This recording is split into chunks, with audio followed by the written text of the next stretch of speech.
Yes, yes, yes. Big up to everyone out there. This is Liverpool 12th Man. It's the Liverpool 12th Man show. And big up to Daryl. Big up to Redbird. If you're still with us, I know you're going to your gonna go watch England and the Netherlands play at the pub or the boozer, as you say over there. Have a couple bevies. But big up Redbird. Big up Daryl once again. And also big up to Lee joining us today. We're gonna have some other guests as well. But how are you doing, Lee, today? You well? You good? Thanks, good. Yeah, looking forward to the match. Yeah, so I can Yeah. just get beyond me laptop there, just over in the corner of the room. Got a bit of commentary going on there, like a couple of women. One of them's a player. I recognise one of the women as a female footballer. The other one's Okay. just there. Okay. I've never been to an England match, I've never been to an international, but then they haven't held that many internationals at Anfield, to be honest, or Mm-hmm. Goodison. It's not a Mm-hmm. city we come to play international football very often, Liverpool. Mm-hmm. We featured in Euro 96, like the Czechs played it, the Italians played it, and the Italians asked, I think they asked specifically, can we play it at Liverpool's ground in Euro 96? And the FA said, yep. If you want that, you can have that. And they did, and they would bang into it. It was when, it was the rubbish old Annie Road and before it had been, it's been done up now, but it was such a rubbishy old stand. But they weren't asked, the Italian fans, they still got into it and that, you know what I mean? And buzzed off playing that, because they did, they were very vocal, the Italian fans, and you could see their players. It meant a lot to them and that, Oh, I bet. That was really nice. We are held in high regard in Italy. If any of the other European countries hold Liverpool in high regard, it is Italy. It is the Italians in Italy. They know what a good side we were, and they know the passion. They like the passion of the fans. They like You'll Never Walk Alone. They love You'll Never Walk Alone. The Italians, to bang into that. Oh, yes, certainly. I mean, it wasn't a Scouser who wrote it, but a Scouser did make the song popular by making it #1 in the charts, Jerry and the Pacemakers. That's why we sing it. Celtic took it from Liverpool. The first time Celtic ever heard You'll Never Walk Alone is when they came to Anfield for the 1966 European Cup Winners' Cup semi-final, which we won, but we lost the final to Dortmund after extra time, an own goal from Ron Yates. Somebody hit it from the halfway line. It hit the post and was coming out, and Ron Yates was running in to try and stop it, and it hit him and went in. Oh, it was an own goal?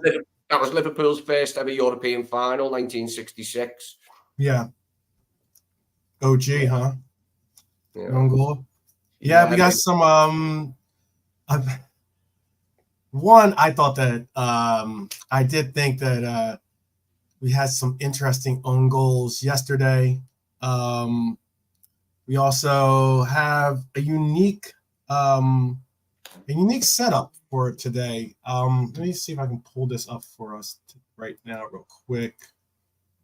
I do like Jules Koundé. I think Jules Koundé is a really good defender, isn't he? There's a lot to like about Jules Koundé. Mm-hmm. I wonder what they're going to I've seen what they put up as their setup for England today. It should be interesting what they actually do set up, because let me bring up the lineup here for today's game. Big up Cedric, big up High Lord, hi Marion. Yeah, they haven't given you the lineup on TV yet. No. We've got Roy Keane. This is the lineup. Gary make it a little bigger. Yeah. Make it a little bigger for you guys too, so you can see it. Whoops, not that big. This is the lineup currently. Pickford, Walker, Rice, Stones, Gay, Saka, Kane, Bellingham, Foden, Trippier, and Manu. Why is Shaw not playing? If Shaw's fit, which I understand he is because he came on in the last game and played, why is Shaw not playing? Having Trippier left back is awful, mate, going forward. Mm-hmm. Going forward with a non-event from left back because of Trippier's right-footedness. Yeah, And that's, you know what? that's it's a simple thing. It's a simple thing, that, but it's true. We need No, well, sure player what I was going to Lee, what I was going to say is what's interesting about this lineup, at least the way that they, they don't really, they give you the lineup, but they don't tell you how they're going to come out in the formation.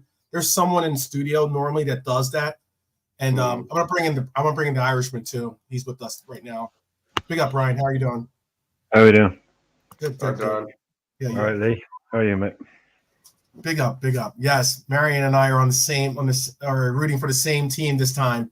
Unlike when the USA played Uruguay, but it's all good.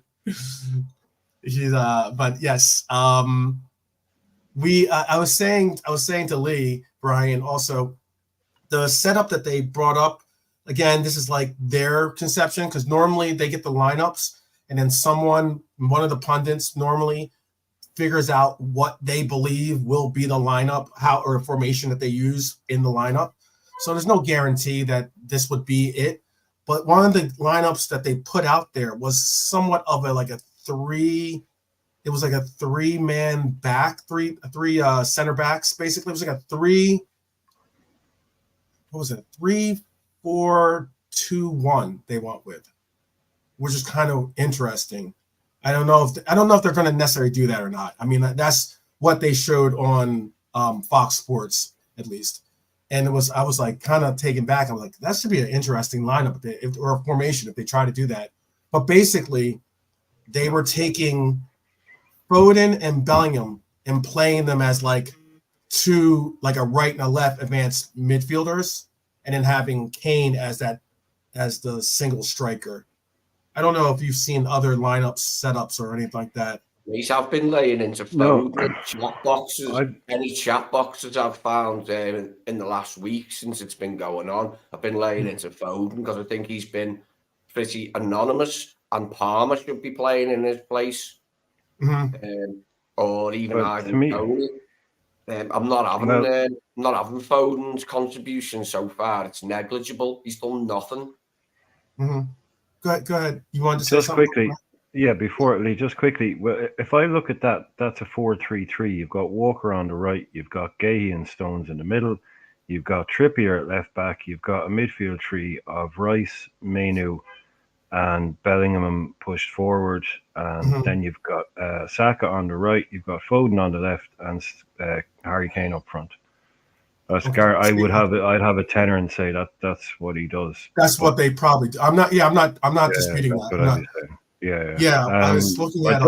I'm only read it there now for the first time. I was just trying to figure out, because it's not in a row. So Bellingham, Rice, Mainu as the midfield. Saka on the right, Foden on the left, and Kane over. Yeah, that's what he's basically been doing all tournament. Right. That's why I was kind of. Let me show you this, though. Let me see if I can pull this up for you as well. Then put it this way. It's about time Foden did something at this championship and announced he was that left-hand side, Lee, you've been saying it, man. That left-hand side with Trippier and Foden is just a nuclear war zone or waste zone. There's nothing happens out of it. No, Palmer and Shaw would be much better. Palmer's direct and skillful. He's as skillful as Foden. I'd be having Palmer and Shaw, mate, because I know they're both fit and raring to go. I don't see. Yeah, Shaw would change it. Shaw, I don't know why they're not playing Shaw. Shaw would open it up. Maybe he's not fit enough, but I don't think Shaw he's fit would enough. Open it apparently. up. Yeah, because you just watch it every time Trippier gets the ball, and there's all options on that a left footer could play, and he just has to stop, turn back, and pass the ball inside with his right. He just does it every single time. Having a right foot. Going crazy. 100,000 orange, man. 100,000 orange in Dortmund right now. That is crazy. 100,000 of them. This is what I meant, Brian. I don't know if you can see this or not, but this is kind of like the lineup that they put. Let me see if I can make it bigger for you then. I can see where they are, yeah. Here, I know, you probably can barely see it. That's how they showed the setup. That's why I was kind of like, it was here. Let me see if I can make it look better for you. So yeah, they had it like Walker, Stones, and Gahey in the back, but they had like Saka and Trippier Yeah. in the midfield with Declan Rice. They may do that when they. Yeah, go ahead. Yeah, I can see it. They may do that when they have the ball, something like that. But Foden won't be in that position. Saka will be pushed much further forward on the right. But they do kind of go. Yeah. You know, Walker kind of sits in a little bit, almost like an inverted kind of thing, because he doesn't kind of play the orthodox right wing back or bombing forward kind of right back role. But he's a very conservative guy, so I can see him kind of sticking with what he knows. Like Saka came a lot. Saka's after getting his goal now. I don't like. He knows Trippier doesn't work and he knows Foden doesn't work, but I don't think he has anything else that he can do. He's too risk averse. It's gotten him this far, and I don't think. Yeah, I why believe he changed it up so drastically. I don't think he's scared. I just one last thing. I don't think he's scared when he looks at that Netherlands team. I don't think he looks at them and goes, "Oh no." I'll show you. Oh God, no! I'll show you. know, I'm gonna bring up. Hopefully you can see this. I'll read it out for you in case you can't. But I'll bring up what they're doing for this. They're gonna come out with a 4-2-3-1. Have Memphis in the front. Have Cody on the left. Simmons in the middle. Danielle on the right, and then have Schutten and Reinders in the middle. And then have Dumfries, Stefan De Vrij, obviously Verge as this left center back, and Nathan Ake on the left, and then Verbruggen in goal. Yeah. Tyler's big on that. That's cool. Tyler's big on Danielle starting.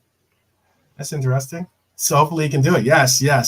The Prince, VVD, my captain, for sure, Marion.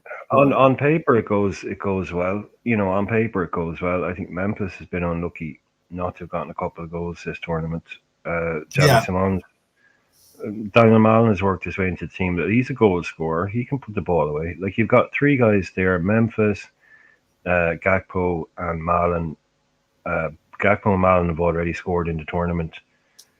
There's goals in that team, but England's strength has been its Weghorst is not bad too, by the way. Weghorst is not bad. Well, he's a great weapon.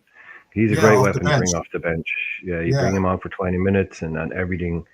Just they totally change. He changes the way stuff happens. He's old school. Yeah, but Frimpong, as Daryl just mentioned, Frimpong on the bench as well. I kind of was surprised that Ginny he didn't maybe switch it up, because I remember you were saying you had concerns about the midfield. You know, maybe putting in Ginny in the midfield, or maybe even switching up and putting Gravenberch in. Well, I would have thought maybe Grav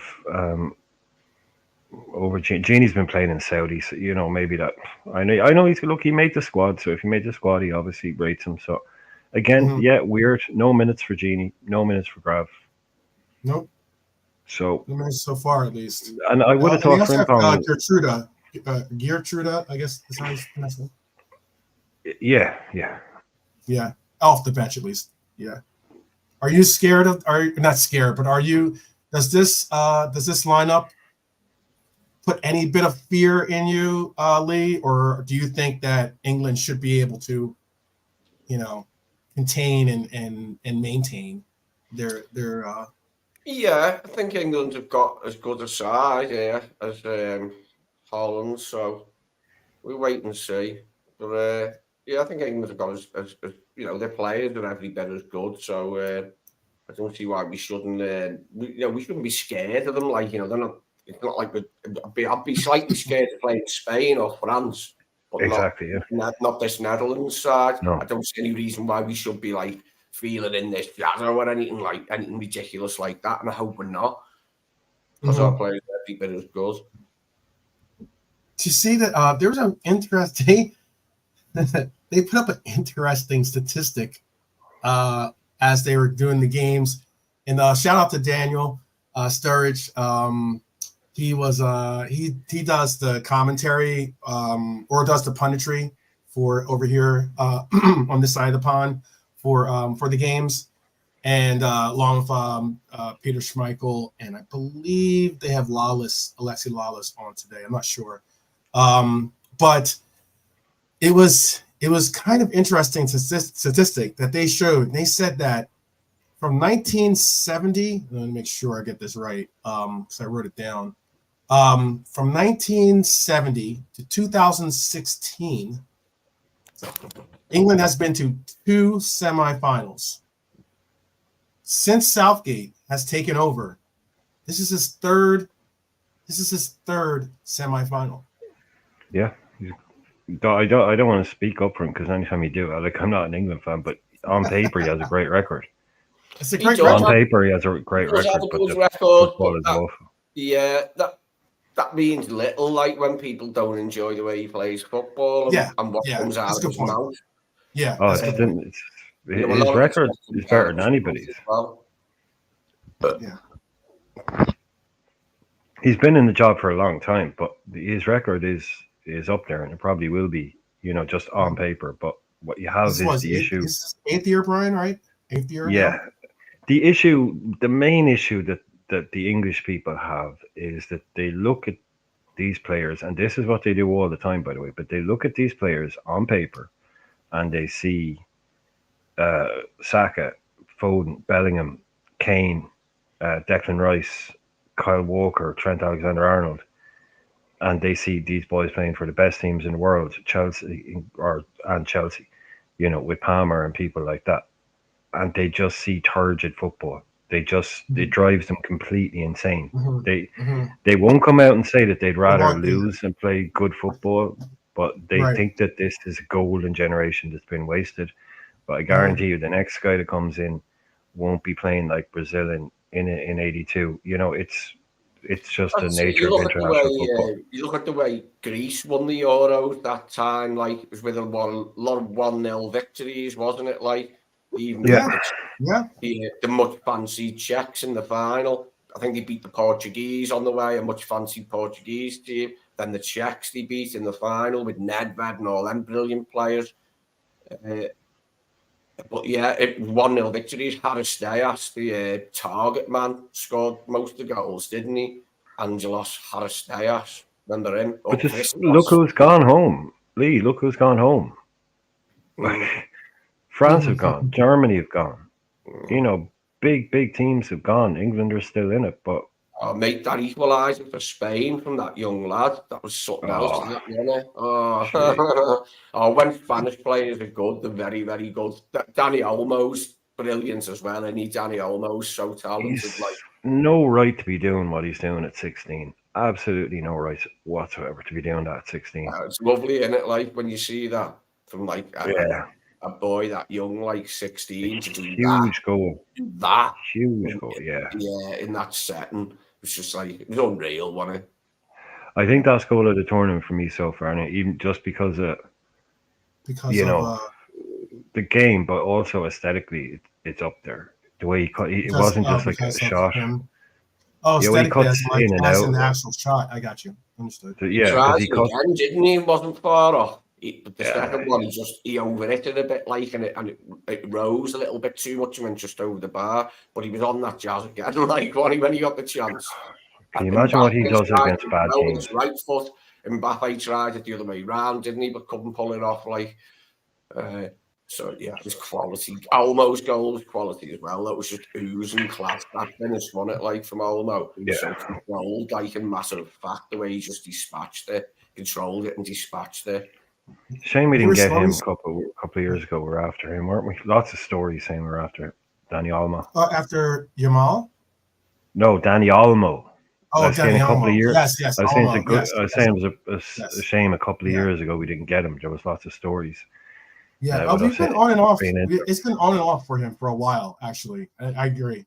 There's been because I remember last year there was talks about it, and it's easily 3 years. Yeah, easily 3 years now of Olmo to Liverpool stuff. Yeah, I would say great. Yeah, I don't know. Is he still in? Yeah, he's still in thingy, isn't he? Salzburg. Yeah, Leipzig. Red Bull. He's at RB. Yeah, Red Bull. Yeah. So he almost stay there. He won't stay there forever. So you never know. Actually, yeah, maybe it might be something we're going for. Yeah. He's what, 27? I want to say 28 now, right? Though Yeah, there is that, I suppose. To be honest, actually, yeah, when you say that, when we were linked with him first, he was about 24. Yeah, Like I say, that yeah, is about 3 years ago. So, yeah. yeah, I That I wonder can why see he hasn't happening. gone to a big Spanish club at this stage. That's weird. Yeah. Pretty much a pick 'em when it comes to the odds. I'm not saying I'm not encouraging any wagering or betting because I mean it's already 3 minutes before the game starts. But England's at plus 165 and Netherlands are at plus 225 and 180 is the draw. So it's pretty much a pick 'em when it comes to this game. Um, I know that the last night we got to see, or at least some of us got to see, Canada bow out, the last North American team in the Copa Mm. America tournament. Later on today, we'll Oh, have Colombia. Canada. Yeah, exactly. Good. Um, Yeah, your tournament was shite. Well, no, you were better than the USA, I suppose. they did better than us. I got you. I got you. I don't Who have knocked to. them out? You don't Brazil? know how many times I was reminded that by like our Canadian brethren. No way. Daily Blind's still going. Daily Blind is still playing. Yeah, he's on the juice, man. He's on the juice. I'm telling you. Oh, what? I liked Danny Blind. He was good. Danny Blind. Daily Blind's not very good. Like, I mean, you know what I He mean? actually was. He was. Well, I don't know. I actually thought he was. I thought he was good. I thought he was on. Went to that poor Man United team. He actually went back to Interesting. Ajax then at around 33 ish, and he ripped it up. He was the best player. Well, one of the best players in the league again. But yeah, everybody that went to like remember like the likes of Schweinsteiger, Falcao, Angel Di Maria, everybody that went to that kind of Van Gaal, Moyes era Man United side. I don't think like he could have been bloody Ronaldo. I mean, like the real Ronaldo, and not really had a chance there. It's like Di Maria went off, was brilliant afterwards. You know, Falcao was injured. Not he had the big orange wall. Yeah. Once again, they're showing the lineups.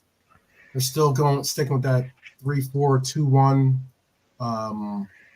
concept that I showed earlier. But I understand exactly what you were saying, Brian, as in how going forward. That's an interesting thing too when you try to explain sometimes formations these days.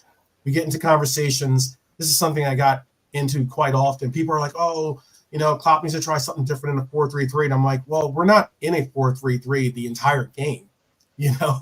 There's times when it ebbs and flows, to accommodate, and especially with the rotating triangles that we use, different players, different positions, and the likes." But with what you're just saying again, is pretty much what you'll see in this game against England and Netherlands. Early foul. It's Van Dijk getting involved already. Yeah, if you compare Netherlands front three to England's, like it's very favourable to England on paper, isn't it? Harry Kane, Bukayo Saka, and Phil Foden versus Harry Kane's Marlon, Gakpo, and Depay. They're at different stages of the Depay and Marlon. Marlon's not that old, but Depay is. Depay's been around a long time. He was another one that certain channels decided to lose their mind about when Marlon went to Dortmund instead of Liverpool because they got into their heads that we were signing him as well. That's when they were getting desperate. It's like, lads, come on, it's just Donny Marlon. And he's done pretty much, he hasn't done a lot over there since. He's gotten his career back on track, obviously, now that he's back in this side, back in this squad, back in the team and scoring goals. But if you look at, I think Kane is injured, Lee, to be honest with you. He's a back injury, apparently, and he's not fit. I think that's why he looks so kind of slow and not really on it. But that's what I'm saying. On paper, Foden and Saka against, say, Marlon and Gakpo or Marlon and Depay, you would say, okay. Gakpo was the better player of the three. Would you like Marlon, Depay, and Gakpo? I'd go for Gakpo. What's being the best forward out of them. What was interesting for me this tournament, I was gonna say, I'll tell you what's interesting for me again is that I was just gonna say what's interesting for me is that De Ligt has slid down so far in the pecking order. He's not even. There used to be a time when De Ligt was like a first choice for the Netherlands, especially when he was with Juventus, or even before, right before he went to Juventus, especially, I should say. You know, saying I'd love that, to know what's going now on there. Tabaj's always been favoured. Like they do like him. You know what I mean? He's always been fairly in vogue, hasn't he? Stefan de Vrij. He's had a good career, like Harry going to Italy and that. Yeah, I'd love to know what's going on. Hi, Bernie and Cedric. I'd love to know what's going on with Delict. I'd love to know what the actual, because that's not just he went to Bayern and stopped being good at football. You know, there's a lot more going on there. Like, this guy was one of the best on the planet at the age of 20. Yeah. Goes to Juve. Yeah. Okay, that don't work out. Or that doesn't work out. Okay, fair enough. But you know, usually compared to Van Dijk at points, or having the potential. Then you end up Van at Bayern. You fall out of Bayern. Like, what's going on? Is the guy an absolute wrong'un? You know, like, I don't think so. So, you know, what is going on there? What's happening there? Because you're talking £100 million defender before he went to Juve is what people were saying. So and now he's looking at going to that. Time's over because Juve paid pretty heavily for him, and Bayern paid pretty heavily for him. JK's in the house too. Let me bring in JK. Juve paid around 80 for him, and Bayern basically gave them their money back minus about 10 maybe. So he's moved for around 140, I'd say, in his last two moves. Yeah. And who could? I mean, what the hell has gone? And to cap it off, he's ended up at Manchester United by the looks of it. So by the looks of it, it can't go much more wrong than that. Trippier's crap. He's always offside. The Mong, he's rubbish. Trippier at left back. He's all right at right back. He's passable at right back, but as a left back, he's dog shit. Kieran Trippier. Surely it should be Luke Shaw. I'm sick of seeing that Mong wander offside. Trippier. Oh my goodness. Big up. We got JK in the house with us too today. How you doing, JK? I'm all good, bro. How you well, man? Yeah. Definitely good. Okay, Brian Lee. Yeah, how's it going, man? Right. All good, bro. All good. You got the crew together watching this. Oh, that was way outside. I don't know what he was thinking. Trippier's an interesting individual. It's his positioning when he gets forward on that left-hand side. Trippier, he's just offside too much. He should be looking. But also there is he's not a left back. I mean, it is hard. It is very difficult to criticize the guy because he isn't a left back and he's been forced to play there because the manager decided not moving from right back. Well, no, but because the manager, but it's just because the manager decided that he was going to go with Luke Shaw and bring him and wait for him to get fit, and he was going to play Trippier at left back until Shaw got fit, and not even just bring one other left back. Semi-final and Shaw's fit, but he's not in the team. And then you get to this point. It's bizarre. I think it's completely bizarre. I mean, he's stubborn in himself, guys. Stubborn about Foden, stubborn about Kane, stubborn about Trippier. Just bring Mitchell or bring who's the other guy? Just bring someone with a left foot who can play, 45 minutes in a group game. Oh, what a goal. Get it. Marlon. Bang. Bloody hell. See that coming. Bosh. Oh, well. I mean... Pickford had no chance there, mate. No chance. Jesus. That's Simons. That's not Marlon. It's already a goal? Okay. Yeah. Nice goal. I'm at 6 minutes and 20 seconds right now. 6:23. Okay. How far behind am I? You're about half a minute behind. I got you. I don't mind. I don't mind. Yeah, as long as they're good updates, I don't mind. Wow! Oh my goodness! I just saw that. That was Xavi Simons. That wasn't. That wasn't. I know. I've said it about 7 times, but my body. I said it. Well, he was saying. I heard. Yeah, I know, but I've said it since it's. Jesus, in the top my fault. Absolutely buried that. Jobby. Rice losing Hello. out. Rice has been found out in this tournament, I reckon. Oh, What's that? I just feel Rice hasn't been great for England. jeez, JK sounds like he's in the stadium. Are you in Yeah, the I stadium? know. Have we got I you am, live bro. on the? we've got a live pundit from From Dortmund. from Bayern Munich Stadium here. Whoa! Pickford got a hand on it, He got but there's no a stopping bit it. of a There was no glove. stopping it. He got Yeah. the essence of a glove on it. I think at that stage. Yeah. Look, the lad threw himself. That's goalkeeping in full effect.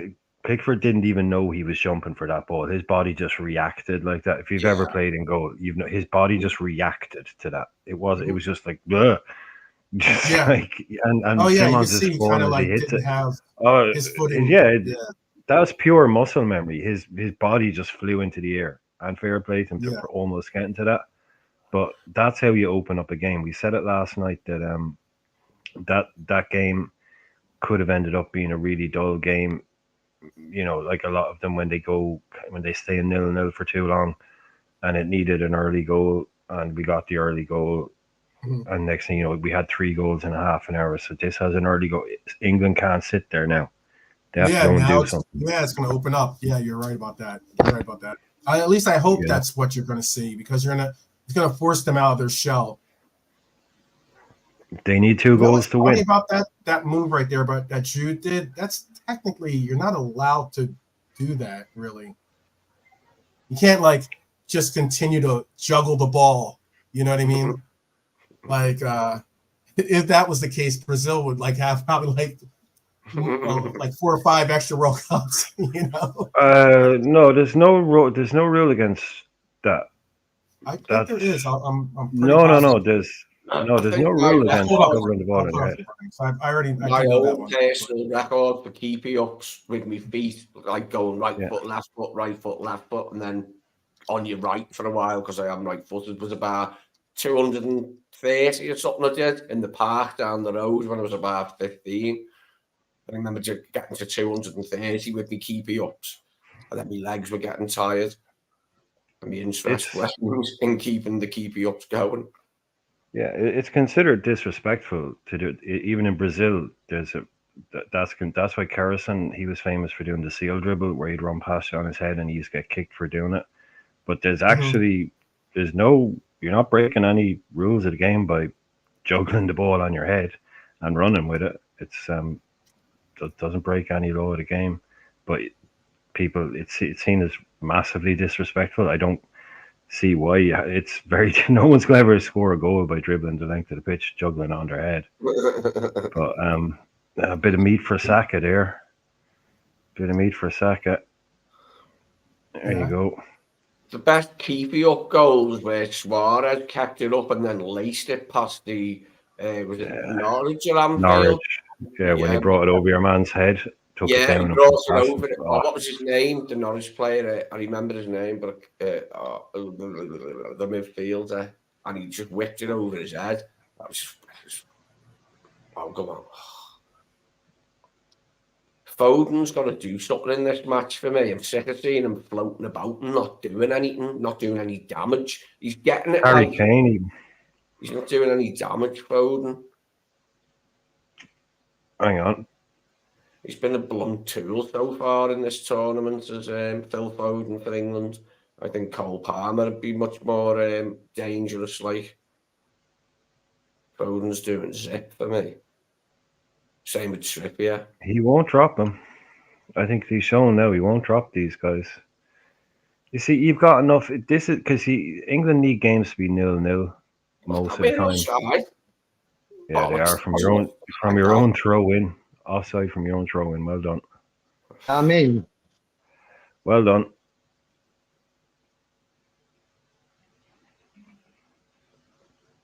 I'm trying to get involved in the game a little bit here. He will. He's one of those guys that will try and make it all about, I'm going to go and win this for England kind of thing.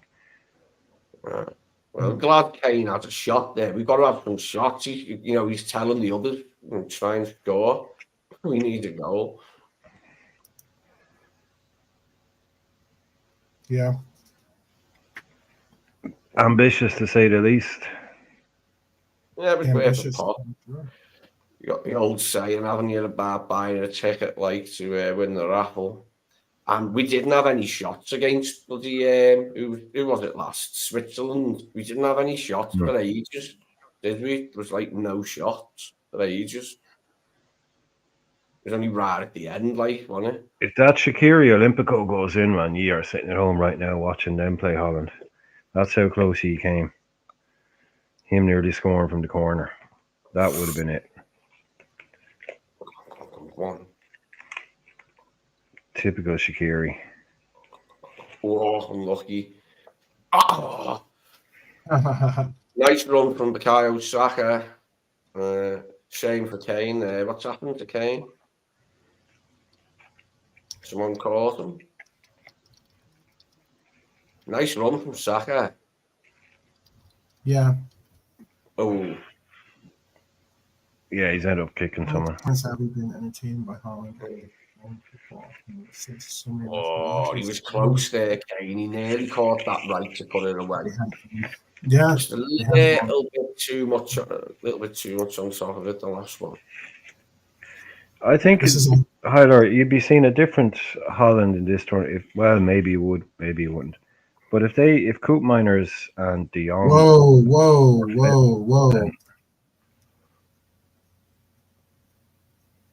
That must have hurt. That he's kicked him right on his studs. That does hurt. That I remember when I played myself. If you got studded on your toes, sure they're wearing bloody slippers now, man. Yeah, the things they're wearing now, they're like slippers. Yeah, not very robust, are they? Modern boots, my first pair of footy boots were Puma Mario Kempes. I don't think it's a foul, though. That tells you how old I am, because Mario Kempes was top scorer of the 1978 World Cup. So there was a pair of Puma boots called Puma Mario Kempes. And must have been about 1981. And they were mouldies. They didn't have screw-in studs. They were plastic moulded studs. My first footy boots. But I was made up with them, have a pair of Puma Mario Kempes. 2000s. I want to say this is when was the last time Netherlands were in the semifinals? I think it was 2006 or something, 2008. Does anyone know? It's been a while since they've been in the semifinals. Semis. Yeah, was the 70s, they've always had. No, I said I can't remember exactly. Oh no, it didn't. Yeah, you see, up are they going to give this penalty? He's gave the pen, yeah. You're not serious. Are you kidding me? Look, the guy did catch him. Was it Dumfries? Yeah, he did catch him. I don't think he caught him. I think the follow through went through into his foot. Yeah, Kane met him. You know what I mean?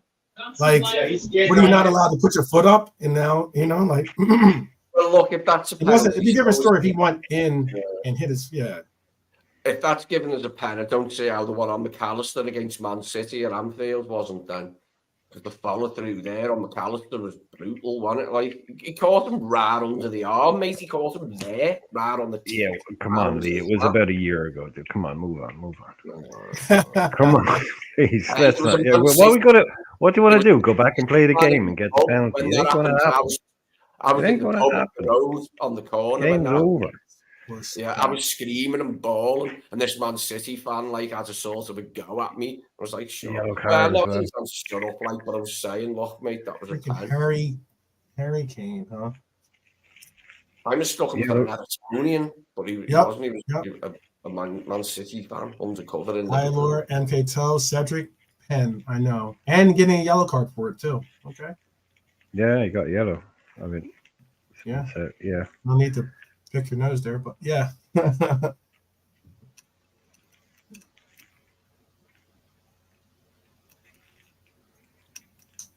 We'll see. Can Harry Kane knock this up? Yeah. I'm sure you're already there, probably. He's very cool with his penalties, isn't he, Kane? Where does he put it? Harry Kane when he's taking penalties. He's put 4 to the left and 5 to the right previously in his last 9 penalties. So, if anything, if I'm Cody or I'm any of those players now, I'm thinking to myself, I'm not trying. I'm just going to go straight down. Not going to dive. Well, if England don't get a boost from this, because it was slightly debatable, the penalty, if England don't get a massive boost from this now and start out playing the Dutch for a while, I'll be disappointed. I'm expecting us to get almost had it too. Now that we're level. So we've equalised in this fashion. I'd imagine that the players will be pumped up now. So I'm wanting to see this. I want to see Foden and Saka come into it more. I want to see Kane himself be in it more. And Jude try and imprint himself on the game, impose himself on the game. Yeah. We need Rice and Mainu to give them the balls, give them the solidity to do that. But we should get a good boost from this. Yeah. Anyway. Well, 1-1. Just try and nil. They'll just try and nil it again now, England. Yep, they will. Because I don't think the Netherlands would park the bus if they were up 1-0, if not even 2-0. They wouldn't park the bus. They would continue to play football. Yeah. But England, different story. Well, plus for me, for England, Mainu's emergence has been good for England in this tournament. And he does, to be honest, he does deserve the midfield place over Trent. I wouldn't be playing Trent in there over Mainu. Mainu and Rice go together well, I think, as a pair to shield the back four. Game on now. You're right, Bernie. Game on. Two very early goals. To be honest, Trent could well be playing right back with Walker doing what Trippier is doing, because Walker's like a really good defender, and he and fast and that. Lob him over there so Trent can play. I'm actually kind of disappointed that because I thought Trent was going to start this game. No, he was never starting this game. He doesn't trust him at all. I don't know. If you watch these guys, this guy doesn't change. I know, report. It said he was on the starting 11. Well, obviously he isn't, so that report was wrong. I'm not disputing that. But what I'm saying is, but what I'm saying, we talked about this. There was reports last week before the previous game that they were going to change the formation. He was going to start, and he didn't. Well, I'm just saying in the Euro fantasy thing, it had Trent as an actual. It had Trent. If that's 12 man, if that's where you're getting your news from, cool. But all I'm saying is everybody. Well, you said okay. I know you get it. I get it. They said he was going to start. Fine. The people who were on the fantasy site for the Euros thought Trent was going to start. So good. Right. Well done them. But anybody that watches England, has been watching England all tournament or follows football, will know he was never going to pick him again because he doesn't have the tactical fluidity or the tactical nous to create a system to get Trent in it, and he picks his favorites. This guy he doesn't have really the bravery to try something different, to try something new. He picks the same guys week in, week out. The only change he made was Mainu. It's still Kane. Kane's you're saying Foden's done nothing. Trippier has been useless. Who gets picked every game? Foden and Trippier. Yeah, he ain't changing his. He's awful. No, he won't. You could set your watch by him. It must be so easy for other managers because you can just set your watch by him. You know what he's going to do. Well, look, if we keep going through to the next stage, it's all good. Yeah. However we do it. Yeah, no, it's cool. You've got the Swiss. I thought the Swiss would be difficult. They were kind of. Yeah, I was saying they weren't pushovers. But everybody else you played before that was Slovenia, Slovakia. Who else did they play? Someone not very good. Oh, come on! How the hell did he not score? I could have scored that. Get him off the fucking pitch, mate. fucking Foden, the bowl-headed tit. I could have scored that. Well, he did. Your man stopped it on. Who stops it on it? Dumfries. Yeah. No, he didn't score. Dumfries, I mean, yeah. at the end of the day, he didn't take the ball. Maybe we will see. He left it behind him like the stupid inner twat he is for England. Useless get. Not a big fan then. Not a big fan of Foden then. Maybe we'll see. Not for England. I mean, early in this. He was playing. What a delightful ball to play and clean through. Oh my goodness! Skillful enough to collect the ball. He left the ball behind him. Had to go back and retrieve it, and then he couldn't freaking score. Oh my goodness! He should have shot that earlier, to be honest with you. But yes, he should have shot that earlier. 2 balls on the pitch, lads. Come on. This is happening all the time at this bloody championships. 2 balls on the pitch. This is happening all. This is like 7 or 8 times that I've seen this. Did you see Foden's face? Because he knows, like, we've all seen it and we know how. Why was the? To be fair, he did look distraught, and he ought to have, like, because it was a massive chance and he's shit. And that's all there is to it. Oh, I see the second ball. I see the second ball. How did that ball get? What was it? It didn't go into the stands. So how did the ball even get on the pitch? It's happening the whole time, man. It's happening all the time. No, I'm not. I don't know what how they're did it doing. get on there? I didn't. I didn't see where that one came from. I just saw it on the pitch. Because I didn't see it go into the stands. No, there was a really sometimes good... when you go, when the ball goes to the stands, like, they'll throw it and they'll throw it too far and it goes onto the pitch. That's one thing, but I didn't think that ball went. I always thought Foden had good control, good close control, but it's not even that good, is it? It's control when you like watch him and analyse him. He's not as good as people say he is. Like, he's good, but he's not that good, and he certainly isn't any good for England. I've never seen it for England. That was pathetic, that miss, mate. You've got to be scoring that. You've got to be scoring that. Even if that was a fullback, mate, I'd have been screaming that he had to score, but he's not a fullback, he's a forward. And he couldn't even tuck that away. Look at him, the useless get areas again. Trying and moan. Get him off. Get him off. Useless. Bit early. He won't. He'll never take him off, mate. I was surprised he took him off against Switzerland, but it took him forever. It was about like 110 minutes before he gave him the elbow. I sure look at that. In that game, he brought Trent on. What he basically brought him on to take a penalty. He brought him in 4 minutes left or something, 10 minutes left or something like that. Yeah. Might have been Foden he came on for. That's all he came on for, is take a penalty. It was, yeah. I think Trent come on for Foden. That was the last sub, wasn't it? He was our last sub. Trent coming on for Foden to take it. But I mean, like you said, he brought him on to take the pen. He didn't bring him on to play in the match. He made sure he waited right until the end. Yeah.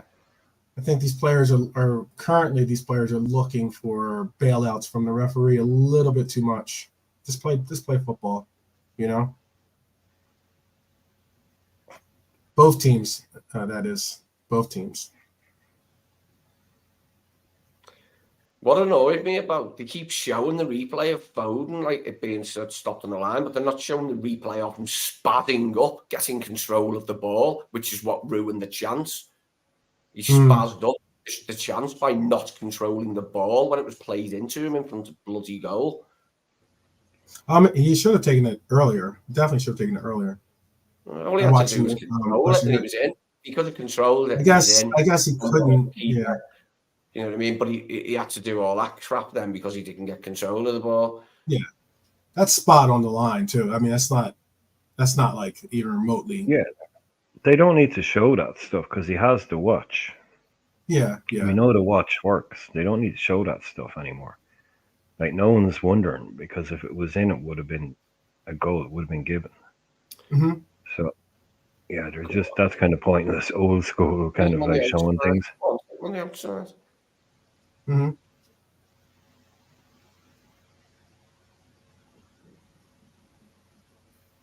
It is going to be interesting to see what the Netherlands do from here, how they try to figure out, because again, just like you said, it's going to be, now that it's knotted up at 1-1, Yeah, It seems like England's going back into the little bit of a shell right here.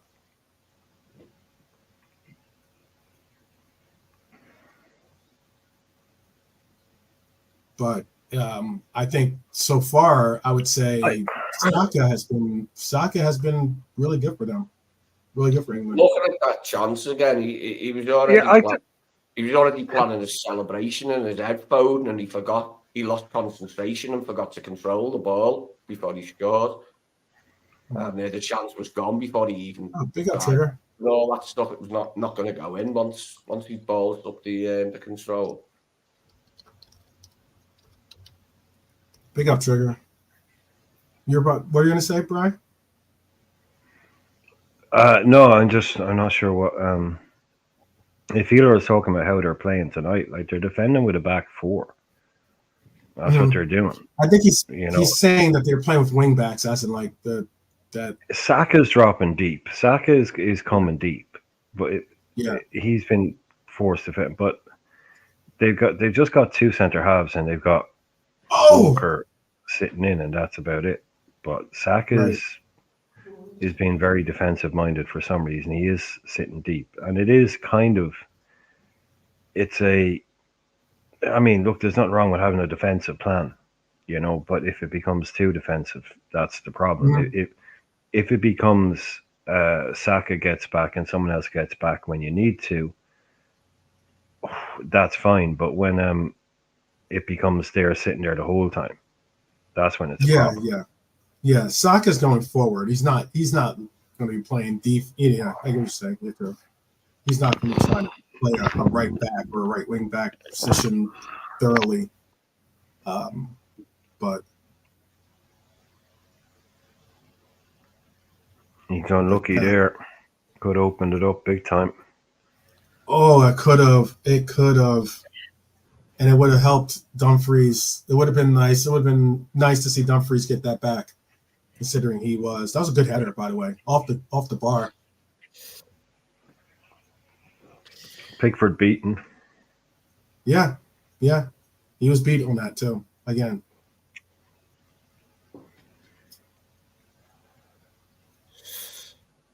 Yeah, I think I don't know if I was gonna say real quick. I don't know I don't know why they don't try to do more aerials, do more crosses or try to get more aerial duels in the middle for some of their bigger guys like Cody or even Virgil, especially on corners. But I don't think they'll be beaten in aerial duels today. Being the orange won't be beaten. No, I would have fancied him before the game to get a goal from a set piece. So yeah, that's what I'm saying. Yeah, I like him from set pieces. I like Depay is good on corners. He's good on free kicks, and you've got the two big lads, so you don't want to be giving them too many opportunities. Yeah, and the fact that Dumfries Dumfries playing right back for them, and getting his head onto some of this as well. Well, yeah, I wouldn't have expected he did that there. Now he wouldn't be someone I would have thought of as a threat from him normally, but obviously he is. What do you think of that, Lee? Yeah, not bad bowler. Good try. It looked better on the replay. I thought it had actually maybe missed the post and it did something behind the post, but it did actually hit the post, didn't it? That's a great effort. About time he did something like so. About time. God, that was a good effort. That was a good effort. This is what England players do to him, and England. This half an hour feels like about an hour.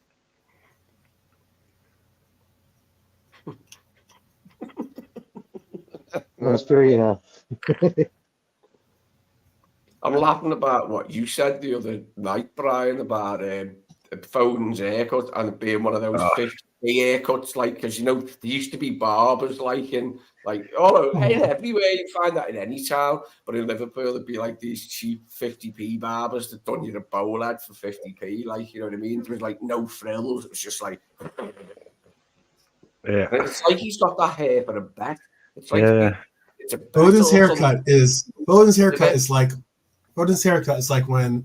when a mom says, you know what, I've got some ideas. I don't think we need to go to the barbershop. We can just do it here in the kitchen. And you're like, what? My mum used to do that. There's a picture of not me, but my sister, and it's terrible what she's done to my sister's fringe to have her hair. It's prototype when we were little kids. It just looks so funny. Yeah, that's one of those like, I don't know about that one. It's like, oh, we got a bowl. Just put the bowl on the top of the head.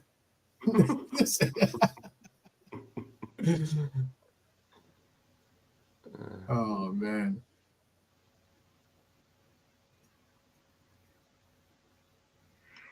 Memphis is out. This is bad. Looks like this is bad for Holland. It's not good. It's not good for Holland. So what will they do? They're not going to go straight to Veghorst, are they? No, they're going to go straight to Veghorst. I don't think they would. Probably not. Who else have they got on the bench? Who else have they got? Because they kind of had all their attackers. Yeah, someone. Well, Veerman. Never heard of him. Clarence Seedorf in the stands there, pretty much. I mean, the only man ever to have won the European Cup with 3 different clubs. Oh yeah, Seedorf was outrageous, mate. Hamstring looks like, Seedorf, Davids. Outrageous. Put in Frimpong, you think, Trigger? Is that who they're going with? No. I loved Frank Rijkaard as a defense. I mean, not as a striker, obviously, but I mean, like, yeah. No, it's that guy. Oh, they're gonna put him okay, they're gonna put him Veerman. JK said it there a minute ago. Veerman. Yeah. Whatever his name. I didn't know JK was talking to us or he's talking to those at the stadium. I'll tell him Ronald Blooming in to bring on. I thought he was ordering a bevy or something like that. Anybody know Veerman played for his club side? Is he Ajax? Is he? Or probably PSV. I'm going to guess PSV. So wait, does Daniel go to the striker, or does he go? How are they going to put that in there? Or is he going to play? Well, we know big Veghorst striker Healer. What we're saying is, I just think it's too early for him to go with Veghorst. So I was counting him out because it was. Right. Oh yeah. No, I meant like, I think they're going to put Daniel. No, I'm just saying. I'm talking to Healer. It's just Healer. I was trying to point. We did. Oh, my bad. Yeah, I got you. We mentioned him, but like we were saying that he's probably more like a 70-minute guy. I couldn't have seen him going Veghorst this early, so it was always going to be someone like this. See, it's not like the pie pretty much takes all the corners, free kicks, things like that. He's been very good. His delivery is really, really good. So that is a bit of a miss. Maybe, I'm not saying they don't have other guys with quality, but he was kind of their guy there. So that might be, like I was saying about the set piece thing, that takes away a bit of their threat from set pieces. Because the deliveries won't be as good.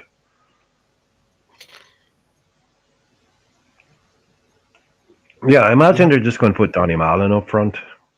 Whatever. Veerman just come in and play,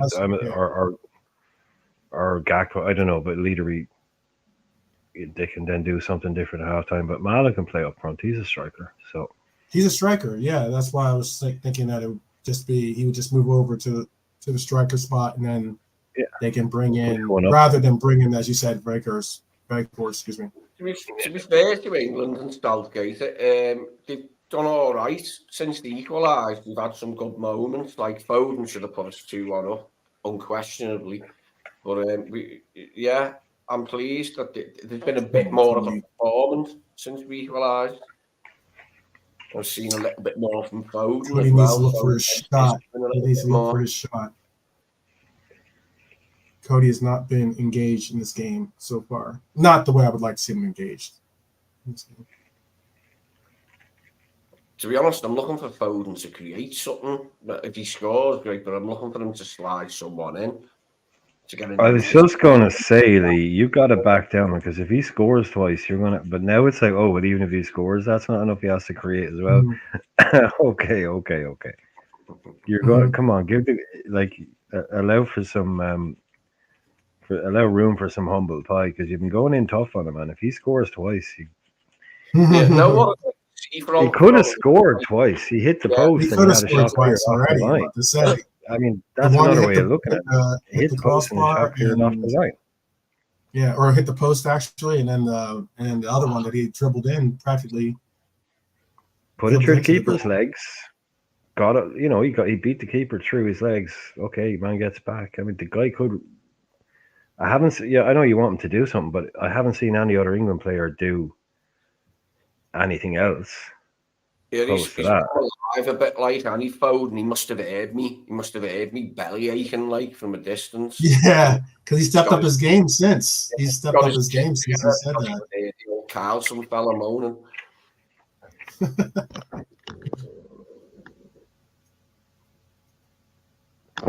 He's having a go again. That's another one, you know. He seems to be the only one trying it. Kane is invisible. Harry Kane is completely invisible. Yeah, what you said about him possibly carrying a bit of a back injury would make sense because he has been. I wouldn't say he's not himself, but he doesn't look. It's another good shot. You're right, Brian. Another good shot. My reaction might be a little bit behind you guys because obviously, as I said before, I'm behind on it, but don't mind.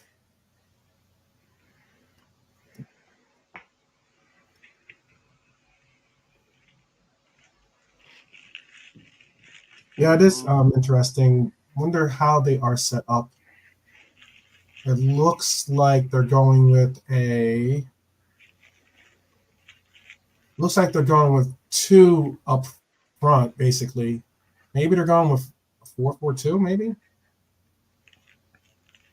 Who? The Dutch? The Dutch, yeah. Because Cody and both Danielle are playing more central than on the wings. Nice. And Veerman, as Hyler pointed out, he's a midfielder more than he's not a winger or anything like that. Well, don't forget these guys are Dutch, so they'll play everywhere all the time. They'll set up in a 4-3-3 and then they'll move it around. That 4-3-3 can become very different things, but yeah, it's just having a central focal point. Probably Simons in behind won't move too much. Gakpo won't switch sides, but the guy Veerman's. Yeah, this is not. Yeah, this is a real of all the players for them to lose. The pie is really Memphis was not a good one for them to lose. Yeah, you have to change so many. You don't just have to change one. You have to change him and put him there, and then put him there, and then put him there because of that. And it's like it's where good managers and good players are used to, and like someone like Van Dijk on the pitch, and again, someone like Memphis on the pitch would have been able to tell people, no, you go there, you go there. So they've got a weird mix of kind of. I mean, players that you don't really know, and then because people don't really know Veerman and some of these guys, and even Daniel Malin. But then you got quality around there. I'm sure JK knows.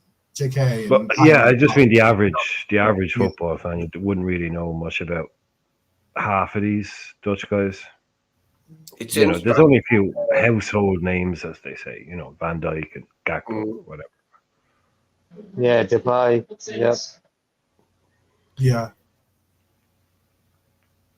I think Mainu and Mark Gay and and Mainu have cemented their places in the team. I mean, whether Southgate stays on is another question after the Euros, but them two look to have cemented their places in the team. As for Trippier, filling in, isn't he, for sure? He obviously fancies Shaw at left back. Southgate has done, like, since he's been in the job. But I mean, let's just say, hypothetically, we were to reach the final, he'd probably start Trippier again because he's been starting him. He won't change his mind. Yeah. This is this guy ain't going to spring anyone's surprise. I'll happily eat my hat, but he's not going to come out with a, abracadabra, look what I did for today's game kind of thing.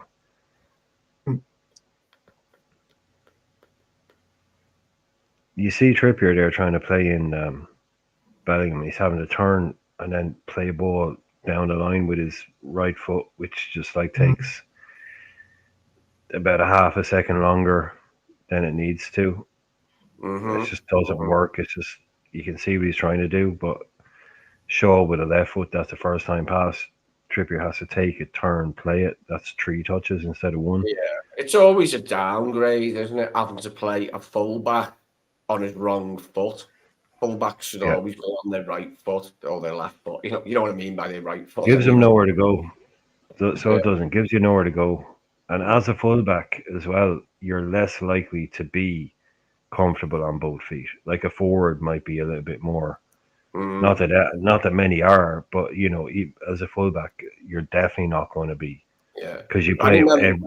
When Roy Evans took over from Souness, Rob Jones went to left wing back because we bought McAteer. McAteer was right wing back, and for that first season under Roy Evans, Rob Jones was left wing back. But it weren't working now, you know what I mean? And then Bjornaby was playing the position, or Harkness, because we learned from as good a fullback as Rob Jones was.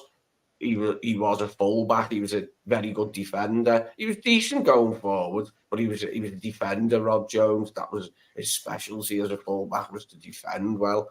And when we put him at left wing back, it's just like it was. You know what I mean? We needed a left foot in that system. We needed a left footer, and Stig Bjornaby was the man.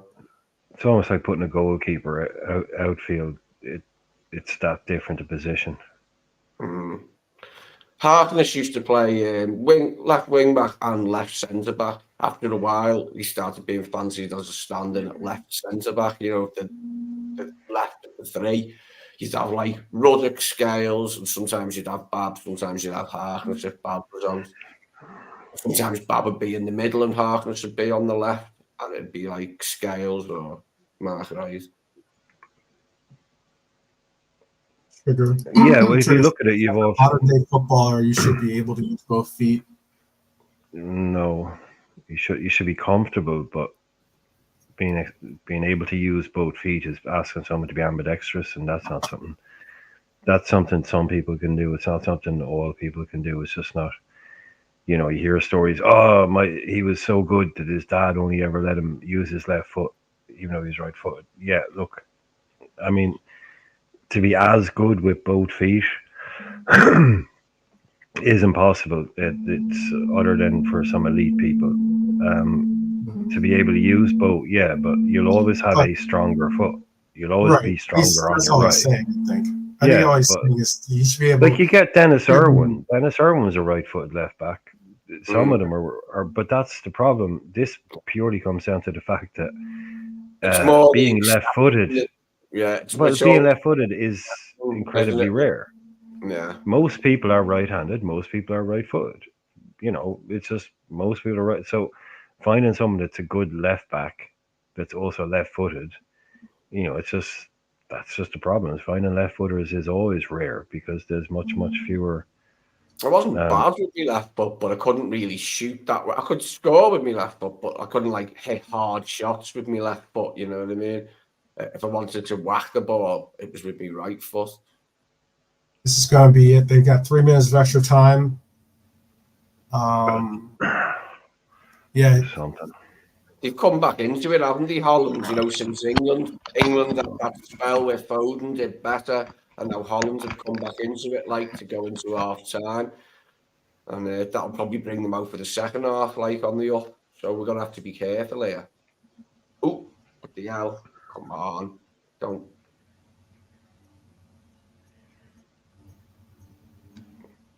Like there, you can see how Saka there is so deep. They're making a 5 there.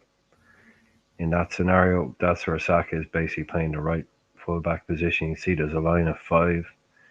And what Healer is saying is, oh, in that situation there, then you do have Trippier at left back, then 3 centre halves with Gahey and what's his name? Yeah, Stones and the other lad, Walker, and then Saka almost in the right back. Yeah, very defensive, very like. He's been an excellent buy for Man City, and Okay, Cody. he's done well, hasn't he, Nathan Aki, since they brought him in, Man City. Yeah, very cheap as well, very cheap.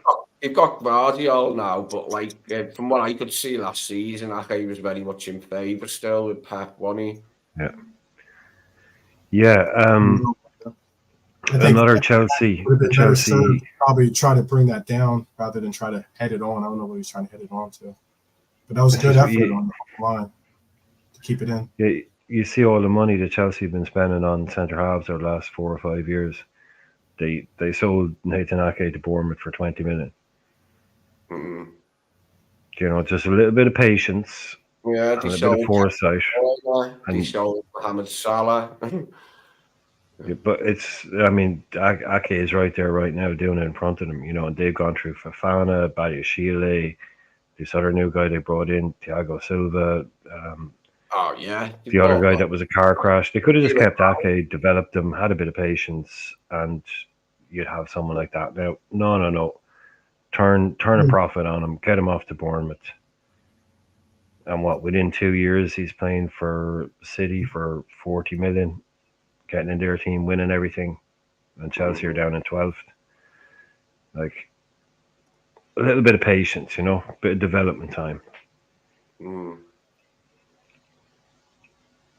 So, yeah, I'd have been happy for us to have had Nathan Ake. We're linked with him big time when he was going to Bournemouth? Yeah, I think it was when he was going to Bournemouth from Chelsea. I think we were linked with him, and we might even been linked with him kind of when it was obviously he was leaving. Yeah, no, when he was at Bournemouth as well. I think a back 4 of Trent, Virgil, Ake, and Robbo in front of Alisson would be good. Would have been good. I think, yeah, the way I've seen him play is best because he gets moved around a lot, but.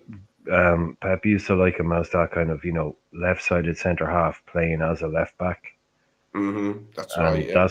That's the way that's the way Holland have been using him pretty much the whole tournament as well. And he can get forward. He can play. You know, he can cross a ball. If he's no Robbo or anything, but he can swing a ball in. You know, he's not used. You know, he's not a big. You know, he's not a centre half. True and true. He can play football. So. I think he'd be a great addition to any team because he can play both those roles. We're at halftime. We're looking at 2 teams here that have certainly seen a decent share of the ball, decent share at least. Had a few shots. There's been more shots though by the English than by the Dutch. 7 shots total by England, 3 shots total by Netherlands. Obviously, the one great goal by Xavi Simons. And the penalty kick that was awarded to England, and Harry Kane puts it through for the 1-1 tie. Man of the match, Phil Foden. Oh, yeah. Phil Foden has Man of the match, Phil Foden. Yeah, I'm sure he wants to hear that. Come on, Lee. Get the trophy ready. Get behind it. Get your apology speech ready when he wins the man of the match with a hat trick. I agree with you, Mark. I don't think that he does. I think maybe it's a little bit of big up, by the way, Mark. Welcome. I think it's a little bit of what Brian was saying too, is that maybe has a little spite, despite the fact he brought him on the club or brought him onto the team. He hasn't really been utilizing Ryan at all, really. Nah, Ryan Coleman's would have been been. I think Ryan would have been a good insertion into this game right now. Actually, would have continued. It would have brought pace, and it would have. Not saying that Veerman is a bad player, but I'm saying that it could have brought some pace. I mean, you can stick him on the right side, and he could have actually maybe brought out something different.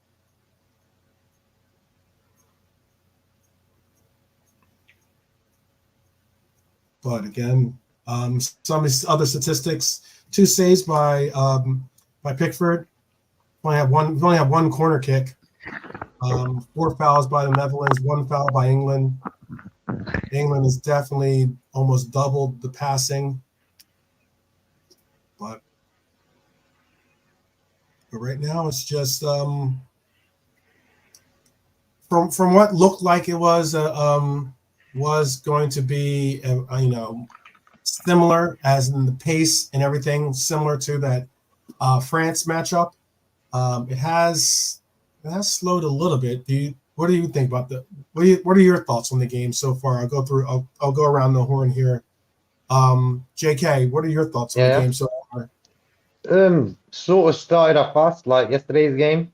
And where yesterday's game, the second half was a bit sort of slower, a bit not as exciting as the first half.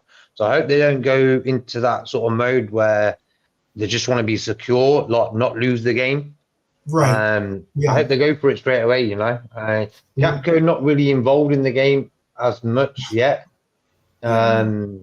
So, but for me, I'm going for the Holland win still. Yeah. Cody's got to be. I think Cody's definitely got to be told in the locker room, hey, especially with Memphis not involved in this game, you have to step up and be that guy for us right now. Mm-hmm. You have to step up and be that guy. Yeah, because Depay's coming off. Mm-hmm. Yeah. What'd you say? Just saying, like, Depay came off, and what it is with Depay, I don't think he's a great footballer, but he can hold the ball up, he's good for them. He's good. Like, he's good for Holland, actually. Yeah, I don't think he's a great. He's good for them because, I don't know, he's just the sort of guy who can hold the ball up. I've seen him do it in this tournament quite a lot, and I'm thinking, oh, okay, you can do that for a team then. So him coming off, maybe they've lost that focal point up top. Just depends. Second half. Playing. Oh, you mean like we're playing with his back to the goal and stuff. Yeah. Irishman, what are your thoughts so far? What are your halftime analysis, and what do you think his team has to do to come out? Well, I wouldn't put it all on Cody. I think what I was pointing it out there. Like, there's a reason Saka is where he is. He's doing a job on Cody Gakpo. That's why he is in that position all the time. That's obvious to me. I know there's a reason. Like, Saka is playing way deep. Excuse me. Saka used to play that right wing back role, left wing back role. He's good at doing that. He's a tidy player, full of energy. So it looks to me like he's done a very good job on stopping Cody getting into the game. If Cody, like, they're a team, Cody has to step in and do something, but he has to get away. He has to be, the team has to find him. They've all been pretty kind of anonymous. They've done it in bits and pieces. There isn't a lot of group play up front for them. That midfield, it just stinks, Like someone mentioned earlier on, they're lucky. If they had the young Coop Miners in there, this would be a much different team. Not saying they'd be beating them or anything, but that midfield is just kind of janky for them. So, what can Holland do? I think they just have to keep it. Like, that's a real kick in the stones for them with Depay. Like, he's a talisman for them up front. They've got Van Dijk way at the back, and they've got Depay up front. They don't have a big guy in the middle. They don't have a strong midfield. So everything was kind of focused around him. And just creating and playing everything through him. Very, very clever player. He does play well for Holland. He really, like, I mean, I'm sure everybody loves playing for their country, but he really kind of drops the act, I suppose, when he plays for Holland. You know, he takes it seriously. You know, as in trying to be just be the guy at Barca or the big man at Man U. I think he really takes it seriously, especially with younger players around him. England, very boring. Again, like I said, as soon as they get that goal, now they'll go into tortoise shell mode, and they have. They've just gone into now we're now not lose the game again mode. Right. Kind of. You know, they're happy with a draw. I think they're happy when the game is level. We saw what happens when they go 1-0 down. They go out and try and play. Like Foden's had a few pops.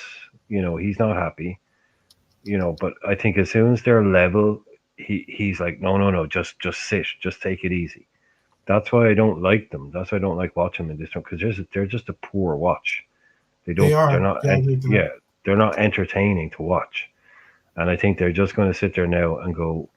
They'll rely on an individual moment if it drops their way, but if it doesn't, they will happily sit and go penalties again, or just wait for that moment. They have such a lack of ambition. It's hard to watch them. You know, you just want to see someone just have a go. But hey, they are where they are. Mm-hmm. I'm going to get told to shut up because I'm an Irishman by some, but it's just the way I see it. Lee, are you with us, Lee? I know his camera's off, so maybe he's not with us. I'm going to bring up this question. I'm going to bring up this question by Hylor. He asks, question for the panel. As Thiago Alcantara chose to end his career, shouldn't Liverpool have offered him a role as a trainer or as a coach, I think it means. Mm-hmm. I can't think of a more technical player with a football vision that few have. I would have personally, I thought it would have been a great idea to bring him on as a I think Thiago, I think Milner, players like that have the unique ability to not only be players, but also transition possibly into coaches. And I think that they do a little bit of coaching already during their careers as players, with helping out with a lot of the directions of the team and trying to get the message sometimes of the coach more directly, more impactfully to their fellow teammates. So I would have been on board with that if he decided to be a coach. Do you have an opinion on that, Irishman? Or Irishman's on mute, actually. Let me see. JK, are you with us too? No? Yeah. Okay. Do you want to answer that? Give an answer to Hylor's question? Yeah. Yes, I can repeat it if you didn't hear it.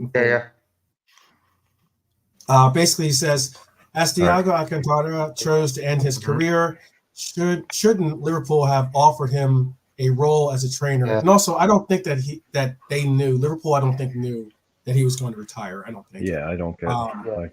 But he says I can't think of a more technical player with a football vision that few have.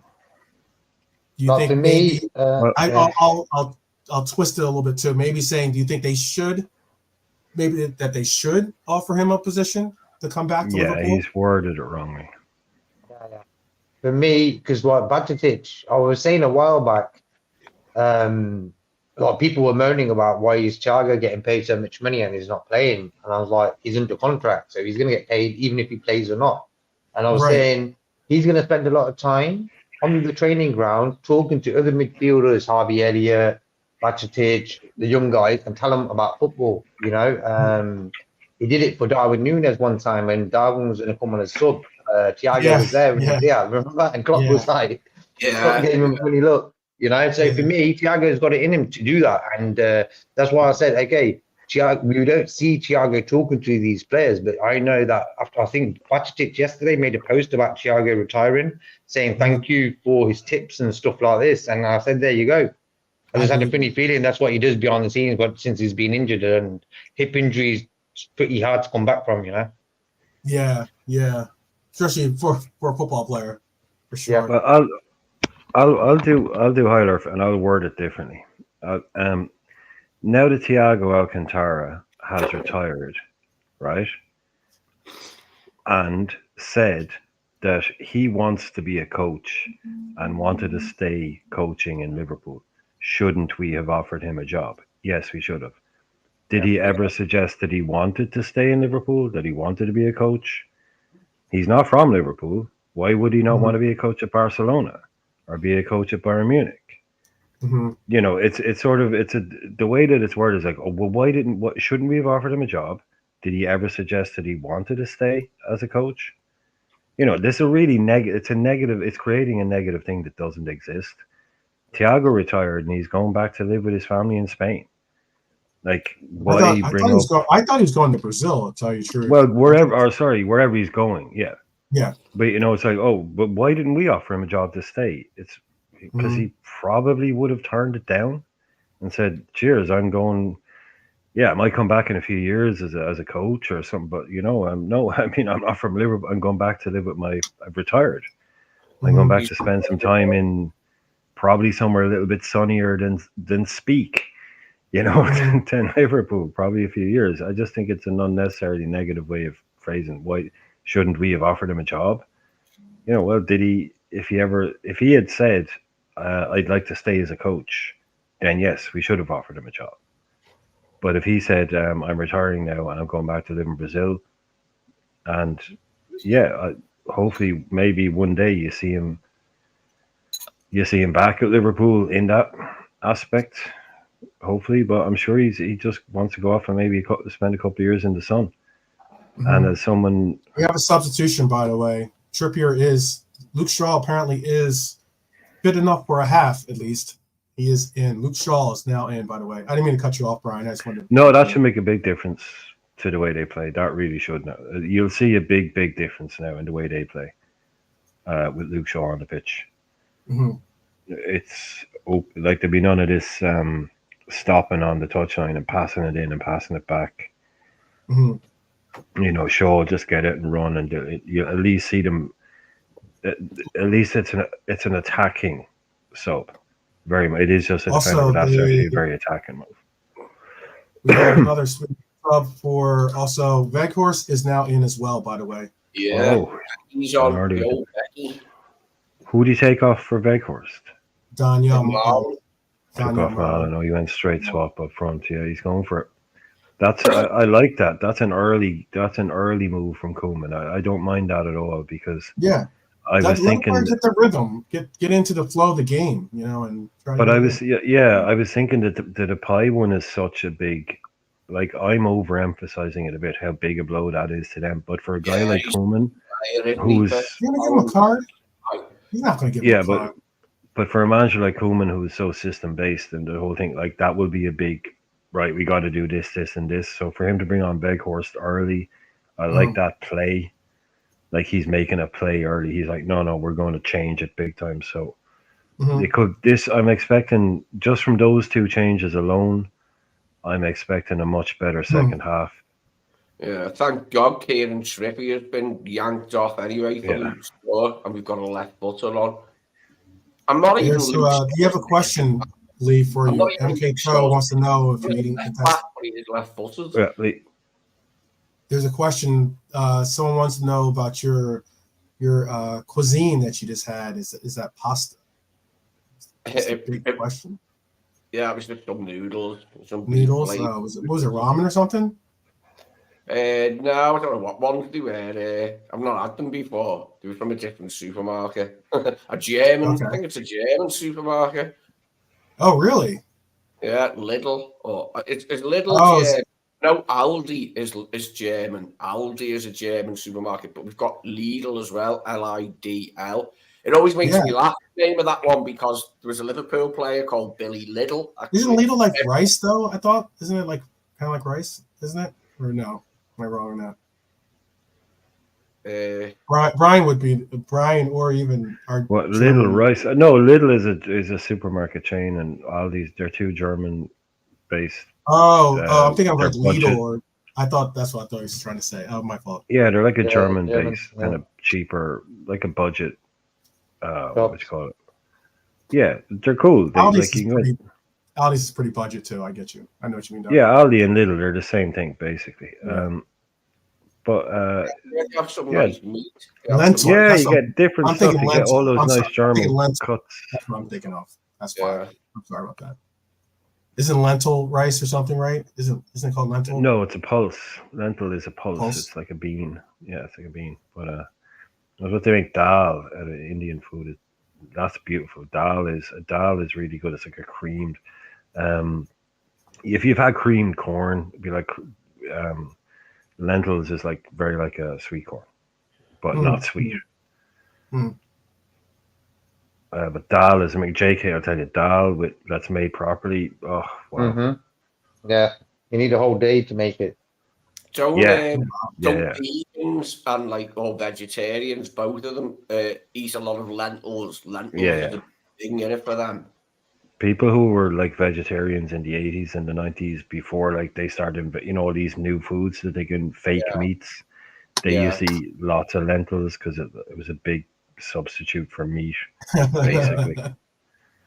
There is, as we all know, there is no substitute for meat, but You got some fans in the chat there, Lee. Mark says he likes watching you eat your food. I don't know what that means. there's an idea for a channel. Lee's gonna get an OnlyFans where he only has a OnlyFans with Lee eating his food or something. I'll get Jamie Oliver in. I'll rope him in, like, so it takes off. I'll get his celebrity chef status. What makes me laugh about Jamie Oliver is he also drums. He's a drummer. But, like, I couldn't help laughing at the name of his band. They were called Scarlet Division. I just thought it was such an awful name. It was a piss poor name, Scarlet Division. It's like, what? Have you seen that? Have you seen that new series that I'm gonna go blank on what it is. Hold on. I'm gonna pull it up before I ask you the question, I guess. I've seen Man vs. Food, the American one. The guy, Man vs. Food, where he eats so much meat, like big, massive burgers. It's Gordon Ramsay's new show. He's got a new show. I love rude people who are like brusque and rude, and Ramsay's great at it. I wouldn't want to be on the end of it, but I love watching it. I love hearing it when he takes off on people. Because let's be honest, don't we all want to behave like that with people sometimes and just say, what, you know what I mean? But social mores prevent us from doing this more often in life. People more often. I love doing a Ramsay on people when I get a cob on them and that, like, or even in real life when I get dissatisfaction with something and I do a bit of a Ramsay on people, like, and have a rant on them. I get a kick out of it. No, man, you've no idea. Lee, man, I spent like 20 years working in kitchens from the 90s way up through the 2000s, and every other motherfucker on the planet wanted to be the next Gordon Ramsay, the next Marco Pierre White. And they had absolutely no talent and no ability, but they thought the way to be a chef was to be the biggest fucking arsehole and wanker on the planet, just because they watched Ramsay and Ramsay was their hero and Marco Pierre White was their hero, and all they did was ball people out and be uber macho. And it was like, you don't need to be like this. And then you have like this other wave. Like there's a reaction to that, like in kitchens around the world, that is like none of that shit works here. Do you remember him, Brian? Keith Floyd, and he was always drunk. Well, he's the king, you see. He's the king. Like, you don't get him doing any of that shit. Well, he wasn't really a chef. Amusing drunk, and like he was witty and verbose and erudite as well. For a drunk. And he was a great chef, and it was funny watching him being soused and scoring. I'll put this on the boil and. He'd be quaffing the old red wine. I used to love watching him, Keith Floyd. Yeah, it poisoned so many young matches. Like, it was just the worst time to get into food was when I got into it, because everybody thought that was the only way to be a head chef, was to be a complete arsehole. Well, that's where Gordon He learned That's it. interesting. Because Gordon I mean, there's Yeah. also like what's Pierre it? White, Brian. Emerald is good. Bobby Flay.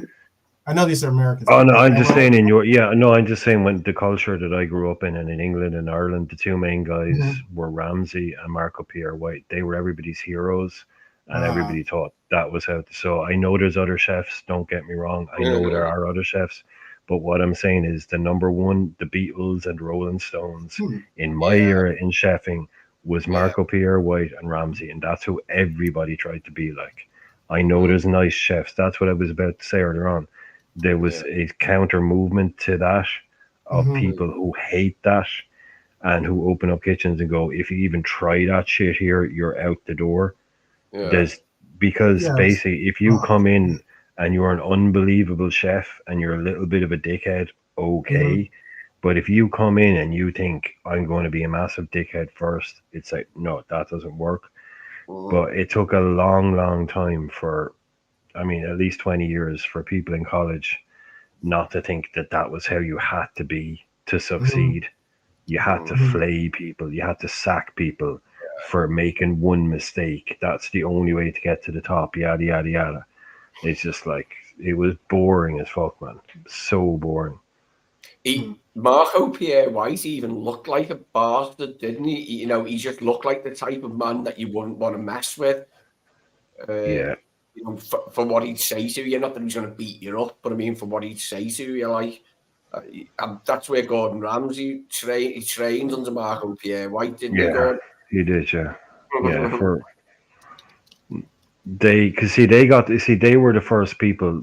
Pierre White and Ramsey were the first one to get a TV show in that kind of new era, and it was basically them in their restaurant in London, and that just kickstarted because Marco Pierre White was like something out of a Tarantino movie. He was just a character. Simons. Mark just gave a good little thing. Marco Pierre White learned from his dad, who was head chef at the Adelphi in Liverpool when it was a 5-star restaurant. Brilliant, nice one, Mark. Yeah, I've been cool. in the Adelphi myself. Like, been in the Adelphi and like. Is it still there? Yeah, it's still there as far as I know. Oh, that's good. It's still there at least. Most of those places are gone. Yeah. Guess who worked at the Adelphi a long time ago? Was like a dishwasher. You know this, don't you, Brian? None other than Adolf Hitler. Hitler's brother, Aloysius Hitler, lived in Toxteth, of all places. Yes, he did. Yeah. And Hitler had to look at Liverpool docks while he was here, and then bombed the shit out of them like years later because he'd seen them and knew that all the food came in from America it came into Liverpool as a port. So the old Adolf fella had a sniff round, hadn't he? Like, I didn't know we were going to get into. Yeah, this is. We don't need that many Adolf like tidbits. Let's stay away from the Adolf tidbits. The name's the brother, Aloysius. I was going to say, I don't know if you've had Bobby Flay.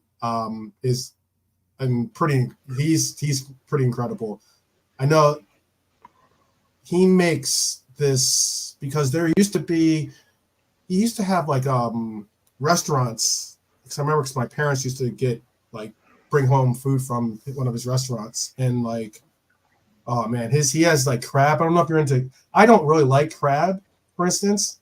I'm not like a big fan of crab, but like he made like crab cakes that were, oh my goodness, phenomenal. Oh, I've seen him on. I know who he is.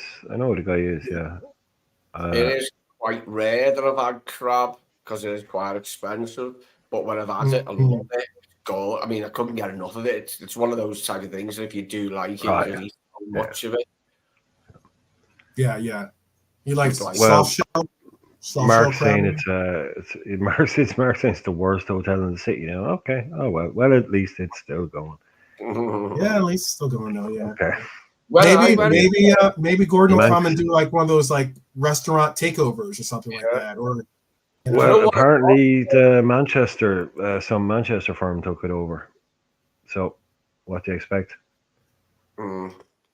When I went in there, me and my girlfriend in those days, at that time, we were drinking in a pub just right by Mrs. me, Lee. and we met these two Brazilians. It was a brother and sister Brazilians, and we started talking to them and drinking with them in this pub. And he said, "Do you want to come back to it, like, to the Adelphi and have some drinks there?" She went, "Yeah, all right." And then we went, and then we took them to me, like, for a visit to like my bird's house as well, because they were all right. This brother and sister Brazilians. I don't think we even talked about football. Where's the best place? Where would you say is the best place to go before a game at Anfield? Where would you say is the best place to have a bite? Go grab a bite to eat. There's plenty of nice places in the city centre, but I'm not much of a restaurant guy, so I'm probably the worst person to ask. I've never really been one for restaurants that much. Like, Go to the pub around the corner, get a packet of crisps, and off you go. There are off you go. Yeah. Restaurants don't vary. Restaurants like in Liverpool, you find any type that you like. If you like Vietnamese, you can have that. If you like Greek, you can have that. If you like Turkish, you can have that. Indian, you can have that. Whatever you want, you can have. Get up, Harry. Yeah.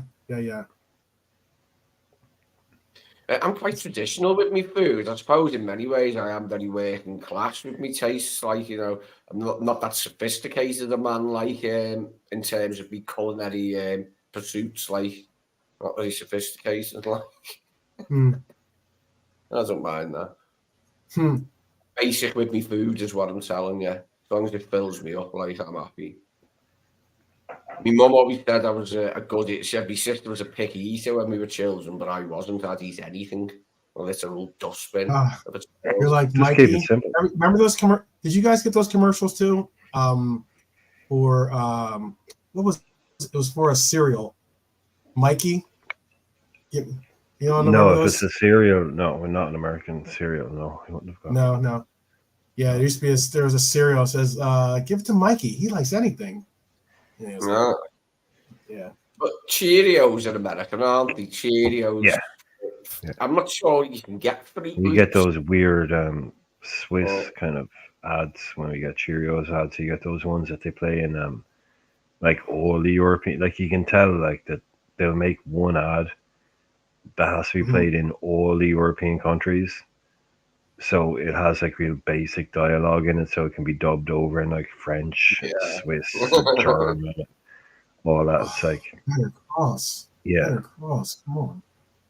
That's why we always get like the Heineken ads. It was for little Mikey. It was like for Quaker Oats breakfast cereal. He didn't like any cereal. He didn't like anything.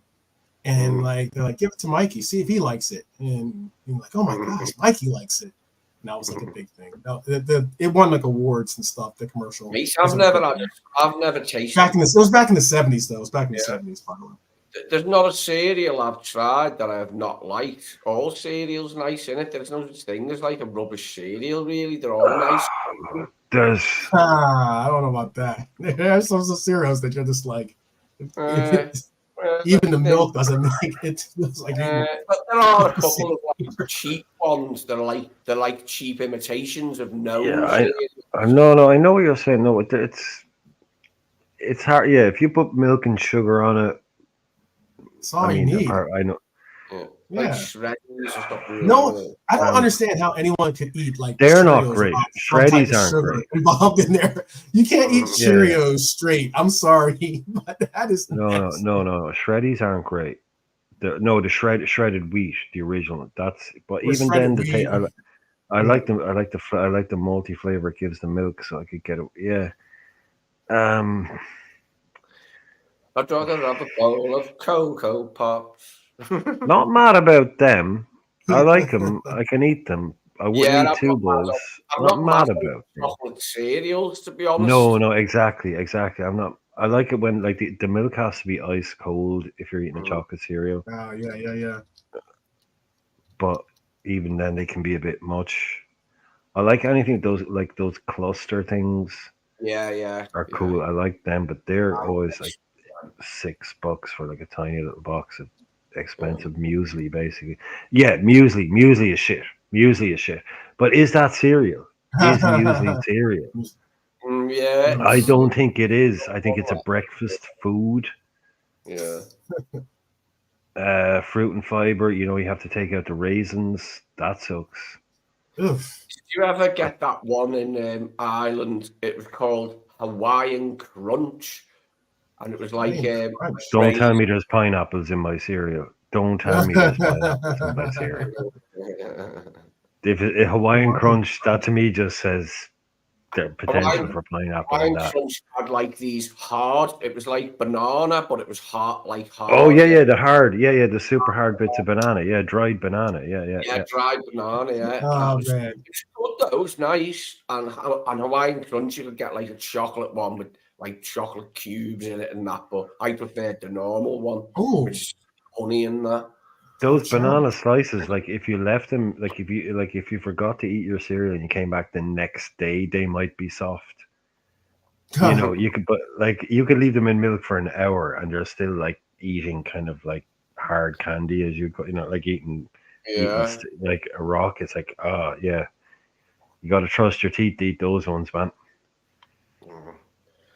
Oh, mate, I wish I had not let at all sorts of like gobstoppers and that. Even until relatively recently, I used to eat gobstoppers, and I would just crack them with my teeth. You know what I mean? I wouldn't. oh gosh, you're a psycho, Lee. You're trying to chew on gobstoppers? Yeah, well, from my teeth and me bottom teeth, like, you know what I mean? I'm due for the dentist. You're a dentist. You're a dentist's worst dream.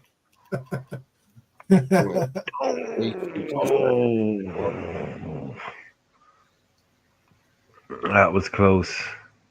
That That was a great ball that was some ball into the box. I don't know who, but that's like 40. that was a good ball. Virgil got a piece of that too.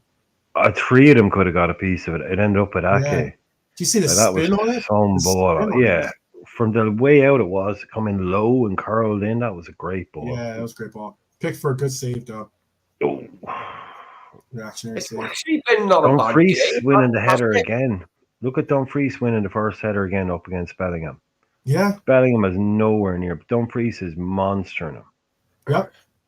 This has been a better game than the Switzerland ones. Yep. He's got to get that down though. He's got to get this.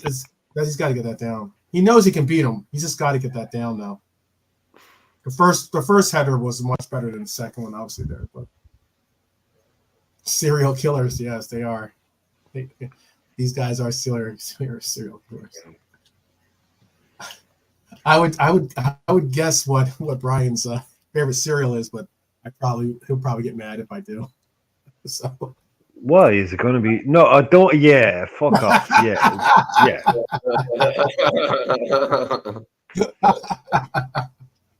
They're magically fucking delicious. Yeah. There you go. Okay, yeah. I'm sure you get that a lot. I'm sure, yeah. Do you know what? I've never. Oh yeah, I think I have seen. Yeah, I've never actually had them. I've never had them. Oh wow! I've never had them. No, I've never had them. They don't sell them here. Marshmallow in them. Lucky Charms, little marshmallow pieces in it. Yeah. Yeah, no, they don't sell them here. Like, because you remember I was showing you like that thing. Oh wait, they don't sell Lucky Charms in Ireland? No, they don't sell American products. Oh, they don't. Like, yeah, remember I was showing you that aisle in my. Yeah, it's not like we have our little section. And they don't. No, they don't have them. I assume they're kind of just like Cheerios, right? But just leprechaun shaped. They're right? like, it's basically it's the same thing as a Cheerio. Very similar to Cheerios with like marshmallows in it. Marshmallow. Yeah, that's the only part that's actually good. It's the marshmallow part. I'm more of a if I'm eating it's a hearty breakfast. Marshmallows is a hearty breakfast. I mean, America was founded on marshmallows for breakfast. I mean, there you go.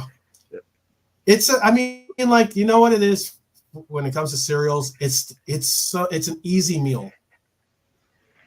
There's no real, like, you don't have to be a chef to make a good cereal. You just open the box. No, the cereal just has to be good. Yeah. Yeah, exactly. Cold. Exactly. Big, like a bowl of cornflakes with ice cold milk and some sugar. If you haven't had them in a year, it's like if you have cereal every day, it can be Oh, really right. boring and I was horrible. gonna say, But if cornflakes you are haven't had cereal in a year and you have it perfectly, it's, I remember these when I was a kid. These are the Yeah, best. it's like reminisce. It's like You that. know. Yeah, You know bring you what I back. used to Yeah. like? Not having sugar on cornflakes, but honey. You know, just get a jar of honey and drizzle honey over your cornflakes. We do that a lot. We do that a lot in Ireland. We have a lot of honey here, as we use it as a substitute for sugar a lot. My dad has never had sugar in his tea. He always has honey in his tea. And so there's always honey in our house. And I'll be yeah, if honest you with have you, honey on Brian. porridge, Yeah, honey on anything like that that's hot, ready break, anything like that, you put I used honey to on it just instead. honey. It ups I it. used to just eat honey, like, you know, with a spoon from a jar. I had a fad on honey when I was a teenager. It was when I was a teen. When Yeah, I I was did. I eat honey from a jar with a spoon all the time. Yeah, as in, like yeah, I do it all the time. I eat a hot spoon in the jar of honey. I was One gonna of my say friends. Sorry, go ahead. Yeah. no. I was gonna say push there from Walker and VVD getting into it a little bit. But I was gonna say they're looking for Dumfries a lot. Actually, Cody Yeah. just tried to hit him on that cross again. Mm. They're noticing that he's obviously- been able to get he's able to get He's in the mood. yeah, he's in the He's mood. clearly in the mood. He's had two They are really good chances. definitely. See, this is the thing about England too. I mean, like they're going to get grabby now, and it's starting. What to did get a I little tell bit, you? What did Yeah. from the minute they scored, Gotta be stronger their there. ambition went out the window. Jude, that he tried to get it. It's just got to be stronger there to lose out. I think there. Foden could see what was happening. That's why he was trying that stuff. He could see it like, no, we're going into like this is something I'd really be interested to ask players. Not that I'd ever going to get the chance, or a manager, but like, at what point? And I know, like, at what point do you go out to win a game, right? At the start of the game, you go, we're going to go out and win this. At what point does it become? Well, at what point does the needle move from let's go and win this to must not lose? I said that about Copa. I said that from the very start of the Brazil Colombia game. I said this game is unlike any game I've seen Brazil play, in that for once I've seen Brazil to say let's not lose, play not to lose, don't play to win. That's what it seemed like they were doing, and I've never seen a Brazil team do that. But for what you're saying too, though, with England, I think England often plays not to. They don't necessarily play to win; they play not to lose, and that's why the games are so like kind of like. Yeah, but even if you just watch through all these tournaments, like if you're France or Spain, it's like, okay, it's 0-0 at 20 minutes. You're still thinking, let's go and win this. Right, at what minute, if it's still 0-0 at 60, does it become don't make a mistake? I'm not saying there's a point. I'm just saying, what time do you think players start to think? Because I think it's happening earlier and earlier in games where they're kind of going, they're afraid to try and win it. I think Spain have been the only one of the big teams maybe that have had the ability to go for a little bit. A lot of these games, they just seem very afraid.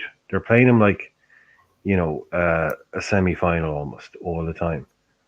They're afraid to make a mistake and go out, and they just think we'll get a draw, or we'll get a draw, or we'll keep it level and we'll get a chance, rather than just trying to play. Right. I don't know. I think the psychology is interesting. I think it's just, at what point do you think in a player's mind it starts becoming, okay, let's not mess this up. Yeah, and at what point does it switch to, let's go out there and not just mess it up. Yeah, let's not screw this up, or let's win this. Yeah, we've gotten this far. It's an hour in. Right, I'll take a 0-0. At what point does it become, right, F trying to win this? I think there are certain players that have the belief that they can get any game, they can win, like not win any game, but like they can pull something out of the fire. Jude's a player like that. I've seen Jude, step up and be that guy. But how many times do you see an entire team just almost in one just sit back 20 yards? Yeah. And you're just looking at them, go, just push up. And it's like, Other You see it, than Atletico Madrid or something like that. well, yeah, but you're looking at the clock thinking, you're looking at the team, or you're looking at what's happening, and you go to look at the clock thinking it must be 87 minutes. And then you look at the clock and it's like 67 minutes. And it's like, whoa, come on. Now, this is way too early for this. Everybody's sitting in. It happens in these kind of games so often because there's so much on the line, which is what makes international interesting, but what makes probably the play end up like this a lot because there's so much on the line. It's about winning the game, like getting through. Yes, I agree. I was going to say that's the thing about that's one reason why I do like international football. That's why I love it, man. That's why I love it. I mean, I'm not a big. I mean, the friendlies are what they are. No. But when it comes to when you get into these tournaments, every game matters. Every game counts, and like it's a matter of getting your team together and a team that you think. I'm got a noise with Jude now. He's getting a bit useless in the last 5 minutes. Jude miscontrolling it, getting booked. It was because I just called him out for being that guy that can step it up. I was going to say though, I was going to say that a team like a Morocco or a team like you said earlier, like Greece, they can be a team that if they get on the right foot, they get a little momentum behind them. All of a sudden, they get the confidence behind them and everything else. They're in the finals or they're in the semifinal, or something along those, and you're one stage away from winning it all, or possibly making a big upset or something along those lines. So what are the that's the difference. I mean, with club play, you might have a bad game. You might have a bad game here or there, but it's not like you always pretty much should be going out into these games saying you want to win, unless you're like Everton or you're some club like that that's just looking to maintain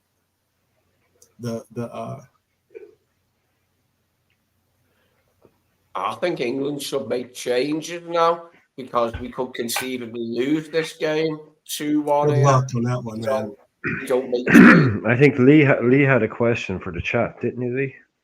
That's what my question was going to be. What do the people in the chat want to see subs-wise from England? It's a good question. That's a very good question. For me, it's time that Palmer came on, maybe Tony as well, and Trent. There's a few players here that need the hook. Jude's one of them. Jude's drifted out the game, mate. I'll be honest with you, the only person that's really come out to play today has been Foden for England. Foden. Yeah, but Foden's gone quiet now as well. Oh, nothing second half from him. Absolutely nothing. I reckon Gareth Southgate got a hold of him and said, here, you, don't be trying to think you're Lamal and taking shots from 30 yards and nearly scoring a goal. Enough of that now. No more of that. Enough of that. What are you trying to do? Trying to get him? You trying to entertain people?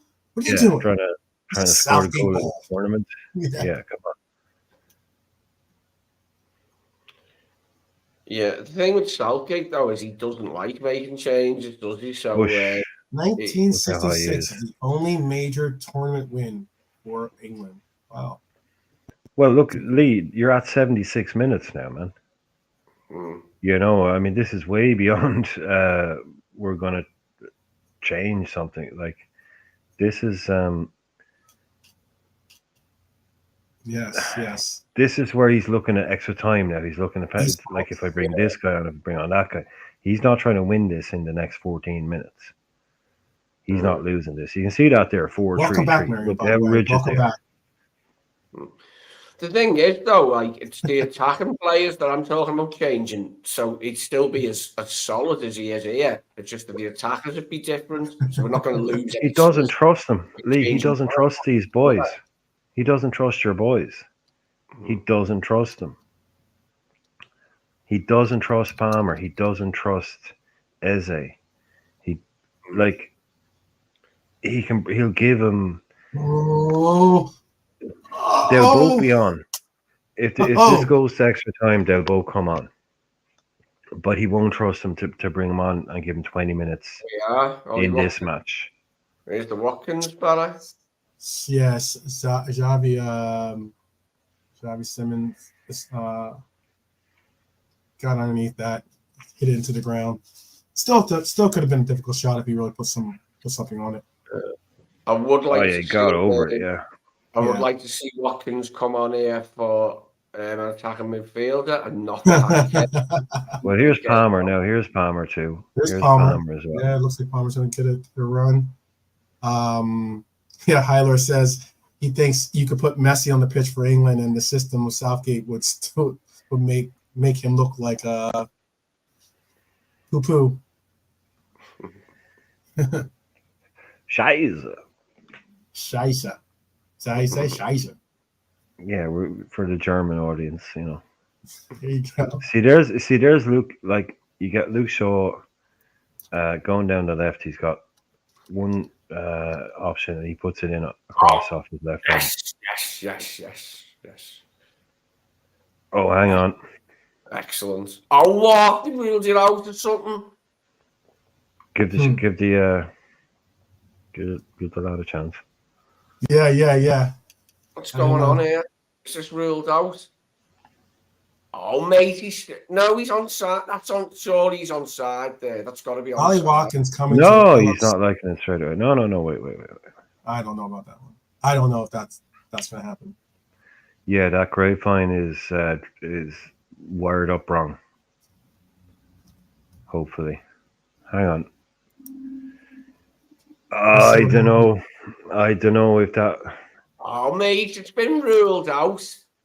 If that's offside, no, he's gonna look. If that's offside, Look at it. Soft ass Kyle Walker couldn't stay on side. was it someone else on the other side? Oh, I think because I was thinking It was Walker that was offside. Walker, okay. Kyle Walker. Oh, mate, it was it. If he was off, he was just off. But to be offside there is retarded, and I'd sub him. I'd actually shoot him for being offside there, Kyle Walker, and then he couldn't play for England again.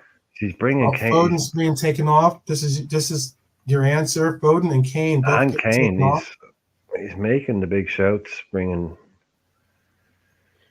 Kane off. I mean, Kane's invisible again. Offside to see how close it was.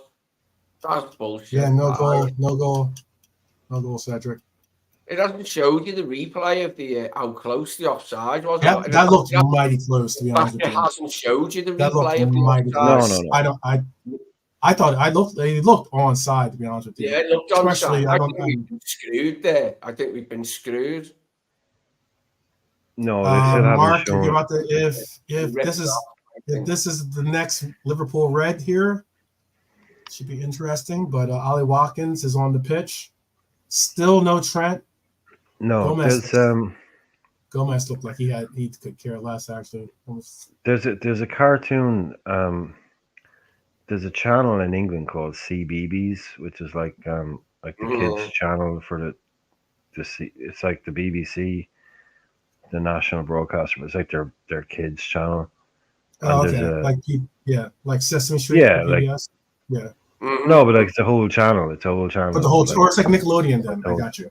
Yeah, like Nickelodeon. And there's a cartoon on that. I can't remember what it's called. And there's like the main character in it it's literally Ollie Watkins. That's all I can ever think of. Oh, I know you're talking about. I think I know you're talking about. Yeah, it's just like, yeah, that's Ollie Watkins. Because he's even done his hair the same way as the guy in the cartoon. I haven't seen it. I don't know this. Yeah, no, I guarantee, Lee, you'll know it because it's really famous in England. It's like, I just don't know what it's called, but I know it's like one of those kids shows that all the kids watch. Ballymore or something, is it? No, not Ballymore. It's like a cartoon, you know. It's a cartoon. Can you guys give what? Give Marion a little bit of like your own knowledge of the late great Bobby Moore. She says 1966, late great Bobby Moore was the first football love of her life. She remembers telling her dad. She remembers that her dad laughed when she told him she would love him till she died. It was great, Bobby Moore. Some player, Bobby Moore. That's the bloody one. That's the one. That's the thing. Sorry. What's it Mark called? or something. In the Night Garden, I think that's Oh, in the Night Garden. I've heard of that. Yeah. yeah, there's a, yeah. Yeah, Eagle, Piggle, and all Bobby that. Moore. Yeah, no, Marion is lucky to have seen the great, as you say, the late great Bobby Moore play. Obviously, as far as some people are concerned, maybe after Bobby Charlton, England's greatest ever player. But yeah, the guy who kind of the West Ham 1966 England, all that stuff is very much built around people like Bobby Moore. I remember hearing the story as we were playing West Ham at Anfield, I think, and Shankly said to one of our forwards, he said, "That Bobby Moore went up to a nightclub again, and he's got dandruff all over his shoulder." But Bobby Moore played in the game and played brilliantly, and gave a flawless performance. But Shanks was just trying to get one up, and saying to his attacker, that Bobby Moore, mate, he's been out to a nightclub, you can tell, he looks shattered. But it was Shanks still, yeah. Shankly did a lot of that. I've seen a few different stories of Shankly. 1965. Yeah. Yeah, no, like Shankly. When he played Anderlecht in the European Cup, and he said to them, the best player is a blind man, because they had a player who wore glasses, but this player was brilliant. He had glasses held on by sticky tape or something, this Belgian player, and he was their best player. He was a playmaker. But Shanks described him as a blind man. It's like the Kurt Rambis. Kurt Rambis, or who else you would know, but possibly. But yeah, Shankly was kind of I know who Kurt Rambis is. Yeah, no, I know okay. But Shankly was. He wore kind of those glasses, like those, the Edgar Davids type thing. Yeah. The kind of wraparoundy things. But I'd imagine this guy in the 60s was actually literally like hospital military type glasses stuck to sticky tape or something. Yeah, there was no Nike development department coming up with special glasses for this guy back in the 60s. Yeah. He just went to his optician. He's like, "How do you make these stick to my head?" He's like, "Okay, with sticky tape, sellotape. Have you heard of this amazing new invention called sellotape?" Yeah, that was probably even new back then. Oh, mate, I'd love to see a picture of this player. I've never seen a picture of him, but I'd love to see a picture of him with his glasses on with sticky tape. It just looks so funny, that. I mean, glasses look funny when they've got sticky tape in the middle, like when they broke. And so, you don't get it so much nowadays, but you used to see it a lot when I was a child. People with glasses in between, sellotape in between the two. Glasses were expensive, man. You can go into fucking like you were talking about Lidl now and Aldi and buy actual just glasses for £2. Yeah. My brother-in-law, I don't wear glasses, but my brother, everyone in my family wears glasses apart from me. But so I don't know. But my brother-in-law wears glasses. My sister, they have they're obviously they're really expensive prescription glasses, and they're good stuff, but they both have 5 pairs of these little and Aldi glasses just in the car and stuff, because they're all, obviously people forget their glasses and stuff, and he's like, to be honest, I prefer my expensive ones, but the ones from Aldi and Lidl, if you need to wear them for a day, you can't. There's no difference. You can. That's how cheap they are now. But back in the day, a pair of glasses cost you so much that if you did break them, people would be sticking them back together and, all of that. Because it's I can't afford, I can't afford, but it's going to cost a lot of money to get new ones. I was about 41. They gave Virgil van Dijk a yellow card for that? What was the yellow card for? Too good looking. What? I mean, looking too good. Just looking too good playing football. How that's a yellow card? I have no idea. Because if we're calling fouls on people holding people in the box when it on free kicks, he's I would imagine. Obviously. Look, I'm not. You made a statement, so I'm trying to make maybe some kind of. I can only assume, and I'm not standing up for anybody. I can only assume he's been warned before, or he's been told before. Yeah, because that's not a. If he does that once and you get a yellow card, no, that doesn't happen. Yeah. But these guys are, Yeah, look, you're 90 minutes into a semi-final in the Euros. Tensions are high. I'm not going to nitpick on it, but Yeah. if these guys, this is real. Do not lose. Oh, Yeah. this is Palmer. this is real. Do not lose territory now. I was talking like this is when a game should become do not lose. 5 minutes left, but one mistake now and you're out. You're out. Palmer could have put you through there. That is. Yeah, Ollie Watkins could have. Oh, he's a mile off. Actually, if you look at that from behind, that looked way closer from the other way. For Cole Palmer? Yeah. Well, I meant for Ollie Watkins, he could have probably got, if he had just kept his position. Who was a mile off? Palmer, that Palmer shot was about. Oh yeah, from one angle, it looked like it only went about 2 yards past, but you actually see it was about 10 exactly. yards wide. It was hooking to the left. Oh, it could have gone out for a throw. Yeah. Yeah, if the pitch was wider, it would have gone out for a throw. Mate, some of the things that are given for a foul now are pathetic. That was a pathetic. Oh, what's he doing there? No way to Gakpo foul him there, mate. Here's one for you too. Did you know Nabi Styles' name was Norbert? Yeah. Yeah. Norbert.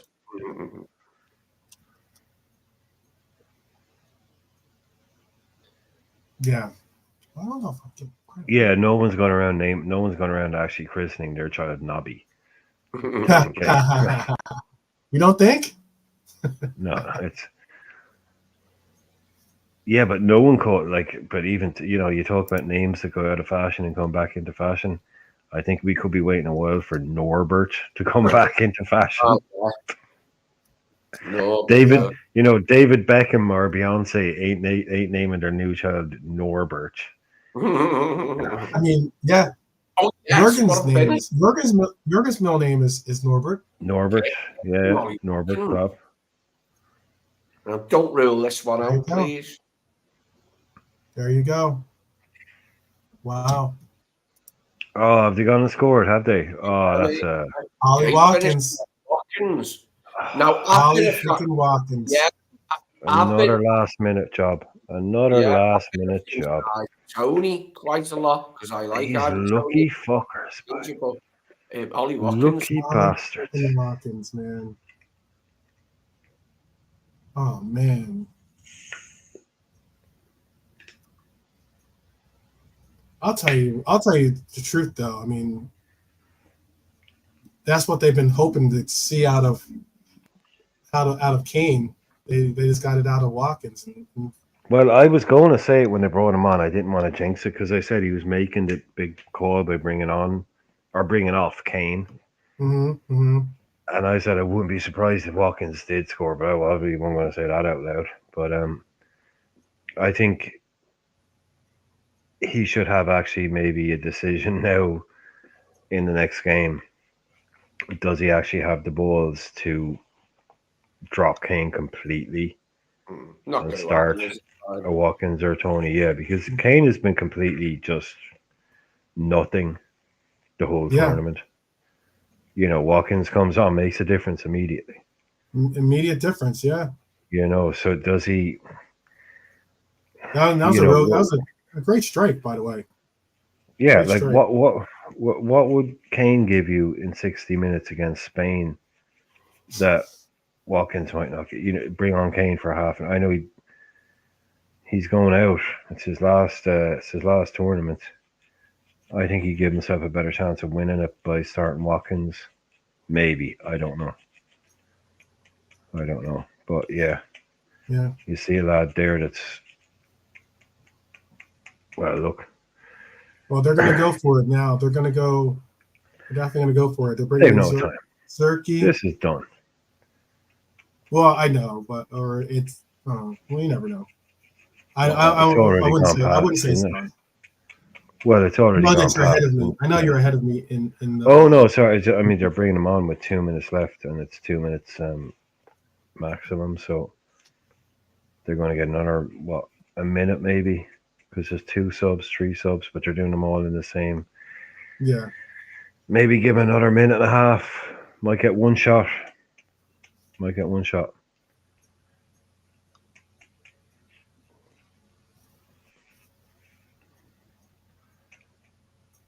There's Gallagher on now. Freaking orange. Who was the other England sub then? Gallagher came on. And someone else? Um, You want the subs? What are you asking for? oh, this is the other guy that came in. So, Who was that who come on then for Saka?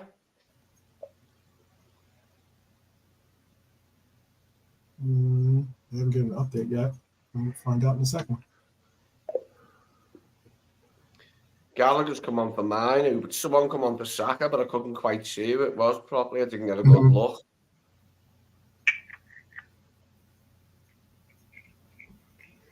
Probably defender. Yeah, most likely. Xerxes is joining. Update. Xerxes is joining Man United. Mark, It was by the way. so it was Kanza in for Saka Konza. and Yeah, Konza. For Gallagher in for Manu. Yeah. And for the Dutch, Robbie, and Xerxes are in for Dumfries and for Zabi Simons.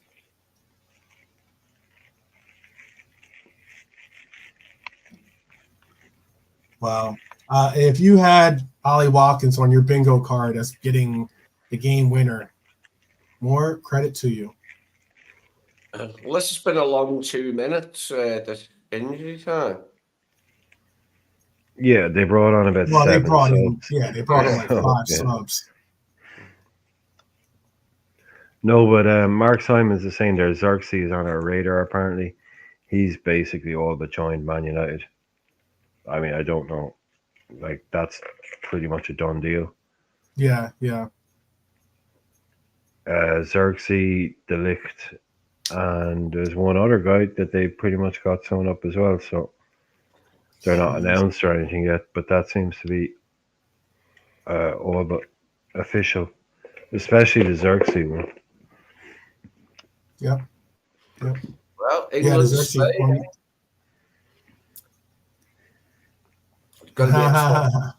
It's a tough ask for England, that like Spain in the final, but That's you know, okay. it's not impossible. Like, think weird things happen in football from time to time. It would be really weird if we did beat Spain. Whatever. To say that England's been fortunate, man. You've been fortunate. I get Dara's comment, but I mean, like, I'm not necessarily an England hater. It's more so I just wanted to see Virgil get.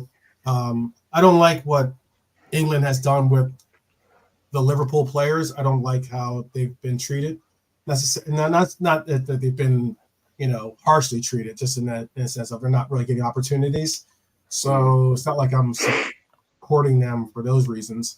And then obviously I'm a big What's he saying? Virgil fan, so I wanted to see the Dutch win because of Virgil and because of Cody, but even because of Ryan. But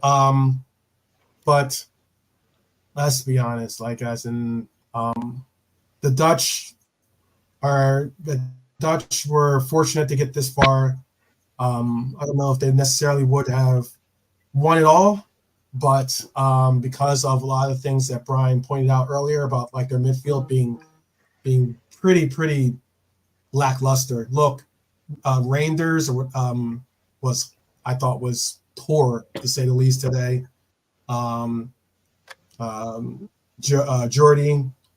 Jordy Shelton was poor as well. It's unfortunate. I didn't really get to see much of Cody do anything today. I mean, let's see, 22 touches. Basically was a somewhat of a passenger in this game, as opposed to being more of the focal points that he's been in other games for the Dutch.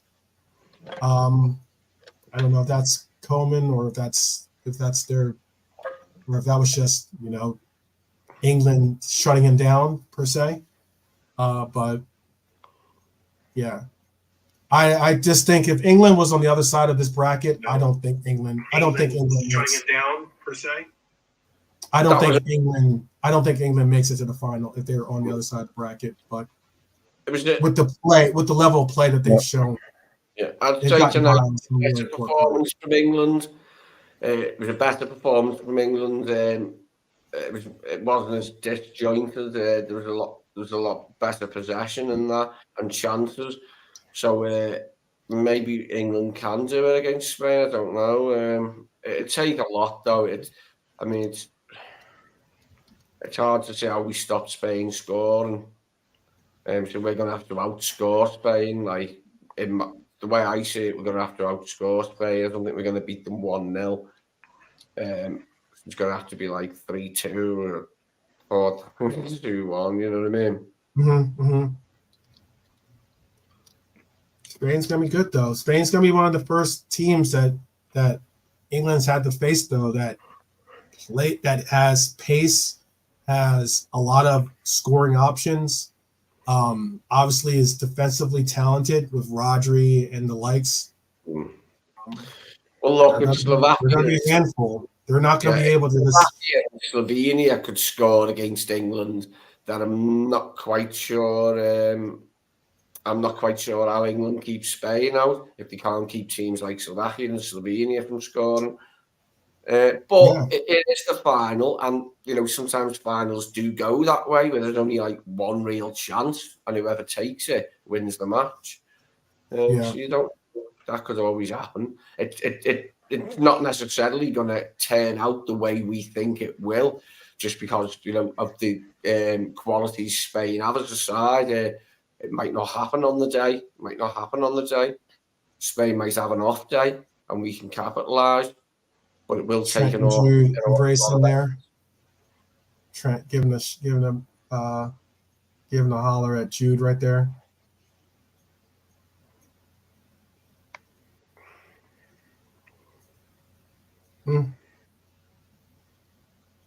Tough loss. It's gonna be a lot of disappointed Orange, but certainly the Three Lions have gone into Berlin and did what they needed to do. I mean, look, I would not have, if you told me that Ollie Watkins, again, was going to be the player that you call on to win you this match, I would have said, okay, have at it. Literally would have said, have at it. Good luck to you. Mm-hmm. Not that Ollie Watkins is a bad player, not that he's been on incredible form this whole season or this past season. It's still one of those cases where you want to sub him in at like the 80th minute or whatever it was and get a game winner out of him. Yep, as soon as the Palmer pass came into him, I knew he was going to score. I just had a funny feeling he was going to score, and he did. Yeah. Great finish. Yeah, top finish. Tidy as you like. Yeah. Palmer is better than Foden, I believe, in the team. Yeah. I don't know if anyone, big up Norm. Norm's in the house, by the way. Big up Norm. Big up Norm. MK Toe. Honesty. Big up. Yeah, I don't know if anyone's going to be. I don't think that even with this win, I don't think it doesn't get Southgate into the good graces of many people. Boring football. It's not really exciting, is it? You know what I mean? Yeah. He gets the job done. Don't get me wrong. He's got them to a few finals and semi-finals, so he's got them up to that sort of level. But when you look at it when you look at the players, the squad, he's putting on Luke Shaw, who ain't played for 4 months, on before Trent. Just them sort of decisions wind me up. He's got his favourites, hasn't he? Southgate and Luke Shaw's one of them. Yeah. Well, I hope Shaw's fit enough to start them in the final. Okay. I'm tired of By the way, let me just say this real quick too, Mark. According to this is an Italian paper, Calcio Mercato. in Italy. Milan are in the race for Ollie Watkins. They're looking to replace, obviously, Giroud's replacement, blah, blah, blah, but believe the Englishman would be an ideal profile. But the asking price of 80 million euros, 100 million plus for fellow English clubs. There is absolutely no. If you thought that I was anti 100 million pounds or 100 million euros being spent for Gordon, there is no way I would say drop 100 million euros on Ollie Watkins. There's absolutely no way. For Liverpool, at least. There's absolutely no way. That's the report, at least, here. Yeah, I'm good with the forward options Liverpool have got already. I think the 5 we've got is good enough, as long as Mo Salah's staying. If Mo Salah's leaving, then we'll be getting a new forward. But otherwise, I just don't see us being in the market for a forward. I see us being in the market for a centre-back and possibly a central defensive midfielder. And that's all we Villa need. will not consider selling the marksman for less than 75 million pounds. Would you pay? Ask that, Lee. Hey, we'll go around the horn real quick. Lee, 75 million pounds. Are you buying Ollie Watkins for Liverpool? No. Brian? No. No, that's okay. Mhm. JK? Not for me, no. No, that's a no? No. That's crazy. Tidy finish today, don't get me wrong. And last season was a top season for him, probably his best. Absolutely. So he sort of stepped up in that way. He's a good striker, don't get me wrong. He's actually surprised me last season how good he's got. So, and him coming on today before Tony as well. And he scored. Mm-hmm. So I think maybe he would never start before Kane on Sunday. That's never going to happen, you know.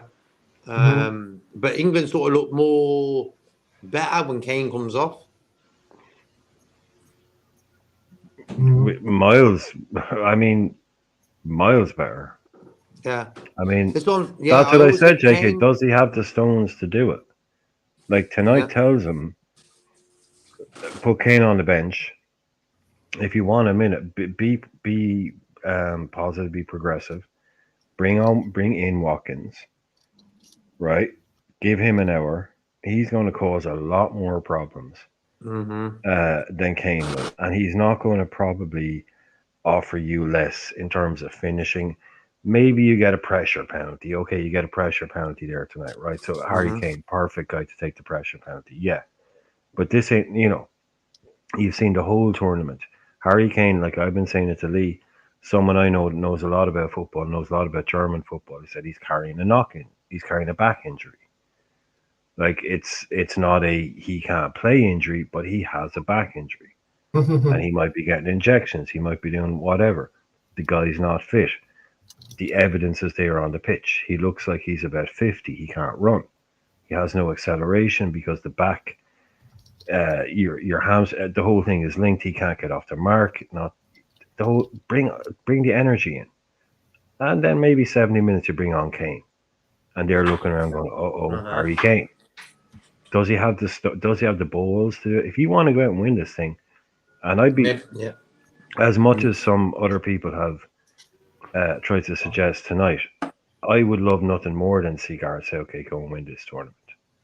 Just to shut up the so-called England haters that I have to listen to every day that are talking absolute crap and are the most entitled fans on this planet, who fail to realise that, the football isn't great, but he's getting you to this level every single final, semi-final. I get the football is shit. I'd be on board with that too, but I'm not going to take... I've been out here trying to be as diplomatic as I can. I don't hate anybody. I'm just saying, like, well, they don't play good football, and I've been trying to articulate what I hear from England fans, why they don't like them. I don't give a shit what happens in England. I literally don't care what happens in England. I couldn't give a crap if they win it or if they end up on the moon. I really don't care. It's got nothing to do with my life. It doesn't affect my life. I really don't care. It's funny if they lose for 5 minutes. Haha. If you don't understand why Irish people don't want England to win something, then maybe, give your head a wobble. Grow up a little. Yeah. And if you love England so much, maybe live there. But, also. So if you go on and win it, but just be brave. Go and do something. Don't criticize from afar. But just go and guard Southgate. Go out and just win something. Make a brave change. Bobby Robson. Start Watkins instead of Kane. Instead of bringing Kane off when it's clearly not working for the third game in a row, just leave him on the bench. Start Ollie Watkins because they won't be expecting that. Like I said earlier on, he's very predictable. Spain won't be expecting. They'll be expecting Harry Kane and Saka and Foden and Bellingham. Switch it up. Throw Watkins into the mix, and they'll be like, we got to change something. Does he have the balls to do that? Palmer for Foden as well. Yeah. You know what I mean? Bobby Robson was quite successful as England manager, but he wasn't very popular with the media.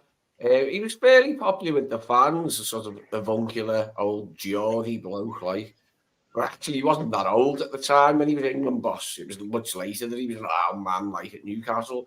But Bobby Robson was a good England manager, but he wasn't popular. He got a lot of stick in the media, a lot of stick. But he nearly got us there. He did come close in '86 and '90 with both efforts. We didn't perform well at Euro '88. We were dog shit at Euro '88. That was the one time I'd seen a Bobby Robson side not perform at a tournament. He was way offsides actually. Walker. He was offsides. They showed the 3D version of it just now. I just saw it. He looked on sides. Originally. And it didn't matter in the end. We got doesn't matter now. Yeah. Doesn't matter. But it pissed me off. Like if we didn't go through, he should have stayed on himself on side there. Like Trippier in the first half, constantly straight. And Trippier's done it throughout the tournament. Keeps straight. People will pick him out on the left, like the long ball, and he'll be offside. Yeah, Mark. I think Mark's got a good. I mean, Mark's saying the same. Very. But I said it. Well, I just found. Well, I said it primarily because of what Brian highlighted earlier, which was their midfield was just poor. Holland had no midfield, but did well getting this far. I agree. Yeah, where it was Cooper Miners, doesn't he play now? So him and Gravenberch don't play that often. Injured. That's the thing. Cooper Miners, De Jong, and Martin de Roon are all out. That would have been their three. That's right. I forgot about it. So, they have literally a whole second choice midfield, which does also then, it doesn't beg the question of why doesn't Gravenberch start or why. It just shows you how stubborn these guys are. Like, you don't want to play for Holland. Yeah. It's not just Koeman. It's the whole Dutch system. I mean, you go right back through. I mean, they've frozen out. They've frozen out better players than Gravenberch. Let's put it that way. I mean, the Dutch has never been. The Dutch camp is always one incident away from implosion. It's like the French squad. They torpedo those kind of teams have torpedoed themselves so many times just by back in the day. This is why Southgate, and it doesn't really get kind of looked at enough. Southgate has, and I know I'm not standing up for him, but one of the things he has done is created this whole thing where all of the team are happy to be together as a team and they all get on and they're fine. I know that sounds like simple stuff, but he knows back in the day, French teams, Dutch teams, Spanish teams, way more talented than other teams, torpedoed their own chances by infighting and not getting on and not having happy camps and having splits in the camp people leaving halfway through tournaments because of arguments with managers. All this drama crap. You don't get that anymore. It's not just the English. You look back through the Euros, like through the 80s and the 90s, there'd always be like a French player that arguing with the manager and going home. Roy Keane in the 90s. There's always this kind of shit. Southgate and these like psychologists and come along that no, that kills your chances. You need a happy camp. You need, they get rid of that. So a lot of that they've gotten kind of rid of, which, it used to, you don't see it anymore. It used to be fun. Don't get me wrong. It was great fun when you'd open up the paper the next day and gone, yeah, Cantona has left the French camp, or Baggio has been sent home, or Roy Keane. What was brilliant drama, but yeah, they'll be like, no, that kills your fucking chances, because the French team would have all the African players would be sitting together in a group. All the Paris players would be sitting together in a group. All the Southern French players would be sitting together in a group. At dinner time, you'd be walking into a restaurant and going, well, there's one group of friends, there's another group of friends. No, they all need to mix. They got rid of all of that kind of stuff. So that goes a long way, but it's also watered it down a little bit. So, like, I'm all for waking up tomorrow morning and finding out that, Phil Foden has had a fight with Southgate and been sent home. That's great fun. Brilliant fun. Brilliant, but, let it go, Oh. Uh-oh. Yeah, he won't Daryl's got change. something to say something to you, bro.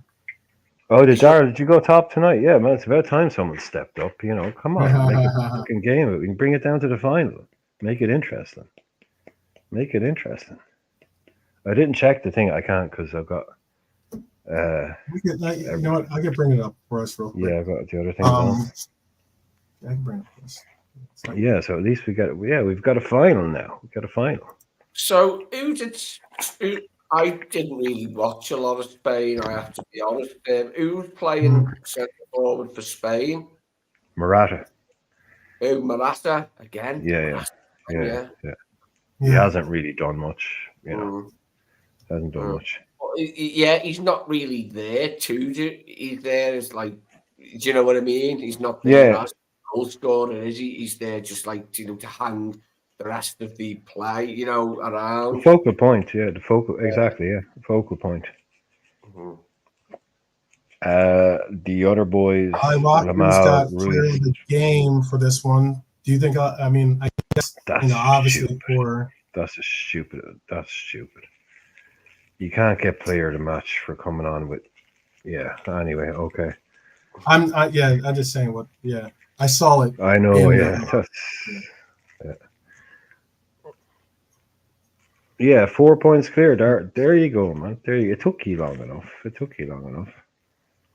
Anybody else close? Because JK was close enough to Darrow, and we could have a decent fight.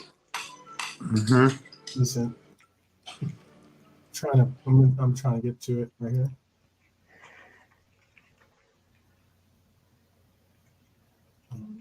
League. It's a long time we get there. All right, we are here. A team kind of. So.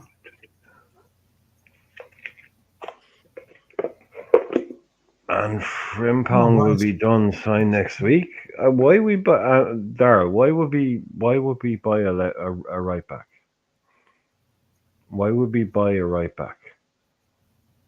Seriously, I don't know. Tell me why. How are you? It's not saying that you're. Maybe this isn't updated. It probably hasn't updated yet. No, sure. The game has only just finished. It won't update it. He's worked it out in his head, probably. I'm assuming he's. Okay, got you. But yeah, it won't have updated. Yeah, but why? Why would we sign a right back? I mean, we need a left back. Assuming we let Tsimikas go. I'm not sure we're after any fullbacks, left or right. I'm not sure that's what we'll be wanting. Like, that's a couple points. Strength, Tsimikas and Robbo will probably get the nod to be our choices next season again. As I say, no, hopefully not. Please don't. No. Tsimikas and Robbo, that needs a refresh. Which, whatever way it needs to go, that needs a. Yeah, no, I'm not saying there's anything wrong with any, but that just needs, like I said, a refresh. That needs something to go on. I just, look, if we're bringing in a Frimpong, amazing, brilliant, great player, but is that Frimpong will be played further forward because he's coming in as a winger, saying it's a no-brainer. Okay, if we're bringing, right, okay, that's. I don't know. Yeah, that's come out of nowhere. Can he play that role?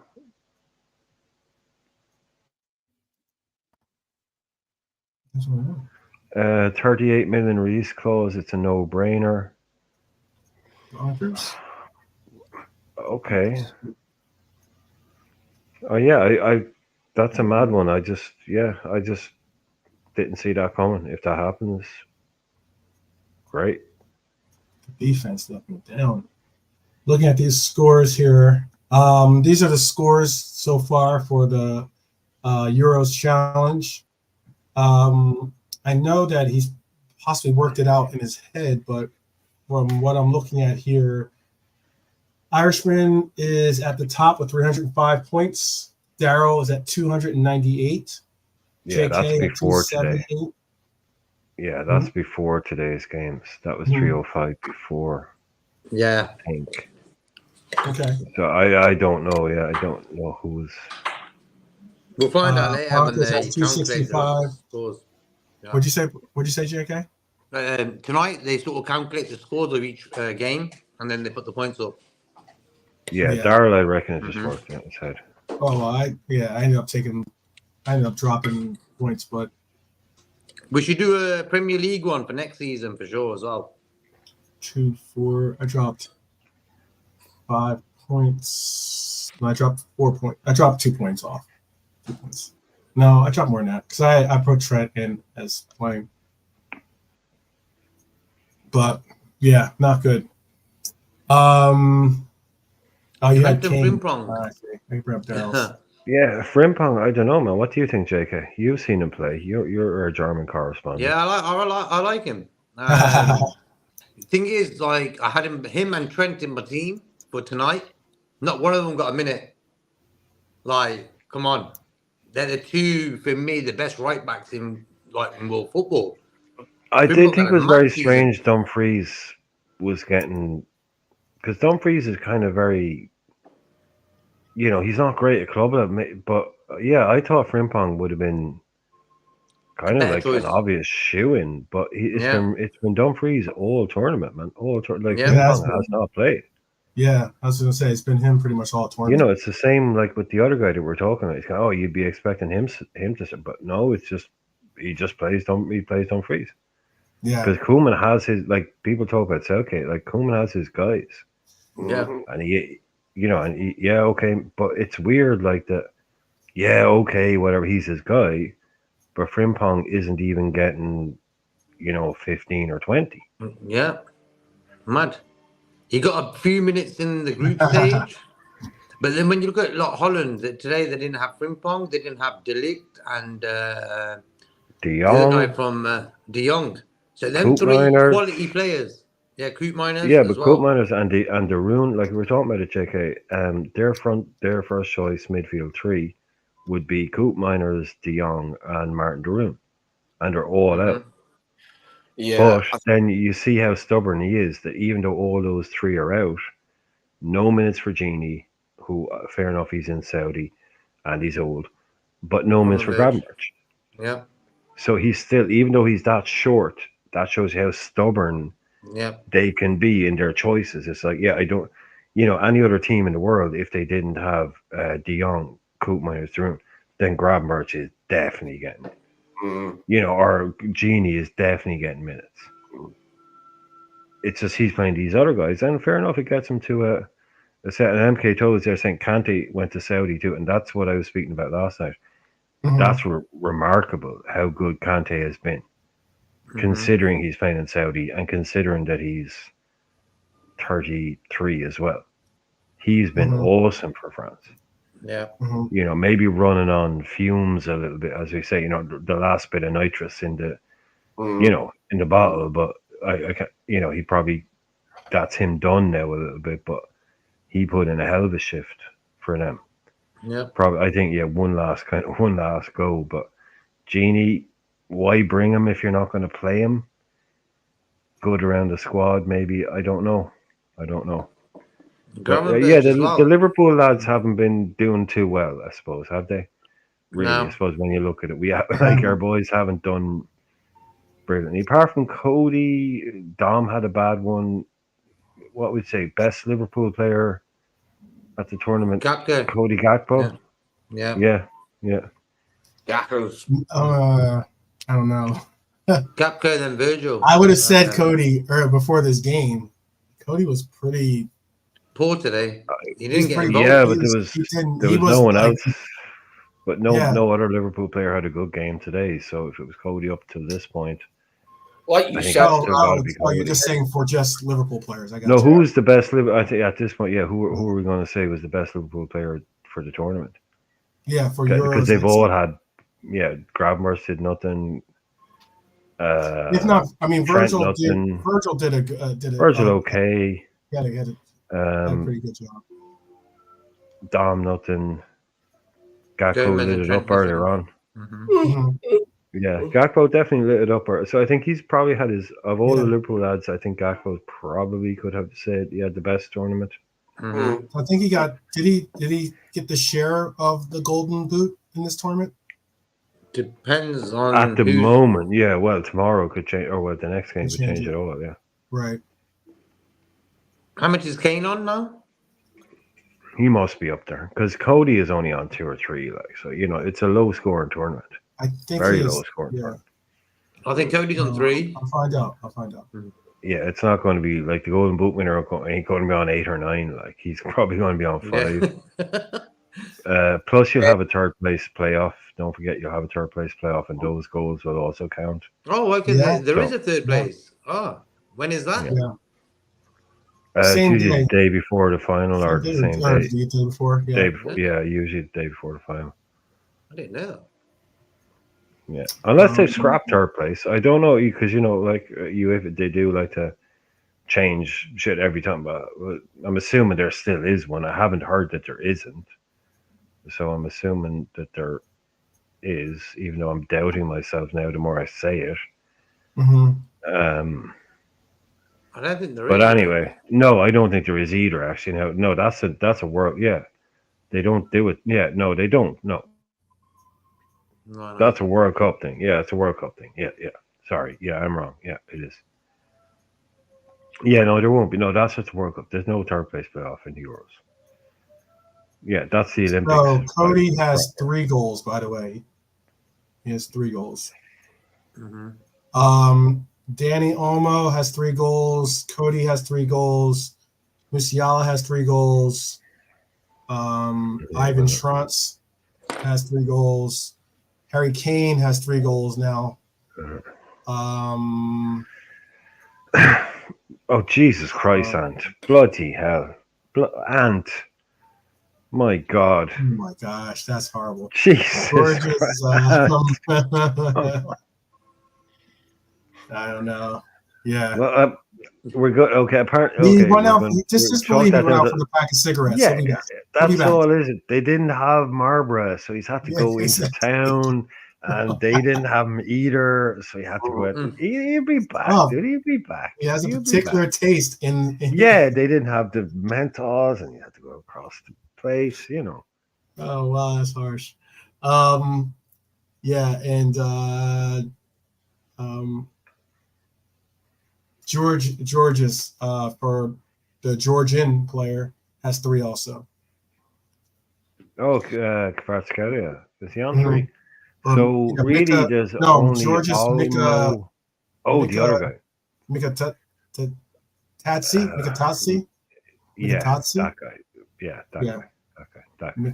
Mikal. So basically, it's up between Olmo and Kane. Olmo, maybe. Kane, They're the only 2 that Fabian can. Rez. Fabian Rez has a lot. He's has 2, two. I think.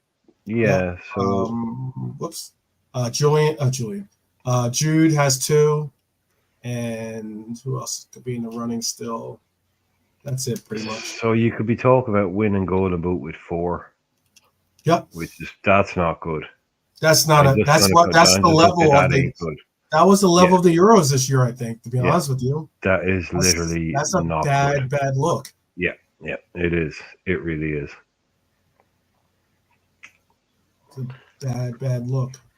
Or Jeez. neither of them could score, and you could end up with a tie with two guys on 3 goals. I mean, that'd be even worse. I mean, that's a high possibility. It's a very high possibility. So like I think that really does tell you a bit of the story. Mhm. Mbappe, Yeah. all the big names really. Lineker was Kinda. top scorer at the World Cup in '86 with 6 goals, I think. It was either 6 or 7. I think it was 6. Lineker scored at the World Cup in Mexico in '86, and he was top scorer. Yeah. I think he actually got a move to Barcelona to being top scorer at the '86 World Cup because it's always noticed who top scores, which forwards is the top scorer. Well, Was the matter? Even though England only got to the quarter final, he was still the top scorer. Yeah.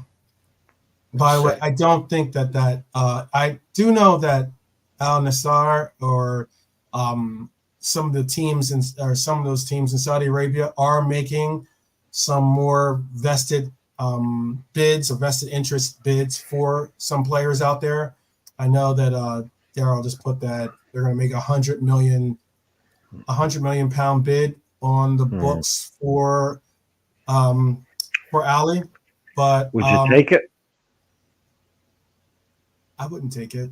Or round you the know houses. what? Round that. No, You know what? round the houses. Round the It's going to sound houses. crazy. You, It's going to Lee, sound Jake. crazy, but if you believe, if you want to tell Kelleher, hey, here's your chance, and then put 100 No, million but in the just bank. quickly. No, but just quickly. Round the houses. You, Lee, JK. 100 million for Ali. Would you take it?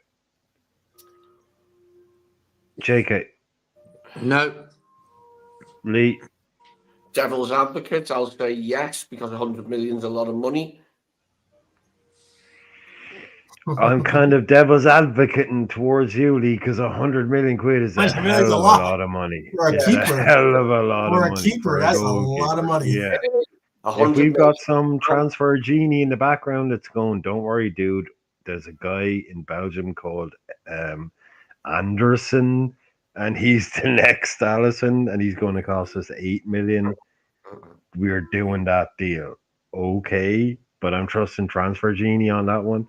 100 million quid for a goalkeeper.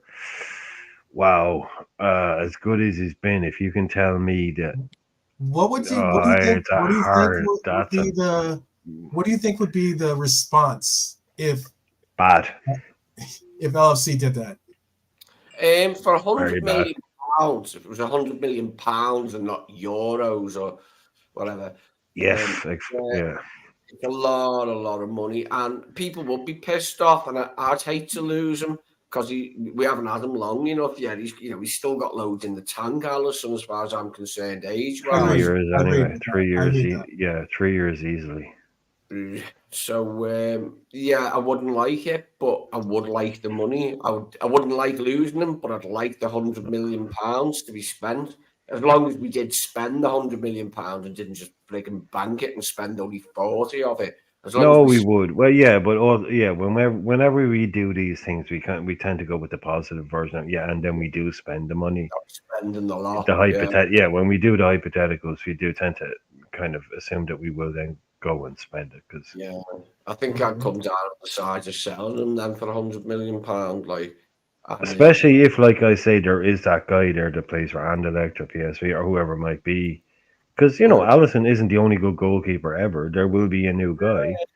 So if you got the new guy, which is the kind of important bit, obviously nobody wants to sell Allison. There's I don't know how much we can trust in, or you can trust in, because it's Yahoo Sports is relatively reliable, but they say Football Insider claims that Allison was approached first by Al Nassr, but he rejected the opportunity to move in favor of remaining with Liverpool. It was after Allison's refusal that the club decided to move for Poland international Szczesny,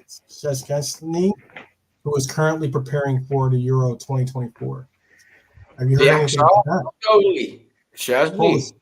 Yeah. Szczesny, the Arsenal Yeah. keeper. What Former Szczesny? Arsenal keeper. Bloody hell. No, well, yeah. Juve, he played at Juve now. But He plays at Szczesny Juve. is the guy. He plays at Juve Yeah, now. Szczesny Yeah. is the guy you're talking about, yeah? Yes. Yeah, Szczesny is what you said. Yeah, look, it's... Well, I'm not Okay, saying that they're not back in for him, Daryl. I was just saying that wasn't 100 that million was for a June 13th keeper. was the last. That was a month ago. Was that claim? I'm looking for anything about current because they're going to try to do either. I think there's more likelihood that they get City's keeper than they do get our keeper. To be honest with you. Because I think he would go for the paycheck, and he would go, and there's not really much left for him to win at City, So I'm looking for us to hopefully spend about 75, 80 million pounds this summer. I'd be looking at spending like 40, 45 on a centre back, and then the rest of it, whatever's left, on a defensive midfielder. Why not make a Coutinho out of it? We did it with Coutinho, right? That's what I mean. Like, that's my point. I would consider it, considering that I do think Kelleher is a good goalkeeper, and that could be the opportunity that he's looking for, that to become, he'll get his first team, starts that way. And would I want to lose Ali? Absolutely not. I think Alisson is like the best goalkeeper in the world. But 100 million could get me Musiala. 100 million could, with 20 thrown on top of it by us from our war chest, quote unquote, whatever that number is, could get us could maybe move Florian Wirtz to this club. I'm if that ends up being like that, I am all in for that. I think for 120 million, you could probably buy. You gotta be clever. You gotta be clever. Like, this is like if someone comes into a club and gives you 100 million for a guy who's 30, and you say, "Look, just chill, just be calm, okay? We had to go out and do these things to buy him at 57 to kind of I mean, the term that's become very popular is to shift the needle. We shifted the needle with Alisson and Van Dijk by putting big money down, right? Because we couldn't bring in a next 5 years guy or a maybe guy. It's like, no, bang, sorted.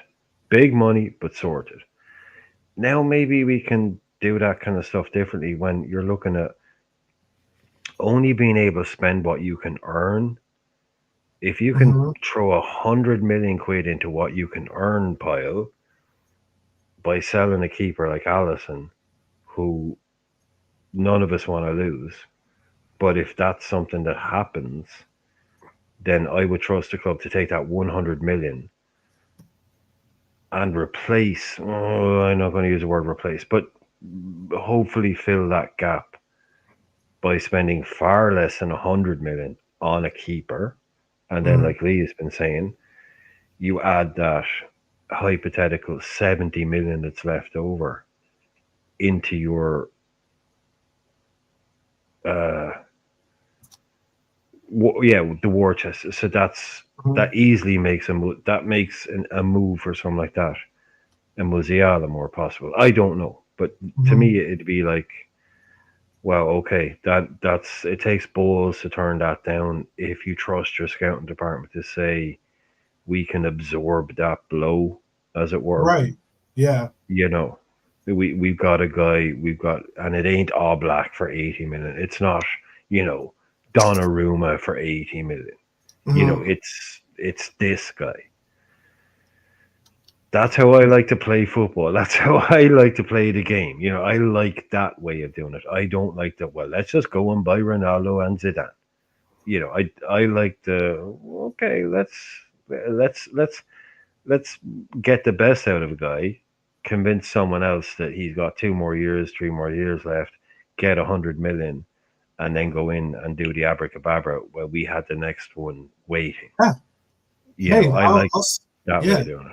I would say this too, and I'll let JK and I'll let Lee give their take. But if we were hypothetically to sell Allison, and let's say he wants to make the move, we get 100 million for him. Okay, that'd be great. You know, I'd be as much as I love Lucho. If we were to get, if Barcelona has 75 million or, you know, or 75, 80 million or whatever the price is going to be for him, that's 180 million. I'm not so like money. I'm not so Yeah. you know, like connected to these That's players tasty like money. that where I'm going to be like, yeah, we couldn't do something which is what we saw this club do when, albeit we already had them, we spent the money before we got the money from Barcelona, but we still got it back and it made it okay when we end up spending it for Coutinho or getting the money for Coutinho. But if we could be proactive and have the money already there, heck yeah, I'm for that. That's, again, 180 million in the tank. Then if anything, you know, or, you know, maybe I know that they are talking about possibly extending Salah's deal. That's what I've seen reports about, him being an extension on his deal, which I think would be a smart move, because then you could do exactly what you're doing, because they will come back for Salah again. Okay, yeah.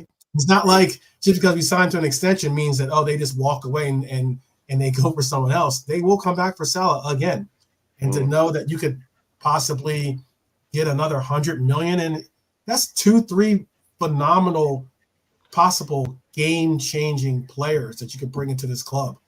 I would be all about that. Yeah, exactly. Play the game. And Luke go together and got like say 175 million for the pair. That's like squad changing money when you're spending it. Like if you had 175 million to spend, plus maybe some more added to it that you had anyway before you sold anybody, you know, maybe you'd be talking about 250 million to be spent on the squad then. Yeah, that's not even taking money out of the kitty that you already have. You know. I don't know. Daryl is saying I'm going to have a go with this. We are after the Georgian goalkeeper from Valencia for 45 minutes. I'm going to. Is Mamarashvili? I would love to see that happen. Is that him? That's the name, right? Mamarashvili. Yeah. Oh yeah, okay, yeah. That's exactly what I'm talking about, right? If you got a world class guy out there, you know, world class, right? Valencia can't turn down. Valencia, Real Madrid. Okay, this is the perfect example. A guy like that, say 45, right? Call it 40. You get your 100 for Ali, and this guy comes in. He's the bee's knees. You know, we all move on very quickly. Don't forget, as much as we love Ali, we all move on very quick. Because the guy between the six is the guy between the six, and that leaves you 60 million in the bank. Now, this sounds very. Now, I know a load of people, because I would have come at someone for this. If it was a Man United fan saying, we sell, who's their guy? I don't know. Who could they sell? Bruno. Yeah, they say we sell Bruno for 100. That leaves us 100 to spend on someone else. I'd be going, yeah, you're Man United. They're probably going to give you about 30 or 40 of that. Maybe 50 if you're lucky. I can prove, and everyone knows, as much as everyone hates to say it, there is proof and there is precedent on all this. We spend what we earn. People call us a selling club because they twist it the wrong way. If we get 100 million for a player, we spend that 100 million. We don't take we don't spend 80. We spent all the Coutinho money, because that's how FSG run it. We brought it all in. We can spend. They don't take a cut. They'll take their cut when they sell the club. They don't take their cuts from transfer fees. So that's why I'm so confident in saying that, playing it like Football Manager, it might sound, we sell a guy for 100, then we have 100 to spend. At Liverpool, I think it actually means that. they will put it all back in. It will go into the kitty. So it's not like at United or somewhere else where they be, oh yeah, but your dad, you sold a guy for 100 million. Yeah, Rush money all them years ago when we sold Ian Rush for 3.2 million. We bought John Barnes, Peter Beardsley, John Aldridge, and Ray Houghton with that money. Then brought Rush back on loan. Genius. So with the Rush money, we bought a brand new we bought 2 forwards, Beardsley and Aldridge, and 2 wingers in Barnes and Houghton to supply them. That's when you could buy world class footballers for 500 grand. Oh my goodness! Well, Johnny Barnes was 9. Yeah, Houghton, Beardsley, these kind of guys. Yeah, but you named all those players and you got them all for 3.2 million. You just named some of the best players ever to play for the club, and they cost all collectively what we sold Rush for. That's how you do business. That's how you play the game. Yeah, Peter Beardsley was the expensive one at the 4 at 1.7 million. 1.2, 1.7. Okay, yeah. 900,000 for John Barnes. John Aldridge was 750,000, and Ray Houghton was $500,000, I'd say. Ray Houghton I had some good news, by the way. I'm sorry. 325,000 or something ridiculous. Was he? Okay. Um, What's the good news? Give it to us. Triple Sock G it to me. is no longer. He out the door. Yay! He's hang out on. the No. door. Wait. I don't even care who we bring in right this moment. I just did not want Triple G to hold down. It took forever for them to get it done, but could this be our future? I'm hoping that could be our future right there. Just hold on, folks. Yeah. This is a I'm hoping that could be our future. We'll see. No, this is going to be a typically 12th man style, perfectly timed soundboard moment. Hang on. I mean you can talk if you want. Oh yeah, for sure. Oh, I'll talk a lot about it. But I'm so happy. No, Landon Donovan, Daryl, and neither Brad Friedel will be our next coach. I can tell you that much. I don't want to see. I mean, like, who knows? It might be Cherundolo. He's a heavy he is a heavy favorite. Wait, no. I mean, this is just genius. This is as good as it gets. This is real. This is smooth. Smooth. This is what this one. Smooth right there. Yeah, there you go. Oh, and that's even a shit version. That's not. I don't know what that is. But yeah. Oh man. Song I'd forgotten about, and we were talking. I know he doesn't wear the specs. By the way, that's just the closest mock-up I could get for Jurgen wearing a USA hat. This thing. Clint Dempsey is not going to be. Clint Dempsey is not going to be our coach. The closest to a former player being U.S. men's national team's coach is Cherundolo. But like, yeah, there you go. There you go.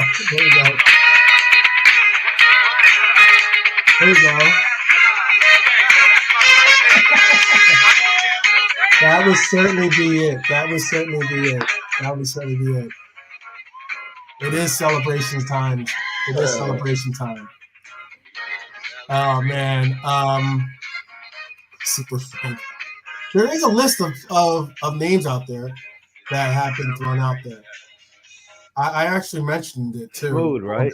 Smooth. I mean, it was like something from the Late Show. I mean, that was like that. I think that was only like 28 seconds. Yeah, I mean, that was smooth. Yeah, but yeah, at least we got the that. I was looking for the ba. That's all you need. Yeah, but I couldn't get that because you had to go. Sorry, but like that's not. Don't ever look up no copyright music on YouTube. It's horrible. Oh, you'll get. It's Jesus. Shit, man. I don't. Wow. That's what I we don't need know what AI Marvel for, is. is to make up that stuff. You don't No, need it's real big. humans It's out big there. news. Look, what was crazy about this is one, Marsh took a shot at U.S. men's national team by saying, "Hey, you guys, He's a Canuck now, right? He's a yeah, Canuck. he might as well just change his passport, to be honest with you, because it's harsh. Like the love, It's harsh for Marsh. There's really not much love I could have for him going. If he'd gone to another country in like, you know, another part of the world, fine. But to go and try to raise up another nation against in our actual federation, no, I'm not cool with that. And then, like, as far as this tournament, Canada beat who they beat? It wasn't Peru. They beat Quick I think it was question. Peru. They beat Quick Peru, I question. think, or something like that. And the coach was fired like the next day. Venezuela, or no, they beat Venezuela too. They beat Venezuela. The coach was fired the next day. Like the Paraguay's coach fired. All these coaches immediately fired after the performances that they showed in this Copa, you know? And U.S. men's national team sat on their hands. And if it wasn't for the fact that, like, all of the supporter clubs here in America came, and I mean like the big name supporter clubs, came out and wrote letters and posted letters to U.S. Federation saying, get this guy out.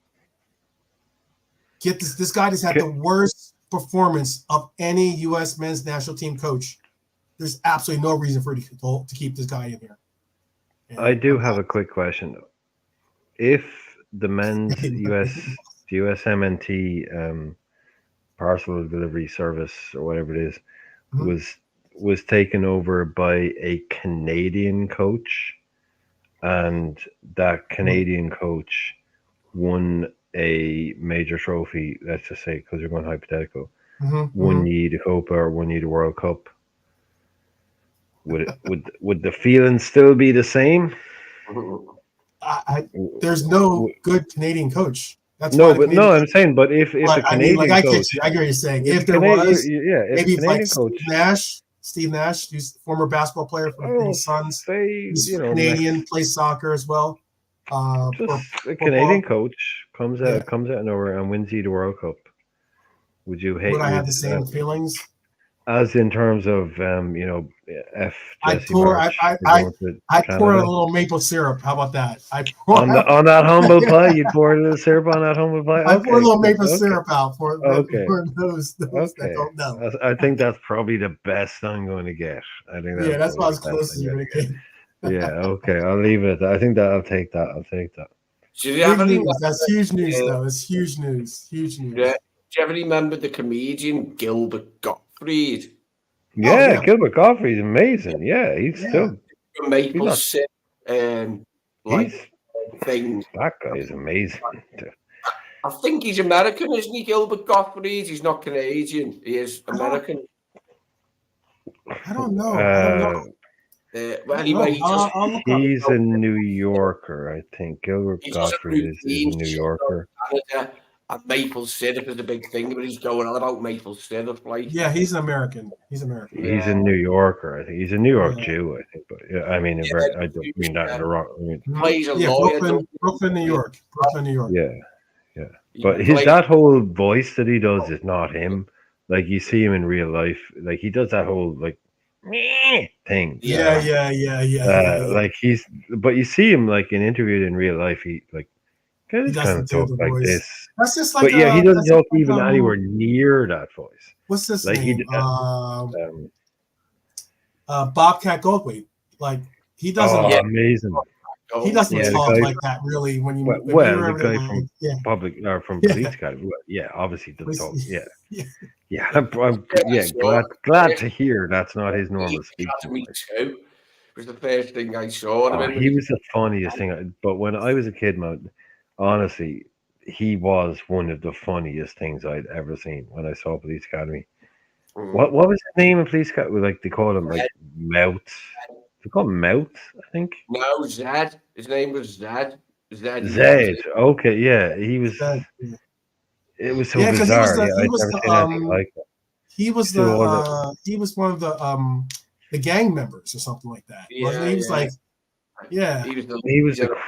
he was a crazy guy. But then you had the other guy.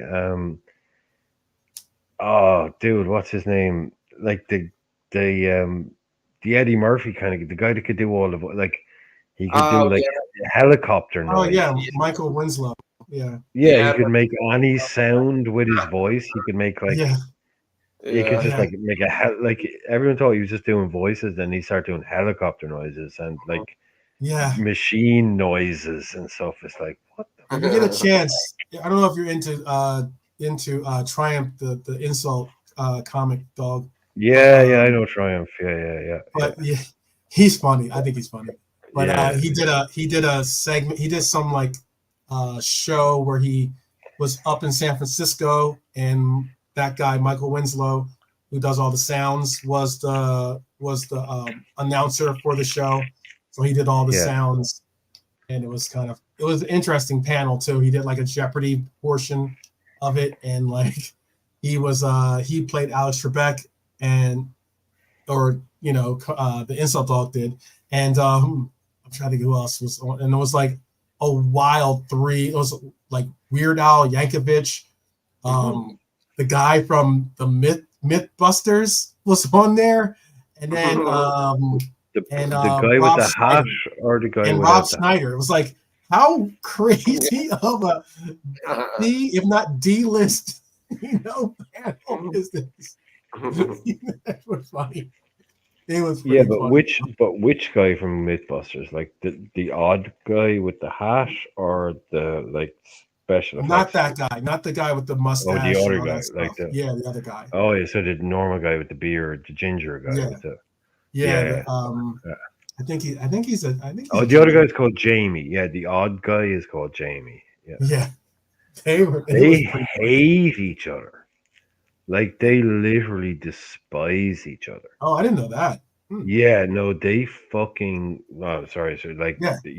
they never really like your man, the other guy who's not Jamie, who's like the proper guy. He works in Hollywood. He does special effects. Like that's his shit. Like it's Adam, I think is his name. He's just like his thing is Hollywood, and the other guy is like this weird. But yeah, apparently they just can't stand each other. I didn't know that. It's one those classic. I wonder if Mythbusters on it, because they have another group too. They have like the B team too. I guess you call them too. Oh yeah, all the people that used to just help them with stuff. Yeah, and they started letting them get caught in shot. The and girl people and there's the Asian who's guy. that guy? Like, Yeah, they create like a mini thing. It's very you can see the way they do that. If you're to kind of like fast forward these shows, you'll see the way they start slowly introducing kind of members of the team. They'll show them more and more, and if the audience reaction is really good after a show where they show somebody for 2 minutes, it's like, oh, it was really great to see that guy. Then they'll be in the next show. Whereas if the audience reaction is like, oh, why was that guy in the show? I don't like him. Like there should be more like he'll never be in the show again. And that's how you see they slowly trial all these people. And the ones who get the best reaction from the audience when they kind of pop up in the show for a couple of minutes, like, oh, that girl was so good. I hope to see her again. Or that guy was so funny. I hope he's in another show. Boom. They're the three that get their show. It's like when you wind it back, you can see the way all those Discovery Channel shows, they started off as like really kind of normal. Like I watched probably the first 2 episodes ever of OCC, like Orange County Choppers. Like I remember that show when it was literally 2 guys in a shop welding stuff. And by the time it ended, it was like some kind of media behemoth. And it was like Paul Jr. versus Paul Sr. It's like I remember when this was Oh yeah, yeah. When they do genuinely their builds just a and show. stuff. Yeah, I remember when this was genuinely just a show about people in a Hey, biker shop making bikes. yeah. Okay, they were quite different and very Shout out telegenic and Bonkers, by the way. interesting characters and stuff, but it was just like that's when Discovery Channel used to be kind of normal. As a, yeah, OCC Mhm. changed Discovery Channel, I think, big time. Kind of ruined it. But that used to be a really good show. But now you've got that. I remember like Paul Jr. had his own show, and he's like, "Oh, I'm designing barbecues for people," and you're just looking at him going, "Yeah, yeah, yeah. It's all gone wrong, hasn't it? It's all gone wrong."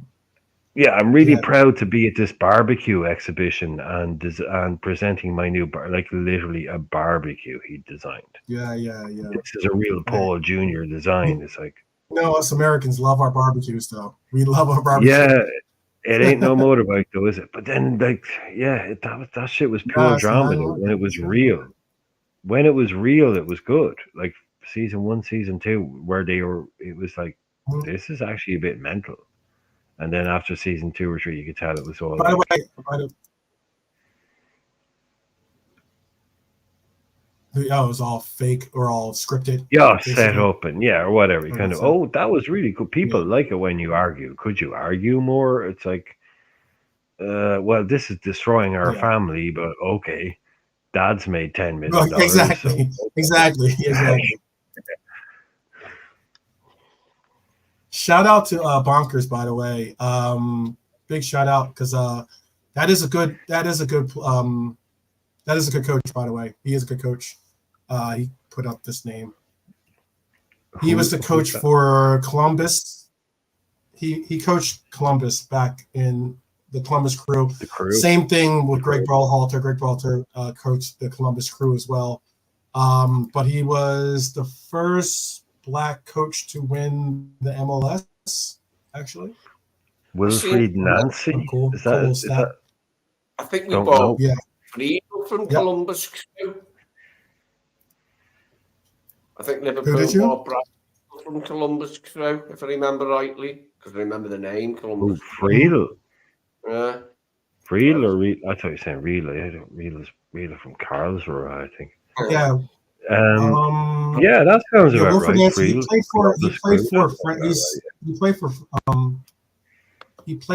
I'm trying to think of what other teams he played for though. Because he's a French player. Originally French. He's from France. To be honest, I've never heard of him. Wilfried Nancy. No, I don't. No. Yeah. Yeah, he's the only black head coach to win the MLS, actually. MLS Cup, at least, which is the big cup, the big trophy for MLS. So you're losing faith in the Klopp. Oh no! I was just saying that's a good shout. It's a good play. No, do you think that's actually a genuine? No, I mean, I have a list actually. I do have a list of coaches that I made up. No, but do you think it's a genuine shout? I mean, without red tinted glasses off and all that, but is that a legitimate, genuine shout? Could they get Klopp? Is that a? I think they could get Klopp. I think they could, because I mean, like, if anything, with the World Cup coming here, that is a lot of. Jurgen could be able to go and live a life here in America that he's not able to do in England or Germany or any of those other countries, in Europe at least. That's the difference. I mean, he could. The sheer fact that Messi can go grocery shopping in Miami, there's hope that Jurgen could go wherever he decides to call home. There's hope that he could go out and have a nice that's the big dinner with selling his point. wife. That is always the big selling point for them. Yeah.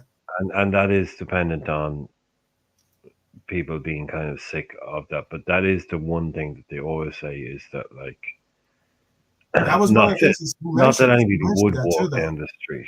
But no, not that anybody would walk down the street per se. But Messi saying, like, I can walk down the street here. Right. I can go to the store. I mean, he can't leave You can't leave his house in Barcelona. Mhm. Can't leave his house in Buenos Aires, Paris, probably. But is that the main attraction for you?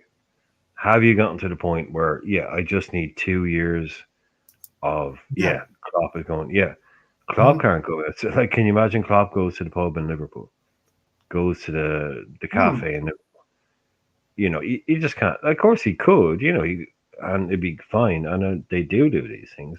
It gets overblown. They do go out for a pint. They do go out and socialize, and people leave them alone. Like Liverpool people tell you that. Like a lot of people, oh, it's not everyone. They look, shut the fuck up. Don't tell anyone who's here, Mhm. because if you don't tell anyone who's here, he'll come back again. Right? He came in for a pint, but Mhm. in general, he can literally walk down the street in America, and you could stop 50 people, and you could say, "Did you recognize that man that just walked past you?" And you might get two that would go, "Yeah, I think that was that football guy, right?" Or or that was Jurgen Klopp. But the Mhm. average American, no, what guy? And that's a big attraction for them if they've It made is their, huge. Henri, if I they've don't know if you made ever heard their, about what Henri says. Henri was talking about the city he loves the most. He's been a coach for New York. He's been a coach in Montreal. Obviously, he's lived in Paris. Lived in obviously London. And he says that his favorite city in the world is New York City, for instance. And the reason why is because he could be anonymity. in New York City and walk the streets without really anyone know who the heck he is. But also, it's the thing is like, do you get to your point in your career where that's what you want? Because do you want to be at the top where you can't go outside because you're managing Italy in Milan, or Right. it is. You're going to be anonymous there, but there's reasons for that, right? There's a reason why Jurgen Klopp can't go outside in Barcelona if he's managing Barcelona. It's like I'm sure Tom Brady can't just go and walk around No, Times exactly. Square. So there's a reason. For U.S. athletes, different story. More times Like than Tom not, Brady could they walk know who around you are. Liverpool. Yeah, So they it's know who you different. are. So if Right. they're prepared, if they've gotten to the point where they're happy to basically go to the American league and take that anonymity and it not be at the apex of you're not Manchester United manager or whatever. That is a big difference. And I'm sure it's a lovely little kind of career break for someone like Klopp to go. Yeah, that's why Guardiola went there. Like Guardiola said, Brian, wouldn't that be a major, I don't know, feather in his cap to be able to say that not only did he, that would be a to question be for able him. to go and say that he basically not really resurrected, but took this golden generation that we quote unquote have here of players. Well, that would be a and was question for able to him. create a sensation I think that's the one thing we're missing. These coach. So you said something about. I'm sure it'd be great for you guys. I'm sure. Yeah, no, yeah. it'd be amazing for. I mean, because he would be. He would fit. He would be. Not saying that in America, but he would be a marketer's dream.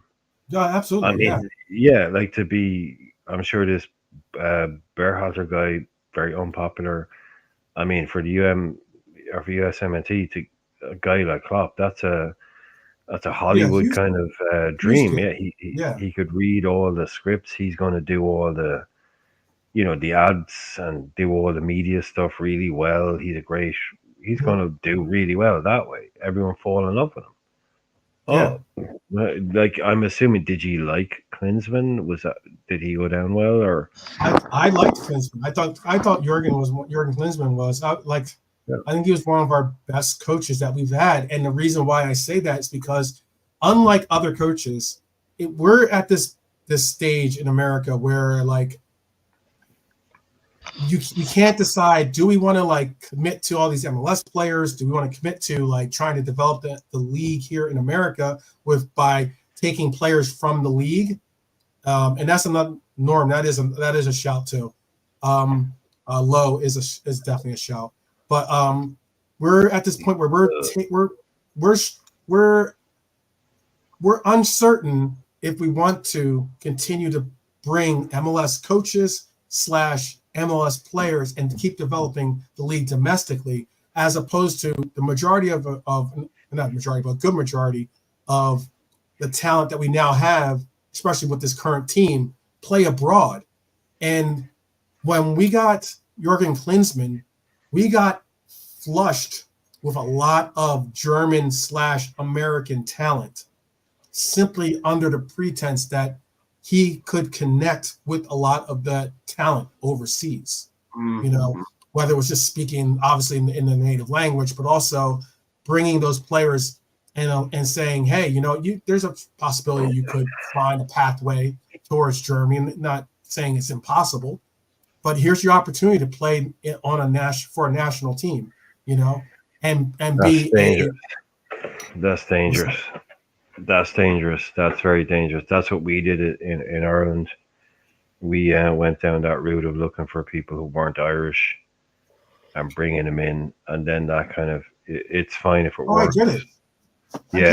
I just would have thought, yeah, but like America, I would have thought like that's really interesting to hear you say that. Like, yeah, no, I know. I would have thought American, like 250, yeah. 300 million people, a huge country. I would have thought the last country in the world that would have been need to look for, like, say, Germans with American grandparents or Italians with American passports. The best way for you guys to go would be to, you know, you invest in grassroots, and it takes 20, 30 years, but that's what it takes because you got the infrastructure, you got the money, you got the sports science, you got everything it takes. You've shown it to create like world-class basketball, I think, Olympians, all that. So if you put that money into football, soccer over there at grassroots, you know, of course you'll always have, because ye are American, and America's such a big country, there will always be people all over the world who will qualify for America, you know, because grandparents, you know. Right. But yeah, I think if you were to if you put half the money, well, it's not the, but again, you see, there's like, too many sports here in America. There's too many sports. That's what I was just going to say. I get that. Like basketball, NFL, it's easy. Baseball. How do you break into that, Joe? How do you break into that? Well, baseball, for instance, is a dying. I won't say dying sport, but it is somewhat. Kind of is, though, isn't it? It's been suffering as of late because the inner cities and everything like that here in America don't play. It's not, baseball isn't their focus. You know, basketball is a lot more international talent from some like Central America, you know, and those kinds of Caribbean, those areas have been playing baseball, for instance. They've been picking up the slack. That's the thing, isn't it? Baseball is like Cuba. Like, if it's not American, right? It's Cuban, right. It's Japan, weirdly, right? Oh, for baseball, yeah. For baseball, right? South Korea too. Yeah, exactly. Like, weirdly. But yeah, so baseball, I'd imagine it's not kind of for me. I would have a quick answer for you, Brian, too. I'll allow for you to finish your thought, but I was going to say answer. I'm just wondering. I'm asking because I don't know. I'm just because I've heard the reason why those sports are so big. Baseball, I think it was because Fidel. There was an era when Cuba you were able to interact, but Fidel, I think, actually did play baseball himself, and it was like. It's such an incredible pastime in Cuba, baseball. But for Japan, the reason why Japan loves baseball, in the little bit of history or knowledge I have on that, is because of America's influence in Japan after World War II. After World War II, exactly what it's from. Yeah, that's exactly and what it is. South Korea as well. But I was just kind of what I was wondering is how to put this in the right way is basically baseball is a white sport or Latino sport, majorly. No, the way I look at it. Growing up, that's what I say. It's not an inner city sport. The Negro League was possibly had the greatest, like Satchel Paige and those players, some of the best players in the world. Period. Like, as in absolute best players in the world. It just so happens that they integrated, and then the emergence of basketball and football started, or Basketball American is a football, thing, though, isn't it? and then it was a wrap. It went from once all the sports started to get integrated, then it's a lot easier. Put it this way, it's a lot easier to play a game of basketball than it is to play a game of baseball. Well, that's You know? that's the point I was just going to make. It's just like you can have 10 games of basketball going on Yeah. in half the size in a hardcore court in the middle of New York. Yeah. On concrete, surrounded by high rises. Yeah. Taxi, you can't have a baseball field there. No, you can't. You can have In the it's same like that's why city? 5-a-side is so popular. You Same can thing put like 5-a-side yeah. on in What was that? small little spaces. Yeah. No, it's just 5-a-side. Like, why is 12-a-side not as popular as 5-a-side? Because you can have like a small little space. You can have 4 games of 5-a-side on a big concrete pitch, sectioned off. Where you can have a full-on baseball game and go out into country, right? We had a play area on our estate when I was growing up. Little play area. It was at the back of a load of sheds, because all the blocks had sheds. Everyone they were all down in the courtyard because people lived up in the sky. You know what I mean? But there were sheds on the ground floor for everyone, and our play area was behind that. And then there was a car park. And it was just like tarmac. It was like tarmac we played on. It wasn't concrete. Well, I played on tarmac. In fact, it was a mixture of concrete and tarmac, because the walkway was concrete, but the play area itself was tarmac. Nice and soft is tarmac. Tarmac is nice and soft when you land on it. Yeah. Still hurts. It still hurts. Yeah. Yeah. No, but if you grow up on concrete and tarmac is like, ooh, that's soft. Oh, yeah. Concrete is hard, but tarmac is like, it rips you a bit, but it don't break you. Concrete will break. I agree with that. Yeah. The easiest answer I would say, though, again, is that, and I've been asked this question by some other players that actually play have played for the national team, like, what is it that we're missing, or what do you think is like, because they ask the questions themselves. They do, and it's just honest God truth. They ask the questions. So it's like, why do you think that the game isn't growing the way it should? And I'm just like, look, America has so many sports that it's not like you can just concentrate on being a football player. Like, as in, we're excellent at track and field. We're excellent at, just thinking about Olympic sports alone, track and field, we're excellent at. I can remember a time when American football was new on British TV.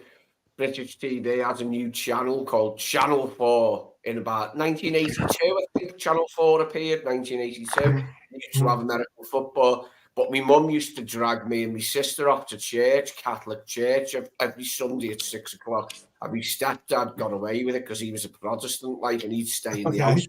American football. William Perry, the fridge, was like. Oh, yeah. There you go. Chicago Bears.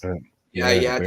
William Perry was one of the big players. Everyone knew it. One of the best teams, one of the best defenses, one of the best teams of football lore. People who had never watched a game of American football in England or Ireland knew who the fridge was. Who the fridge was, yeah. Sure. Yeah. He was just one of those names that transcended. Yeah. I think that they did a song similar to what the Reds did. I know the Liverpool did some type of like rap song or something like that. The Anfield rap. Yeah. For the 88. Yeah, that's an iconic moment in all of it. The Anfield rap is. I think the reason why they did the Anfield rap was because of the 85 Bears did something very similar. No, it's the back in the 80s there was a tradition where every the FA Cup final, every team that made it to Cup final had to make a record. You did a song. It was done for charity. That was the tradition that the two teams had made. That's why the FA Cup final is so big. It was that big that if you made it to the FA Cup final, the entire team had to do a song, and it was released in the chart. And quite often they chart really high. They get the songwriter in, but it would be all the teams singing it. Like They do them for the World Cup now. But that was a big thing. It was a team song, and We they'd always always win and have do it. a World Cup and a Euros. Oh yeah, These- everyone did it. But the FA Cup one was that's where the Anfield Rap comes from. Is Mm. we basically that's how good Liverpool were. Basically, what they did, if you actually look back on it, what you would have is all of the team would go into a studio, like a kind of a choir who had never sung before, and you'd Mhm. have a guy who would write a lyric, and you'd have a load of Sure. guys who were really uncomfortable in singing, and they'd sing this big kind of chanty sing along type song, right? Mhm. Like a Like We Are a the World football type chant. song.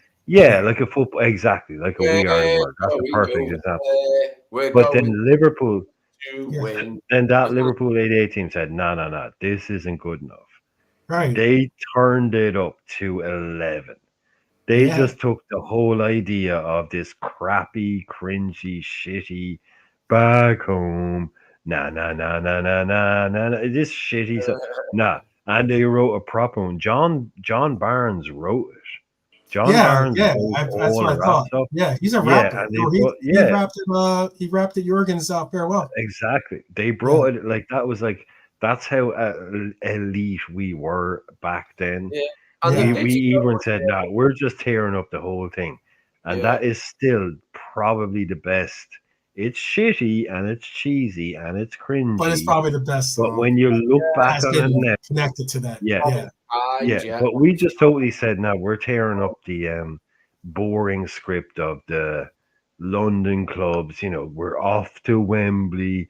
I hope we win the cup and bring it back home for the fans." You know, fuck that. We just went in with a rap and Steve McMahon, like I mean, John Aldridge, 11 white guys doing a rap. I mean, Yeah. we pushed it close. Yeah, we pushed the envelope, man. Craig Johnston That was was Liverpool in the 80s at the cutting Craig edge. At the cutting edge. Craig Johnston, inventor of the Predator boot and former Liverpool. Yeah, player. yeah. He just invented the future of football, just hanging out at Liverpool.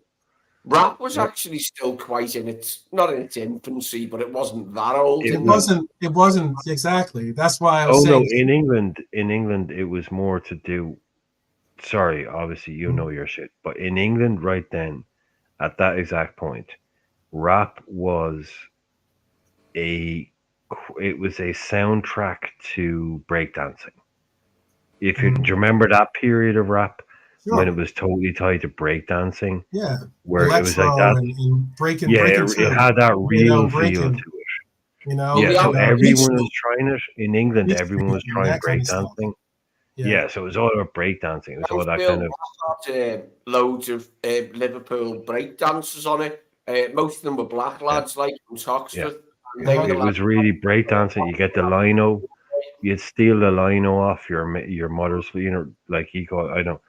It's not carpet, you plastic carpet. And you put it out on the street. Oh no, you gotta put yeah. If you're gonna. I used to break dance when I was younger. Yeah, you get the cardboard. You put the cardboard down, and you can like do your back spins. And if you're crazy enough to do the head spin. Yeah. I'm not sure I'm very good. I tried spinning on me back, spinning on me knee. Really? Very good. Wait, you were doing that, Lee? Wait, you were doing it, Lee? Yeah. Me and me Oh, mates. wow. I did not know, Lee. Lee, I can see you, Lee. I can see you maybe doing like the Peter Crouch, like doing the robot or something.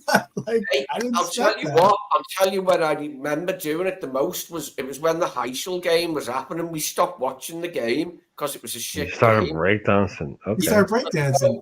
Okay, that's new. We need to introduce that to the stream. We need to into the channel. When we're watching shit games, it's like, okay, right, stop, breakdown, breakdance, breakdance, the worm or something. Yeah, breakdancing. Yeah. I used to people have get their steps like in a white piece of wood that was once a door or something, and it was very slippy. Spin on it. Oh wow!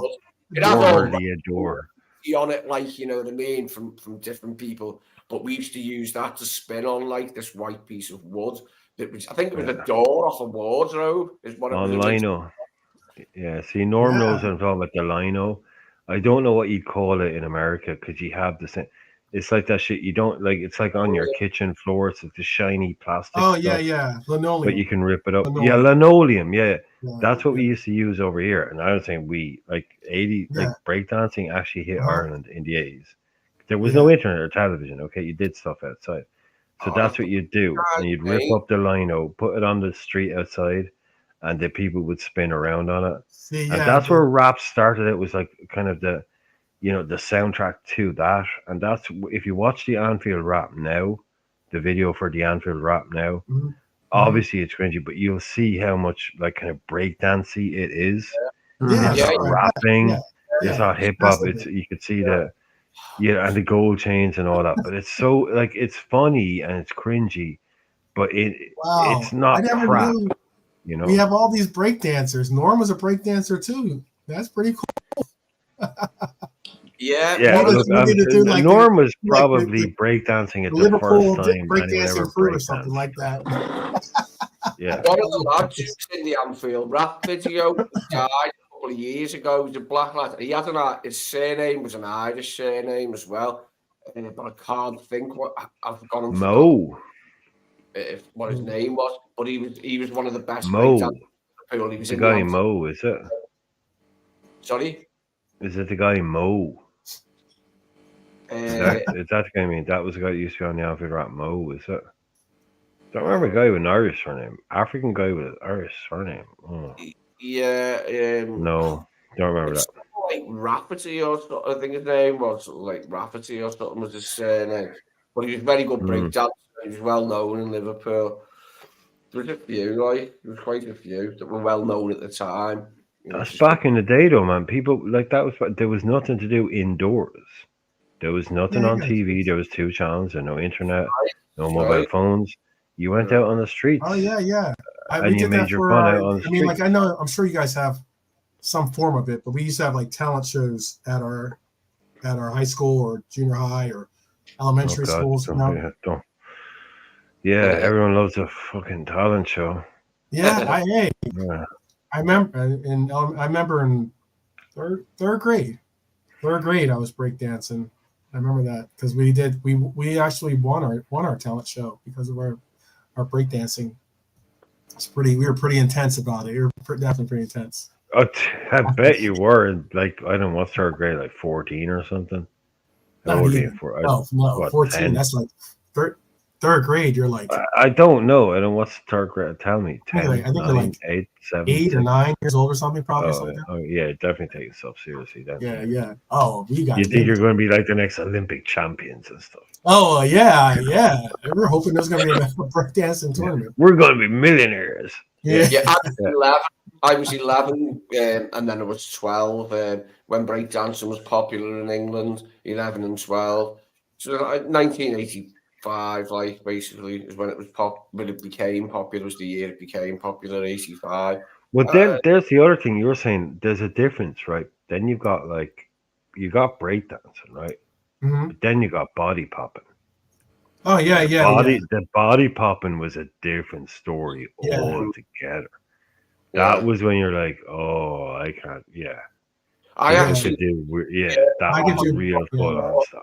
Yeah, that's the Sturridge, Daniel Sturridge, basically. Yeah, the Shalimar, all that, like, yeah. That was his celebration. Hey, that was interesting. When we were talking about breakdancing, and Mark Simons made the comment that Turbo from breakdance taught Michael Jackson the moonwalk.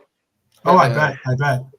Because he was brilliant, Turbo, in breakdance. Like, he was the better dancer of the two, but the other one talked more. The other one was called Orlando or something in it. Yeah, well, that's disputed as well. That's it's also said that the guy from Shalimar, if you watch the as we spoke about before, the guy from Shalimar when they were on Top of the Pops Live is the first guy to ever do live on TV.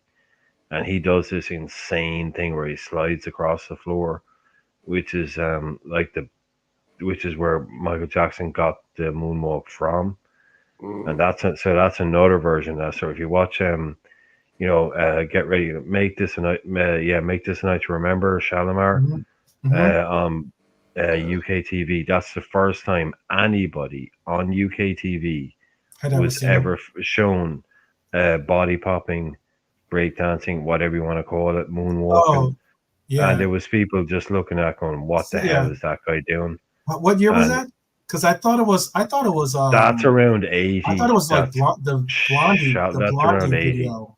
The Blondie No, that's video rapping. No, popularized. that's rapping. No, that's But rapping. no, That's there's a rapping. part where the man. In Oh, the there's the moon, guys in the background doing those shit with yeah, their they're- hands. Yeah, they're- yeah. But yeah, they're this like- is live. No, this is live. This is live. Oh, So that's the mongoose. different. That's no, I'm just saying they were live on like back in the day. Top of the Pops was live. I And he was always actually doing it name. live on the. I like the name Calamar. It's got a ring to it as a word, to say. It's got You see, there's no first anything when you talk about music and you talk about dancing and you talk about there's no first anything. No. But when you talk about Shalimar and when you talk about that body popping, that is legitimately the first time on British television. Oh, on British television. That it was broadcast live, Mm-hmm. not a video, live. Right, Someone actually body popping and breakdancing literally beamed into the living rooms of English people right then and there. They had never seen anything like that before.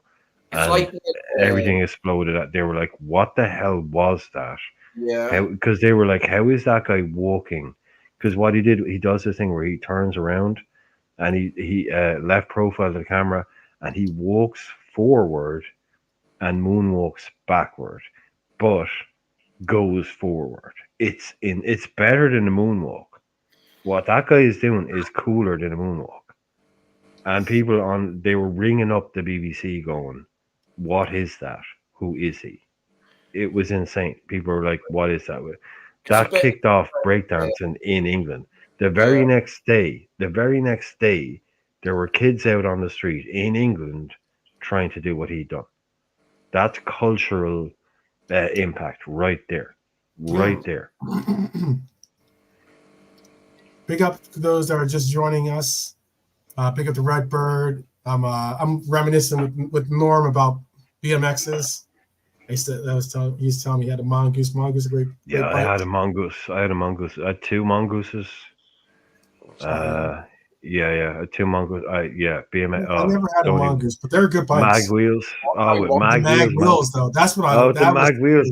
Big, thick, yellow mag wheels, man. 3-spoke mag wheels. Yellow. You were in trouble. I had them, man. I had them, man. I had them. One of them, but I couldn't afford one. My mum got me a Falcon Pro, it was called. I had the burner, man. I had the rally burner as well. Yeah, I had the rally burner. 3 weeks. I was about 9 years old and we went in the park and I was actually having a fight with some other lad, Simon, because it upset him and he went, right, we're going to have a fight. It was like, all right then.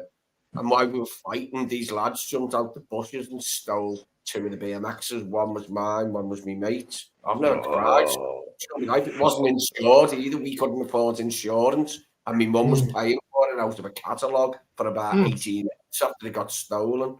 Man. Quick question, I know that was the problem with rally burners, man. They were too fancy. In the 80s, if you had one, they were like, nah, someone's going to nick that, man. Go out with them. That was the problem. They were too fancy. Had to get I had a quick question before we bounce out here. Before we bounce out, because I know we're talking about bikes, we talk about food, talk about cereal. It's a fun day. But we're coming up on 4 hours of entertainment. Old school 12-man shit, man. Old school. We used to do 4 or 5 hours. Yeah, that's what we do. That's what England does to you. Yeah, definitely. I had a question. This is something. So I was looking for. Norman knows. Sorry, Norman knows the Velcro pads wrapped around and the crossbar and on the crossbar wrapped around the. Oh man, you just in case you went over the bar. Dude. Yeah. Oh, dude. Who remembers BMX Bandits? Who watched the movie BMX Bandits?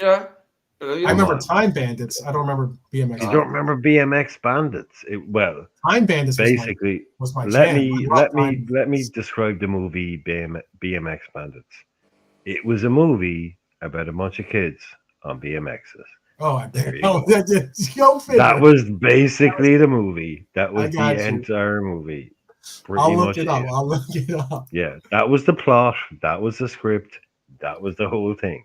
Yeah, pretty Wow, much. And 19. I see it right here. 1983 BMX yeah, Bandits. just an entire, just an advertisement for BMXs, Wow, just basically basically, as a movie. Yeah, advertisement. we're Wait, still is that- waiting on the wait, sequel. We're still waiting on the sequel. You That's know, Nicole Kidman.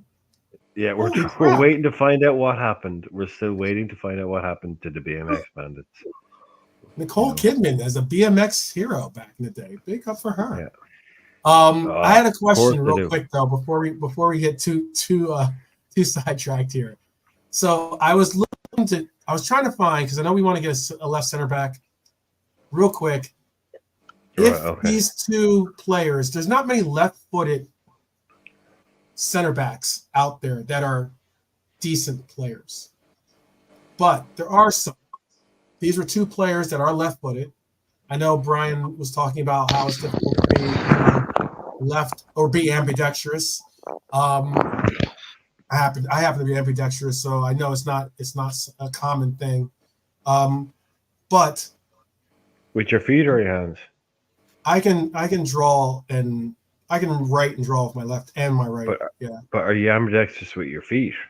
Yeah, I'm ambidextrous with my feet though. Yeah. Oh, I see, there you go. actually There prefer you to go. shoot with my left foot than my right foot. That's My an left foot's extra better than 50. my right That's foot. an extra 50 million on the price of 12 man right there. That's an extra. Yeah, 50 yeah, million. right. There you go. Yeah. My I'm little better with my brother, left than my You can right, shoot but I with usually what? go with my right. Even when I'm playing basketball, I can shoot with my right, but I like to shoot with my left more than my right. my little brother's left-handed, but like he can use both feet. You can use both feet the same, like my little brother. Well, somebody, I will let you finish. I know you're trying to land this, but someone Yeah. brought it up earlier on.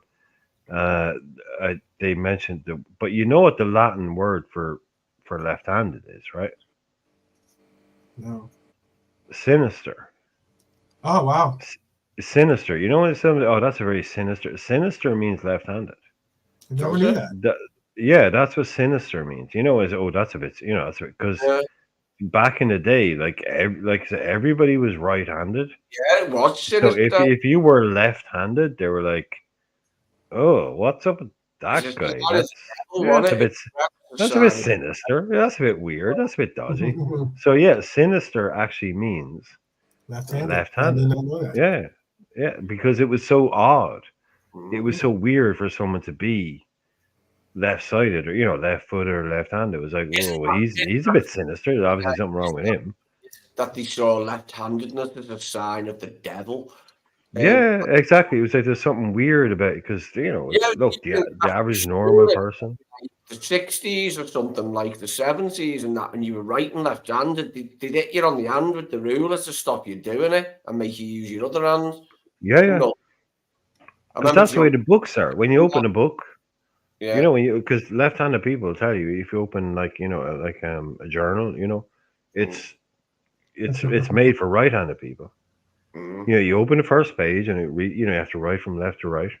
Like if you're left-handed, you have to kind of the world caters to right-handed people. Yeah, the world caters to right-handed people. Yeah, it assumes you're right-handed.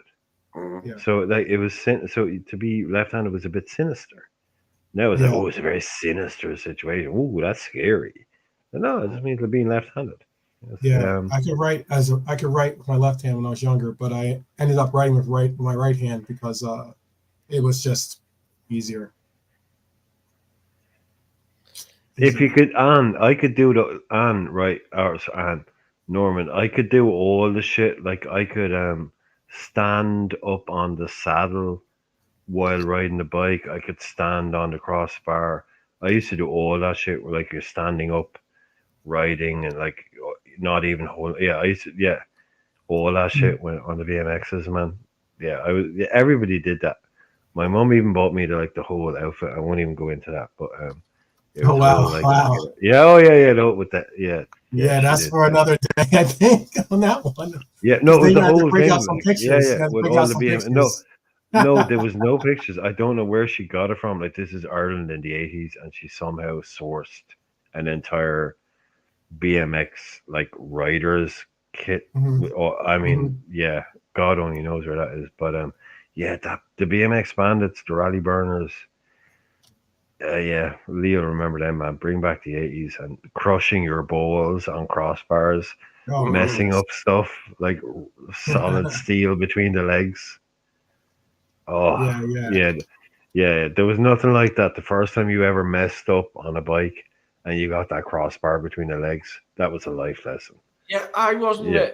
I was a bike person as a kid, but as I say, my BMX got stolen after 3 weeks, and then I couldn't have another one because they were too expensive. And I waited a long time to get it because a lot of other kids had them early, a couple of years earlier than me, and I had like a shit one, like a no-name bike, just an old crappy thing. And then when I eventually got it, it got bloody stolen. But the bikes were stolen a lot in them days. Like they probably still are now. Yeah. Even the newspaper now, a lot in the Liverpool Echo, child's bikes. Anything nice, you leave it lying around, man, it gets nicked. But I didn't leave it lying around. It was like, No, yeah. Well, I just weren't looking at it. My dad had one stolen from the high street up there a few years ago. He had one stolen from downstairs, at the bottom of the stairs, because someone had left Mm. them. I've had my bike stolen too. That's the worst feeling is to have your bike stolen. Oh yeah, especially when you're 9 years old. I was only 9. You know what I mean? Yeah, that's horrible. Because I mean, your bike is your life. It was the one thing that you could use to see the world almost. For as little bit of the world that you could probably get access to. Your bike was one of the few things that you actually got used to. I will say this much: the people who stole me bike were only teenagers. We were men. We weren't men. They were teenagers, but they were men. They were about 18. Right. I'd say 18, and they had no tops on. It was summer. I hope they went over their handlebars. I thought you were going to say, I know where you live. Yeah. You just got to get to know the people around you. I mean, like, I've only ever had one. I've only ever had one of my bikes stolen, and 3 years later, I got it back. So let's just say that.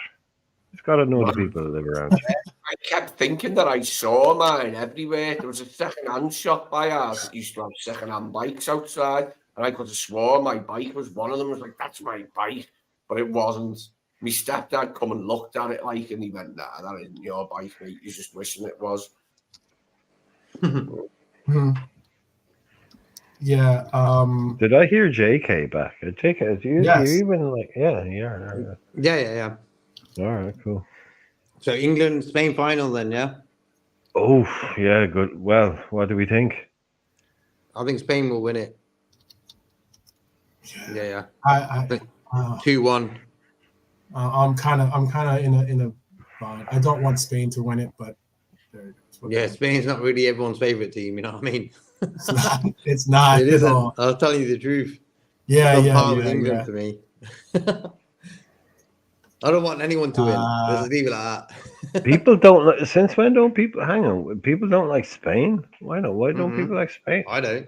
What's wrong with Spain? I mean, of all the countries. Have a Spanish girlfriend, then maybe Spanish ex-girlfriend. Well, I don't know. I mean, there's much worse countries. I mean, they play good football. They got good players. I mean. Oh, absolutely. But her family and her will never let you hear the end of it. Oh my gosh. They're Real Madrid fans, and oh my gosh, that was murder. Okay, well that's your personal. JK, why don't you like Spain? That was murder. No, maybe because it's Real Madrid. And the way and just in general, it's like what it is with Spain. They're very clever footballers, very clever. They know all the tricks in the book, and that's why I think they're going to sort of surprise England.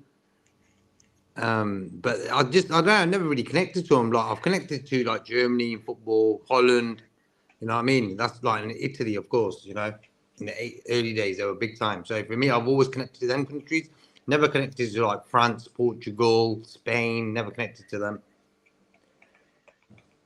Yeah. Interesting. I was gonna say a real quick question from the from Dara. Do you guys have a lot of e-bikes over there? E-bikes. Yeah, they're all E-bikes right. are like Yeah, the electric. They're like the bikes that fucking you everywhere. ride them and then Can't like you can move just with kind of those like fucking things, man. yeah, Just they're leave 'em electric anywhere. bikes. They're like yeah, they're like Are they? Use, kind of like You can it's Like- like bicycling if you're lazy bicyclist. Yeah. use everywhere. one, rob a bank with it, and just leave it on the fucking side. Yeah. I've left it there. Oh, brilliant. Those e-bikes, they're crazy. I mean, some of them actually, I've seen bikes with actual motors on them. Those are almost like motorcycles, or almost practically low budget mopeds, almost, I guess you call them. But there's the e-bikes are ones that like the pedaling that you do creates enough of a charge for them to actually, push you. You can ride without bicycling. It makes a difference. Remember, I used to have a bike when I first lived here, but I can't remember whether it was my bike or I used my dad's, because my dad had a bike as well. I think I can't remember whether he used his or it was my own. But what puzzles me, if it was my own bike, what happened to it? What did I do with it? Where's it gone? Maybe it was stolen. I don't know. I can't remember now. Yeah. But it was They've just had to. They're so ubiquitous here at the moment that about a month ago we had to actually bring in new legislation to define what they were and where they could go, because e-scooters are a much bigger thing here. Oh yeah, they're big here too. E-bikes are big, like, as well, but they're very expensive. Especially the good ones are really expensive. Yeah, so they're expensive. They're like like 1,000. Oh yeah, this is US, but they're like 1,000, $1,200. no, 1,000 won't get you fuck all over here, man. For a good e-bike, you're talking 2.5. Yeah, that's expensive. But the scooters are really, really big, and so they've now had to literally because what was happening was they just invented them and released them, and there's no laws for them. As in, are they bicycles? Are they, what are they? So now they've about about a month ago, they literally just introduced legislation defining what they are and where they can go and all that. Like, as in, they used to just, on the footpath and stuff and running people over. Again, minor incidents, but only about 2 weeks ago, without wanting to be kind of, morbid, but about 150 meters from where I am now, 2 kids died on an e-scooter because they were on the main road and they got hit by a bus. So now basically kids are on the public roads in traffic on e-scooters with, I mean, I need a license to be on the road in a car, but I can be on the same road, and a 12-year-old on an e-scooter that can do 30k is in front of me on the same road. It's crazy. Yeah, it's really mad. Like, any kid can get on one of these, and if you know what you're doing, you can get an e-scooter, an e-bike. You basically unlock it. They're limited to 30k, I think. They're very easy to unlock, and you can put a new battery in them, and you can get 60 or 70k out of it. And any cop that stops you won't know that you basically modded your e-scooter. All you have to do is just remove the limiter in it and put a bigger battery in it, and you can go as fast as you want, and you're as quick as some cars on the road. Like, and you get these with the big fat tires on them, they can just jump all over the place. So yeah, that's what kids are doing. That people don't realize that they're buying these bikes and they're modding them. Weeks ago, heading into Liverpool city centre, and the driver nearly hit this young guy on an e-scooter, and the driver went off his head and started effing him blind, and not out the window, but on the bus, and I could hear him. And when I walked to the front to get off, I was talking to him for a while before I got off the bus. And he said one of his other mates, well, not a mate, he said just another bus driver he knows, hit someone on an e-scooter recently. And the person isn't dead, but they'll never walk again, you know what I mean? Their body's shattered, but they're not dead, but they'll never walk again. He said they had a Walkman on. Whoever it was listening to a Walkman and didn't see the bus coming, and the bus just went. Oh wow, that's Took horrible. them out. No, that's literally Italy. That's just what happened around the corner. Wow, there's a Literally around lot the of corner from my house, man. Yeah, Two yeah, young there's a kids. lot of injuries from Yeah. those Yeah, e-scooters. young a kids. lot of people here, they use them for like Mate, I wouldn't. nightclubs and bars and such to get around. They get on these scooters. They're intoxicated or they've had some No type way. of like. No way would Yeah. I go on the road on one of them e-scooters, mate, with buses and lorries and HGV No. vehicles. Yeah, Like, yeah. no way. No. Sure, they're using it for pizza deliveries, and like these guys are under pressure as it is. You know, like I've done pizza delivery during COVID just to make up a few quid. You know, Mhm. everyone's sitting around at home doing nothing. I took up a guys like, do you want to do some shit? Yeah, I'll deliver a few pizzas a couple of nights a week, maybe a couple on her, nice tips and all that. You never know. And I was under pressure. Oh, here we go, drive. You got to get here. You got to get there. I was like, after a while, it was nice for a while and it gave me something to do, but I wouldn't be doing it. Wouldn't be interested. You got all these kids out there making no money. Mhm. They've got e-scooters and bloody huge Deliveroo bags flying through traffic, and I know, like I was doing it for something to they're trying to make a living out of it, and I know there's no money to be made. Do you see these guys flying around through town on tiny little e-scooters? Mhm. That's it. You don't even need to get hit with that. You Yeah, just need to get touched. You just need to get clipped, and you're off it. Like, Oh, you're flying. Yeah.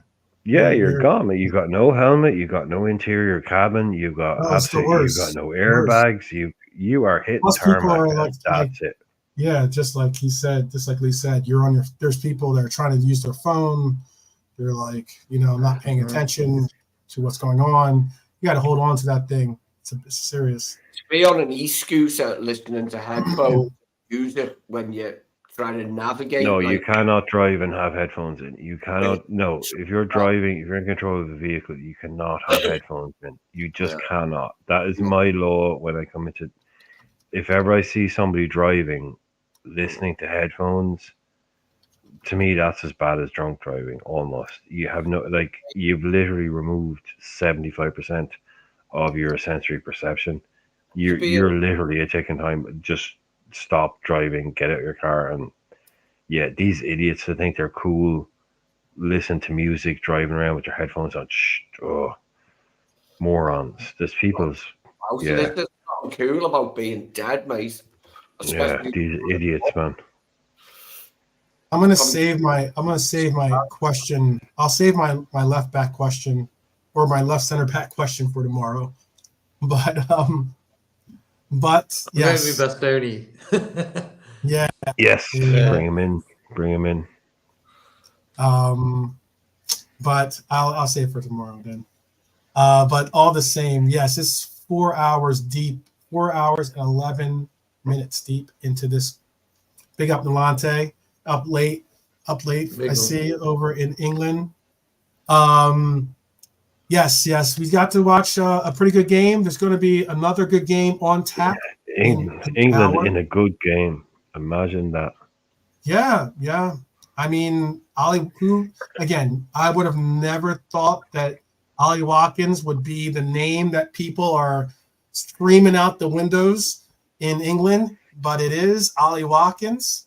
That is the case. Got to drop Kane. If they drop Kane, they might win the Euros. If he gets brave, bring in a Watkins, do something different, they might win the Euros. Why not, man? Southgate, you got to another final. Go out with a bang. I was glad the Dutch were bang average today. They were very somewhat underwhelming. I think what you said earlier, Brian, about the Dutch is that they were missing their entire first choice midfield in De Jong, Giroud, and Koeman. Yeah. That played a big part, I'm sure, in them not winning the match, not having their choice midfield. Yeah. And Depay going off injured after 80. It was just no excuse. Not to make excuses, but I mean, it just didn't. It just wasn't going their way today, and it's unfortunate because the fickle finger of fate had already decided that the Netherlands were not going to advance. It was like England were destined to win that somehow, and I suppose they were. The way Watkins done it, like in injury time, he couldn't have scored at a better moment, could he? Like, Yeah, that's the perfect No, moment for him. I mean, big game mentality. Big game. Like that guy's off the season of his life. That's what I'm saying. If he has the balls to drop Kane and start Watkins and just see what happens, and go out on high. it's not happening. Go out trying. There's actually no way that's happening. Never. Yeah, Southgate is coming out. Yeah, there's no way that's happening. I mean, he's not as good as Kane, Ollie. It's Harry Kane. Harry Kane doesn't get dropped. Mm. I'm happy that's the case, man.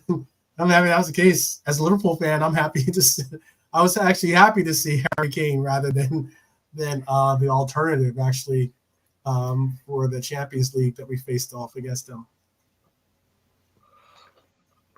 And Dara, I really don't know what point you're trying to make. To be honest, it's okay. Let it go. Yeah, I really, I'm not going to you can keep coming up with this stuff, Dara, but you're landing blows. He's just trying to poke the bear. He's trying to poke the bear. Yeah, he's not he's not even trying to poke the bear. But if you think that really that this is what this is all about, then you're there's no U.S. game either. There's no humor. There's no humor, Dara. I'm sorry, man. I'm sorry. I know. Like, Irish people don't care about the fact. No, Ireland people, like, this is what English people is. They have this weird thing that they think Irish people are bitter about the fact that we're not good at football. No, they think that Irish people don't like England because England are better at football than Ireland. I've never thought that. That's a bizarre thing to think. Probably football isn't even the most popular sport in Ireland. Yeah, it's not even the second most popular sport in Ireland. So this is the weird thing that English people they like to kind of reposition why people don't like them because they don't really want to confront why people don't actually like them. They like to think it's because of different things. But Irish people don't sit here thinking, why aren't we at a World Cup? It's because we're not very good at football. We never have been. Yeah, it's not your national sport. It's not our national sport. It never has been, never will be. It's not something we really care that much about. But the English people are so thin-skinned that they can't understand why an Irishman might even want to have a little bit of a dig at them because they have to go and throw it all and go, but Ireland are so bad at football. It's like, yeah, that's like criticizing Greenland for being bad at basketball. Yeah, we really don't give a shit. There's a question for you. I just view of being an Englishman, being a Scouser, and also like my surname's Swedish. My mum's maiden name was French. I don't think there's an awful lot of English in me as a person. There's probably more Irish in me than there is English. If you identified question to the panel: Has VVD lost some of his aura? He said, Malante says his positioning at times wasn't great in this game. He's saying, I don't think he has lost some of his aura. I put my answer already in there. I think that I really heavily weight this game on what Brian said early and what we've all said eventually at points, and that is the midfield, the absence of a true midfield, not having some type of a barrier in essence, to kind of like not have like all that, having so much emphasis on that back line was more than the Orange could handle today, I think, because I don't think they got any real production out of. I mean, the players that you saw play today, I don't think you got any real production out of any of them when it came to having some. Mainu and Gahey have been the discoveries of the tournament so far for me, as far as England is concerned. Gahey's been an excellent replacement for Harry Maguire. I'm glad that Southgate finally dropped his stubborn streak over Harry Maguire and got rid of him and brought Gahey. Gahey's an upgrade on Harry Maguire. He's faster.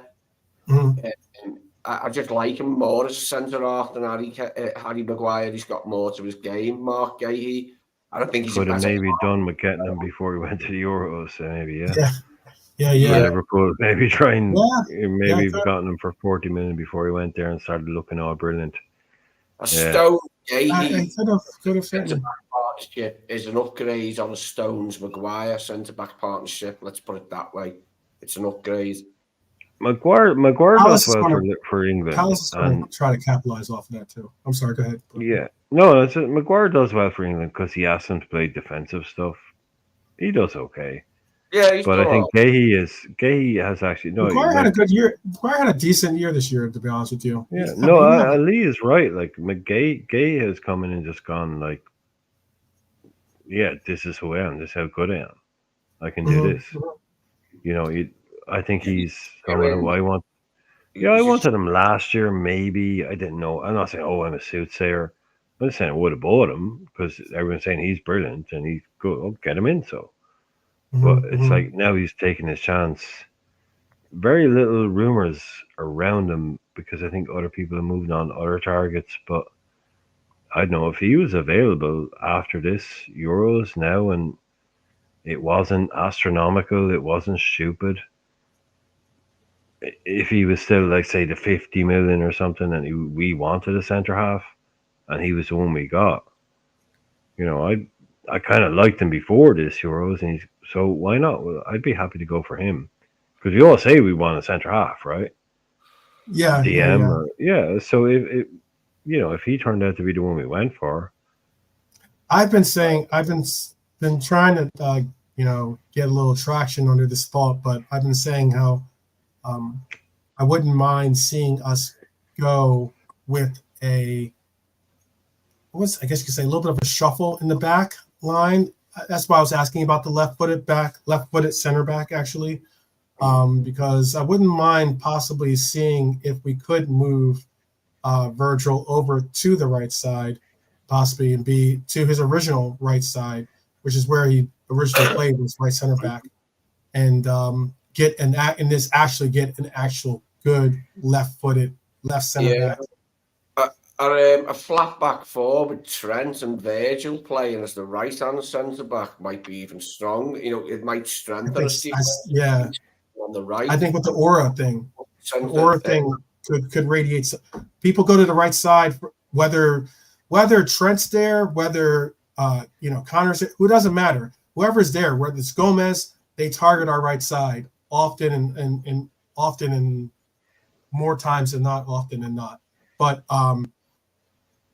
I just think that maybe that could at least switch it up a little bit, see what happens. That kind of concept, maybe get a different result by utilizing Virgil on the right side and having him provide the cover and knowing that if you are going to hit the right side, you are going up against Virgil as opposed to, some of the other center backs that you would have to go up against. That's all. It's going to be an interesting summer to see if we do bring in an experienced centre half because we've been linked with Yoro again. Apparently, United have had a bid accepted for Yoro, but I don't think he'll go there. He's not going to go to Manchester United. But it says he got a bid accepted. He got. I think they got accepted by the club, but he didn't. But Euro didn't accept. Yeah, Euro. Well, of course, Yaro didn't accept it. But yeah, he can't. No, it was Lille are like, yeah, we're taking that money. Go. Yeah. He's like, no. So and let's not get twisted. Real Madrid player. Apparently has made an offer. They apparently did make an offer. It was just not an offer that they were interested. No, they've told them what they're prepared to do. They are playing Billy Big Bollocks on this, and they are fully entitled to do so. That's how they do their business. They've said this is what we're prepared to pay, but they haven't put money down. If they had put money down, he'd be there. Like Lille have turned around and gone, we've had huge money coming in. 50 million for an 18-year-old with 1 year left on his deal, right?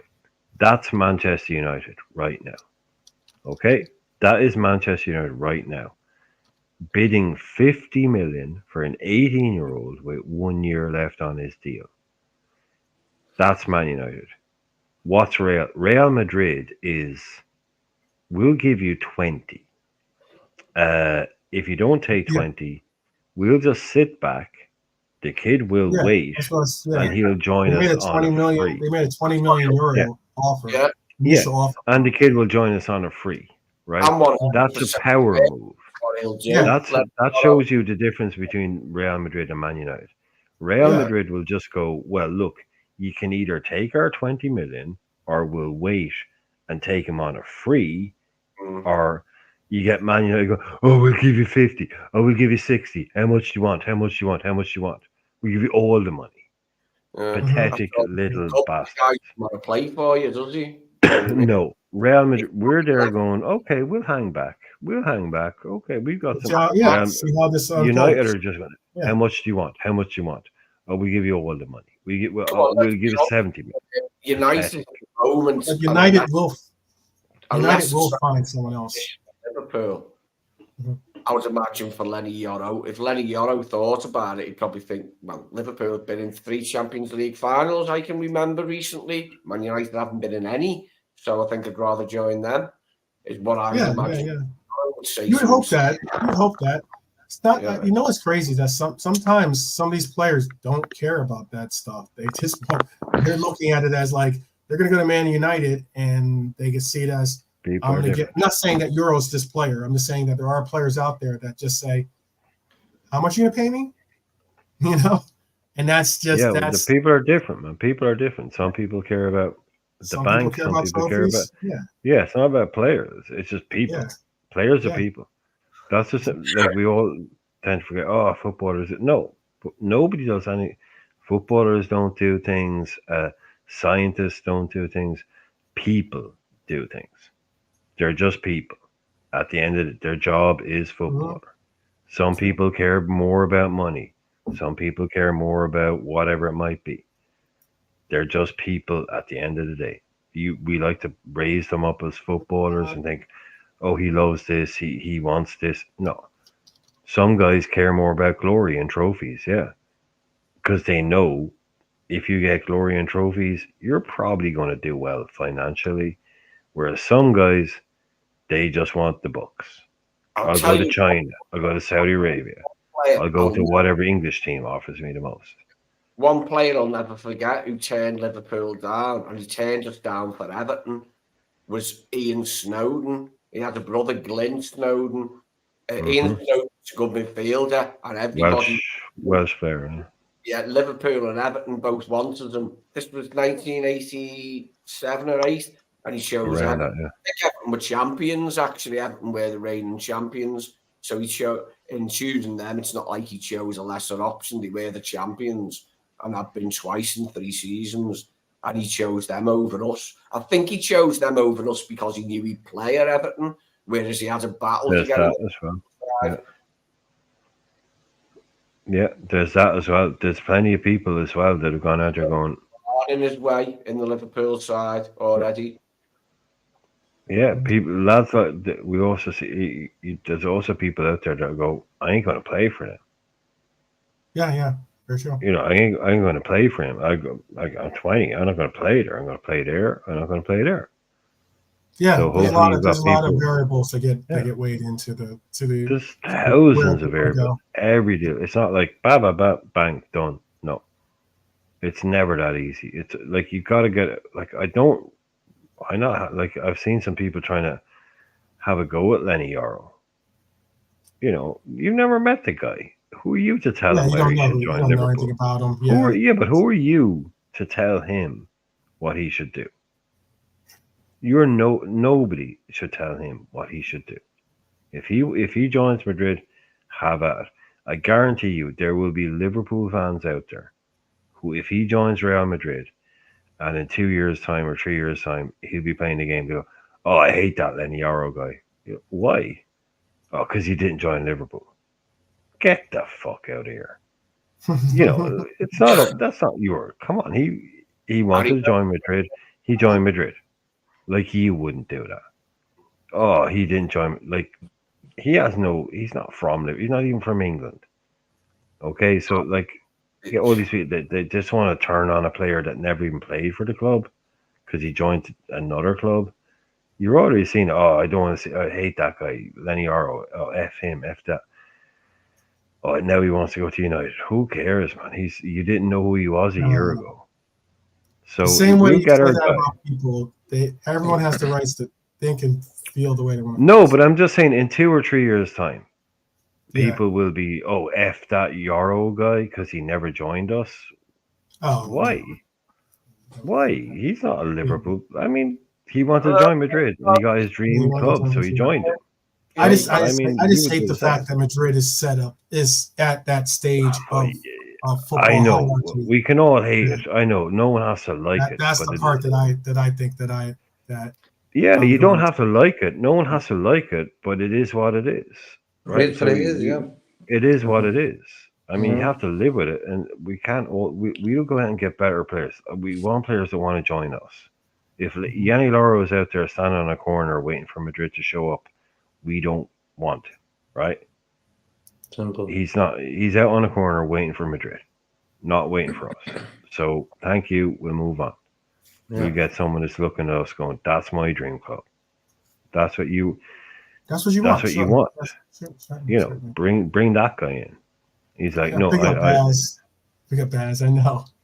We need Baz on this. Oh, bless Baz. Yeah. Hope you are, bro. Yeah. Baz on here to like chop it up. Good to see you, Baz. Good to see you around, man. All right, let's let these people go on to their final destinations. It's about an hour, a little under an hour before kickoff of the final Copa matchup. Again, that matchup will be a big matchup as it has two of our Reds facing off against each other, possibly two of the marquee players on each of the teams as well. Uruguay and obviously Colombia. And it should be another drag out game. If anything, it's going. If you want to see South American football at its, I wouldn't say at its finest, but certainly it'll be South American football at its rough and toughest. That's a semi-final, I'm assuming, yeah. Yes, it is a semifinal. Yeah. Okay. Mhm. Right. Okay. So the winner goes to the final to go up against Argentina, and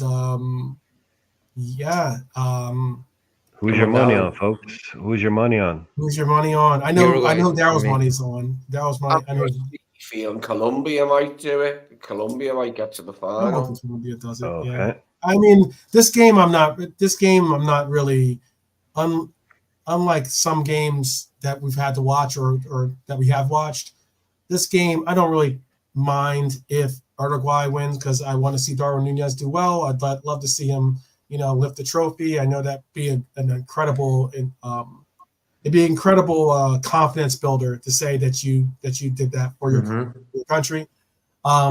Again, in turn, I would love to see the same for Lucho. So, and I have a lot more Colombian friends than I do Uruguayan friends. So, but The one Liverpool player is winning it. but one Liverpool player is winning it for sure.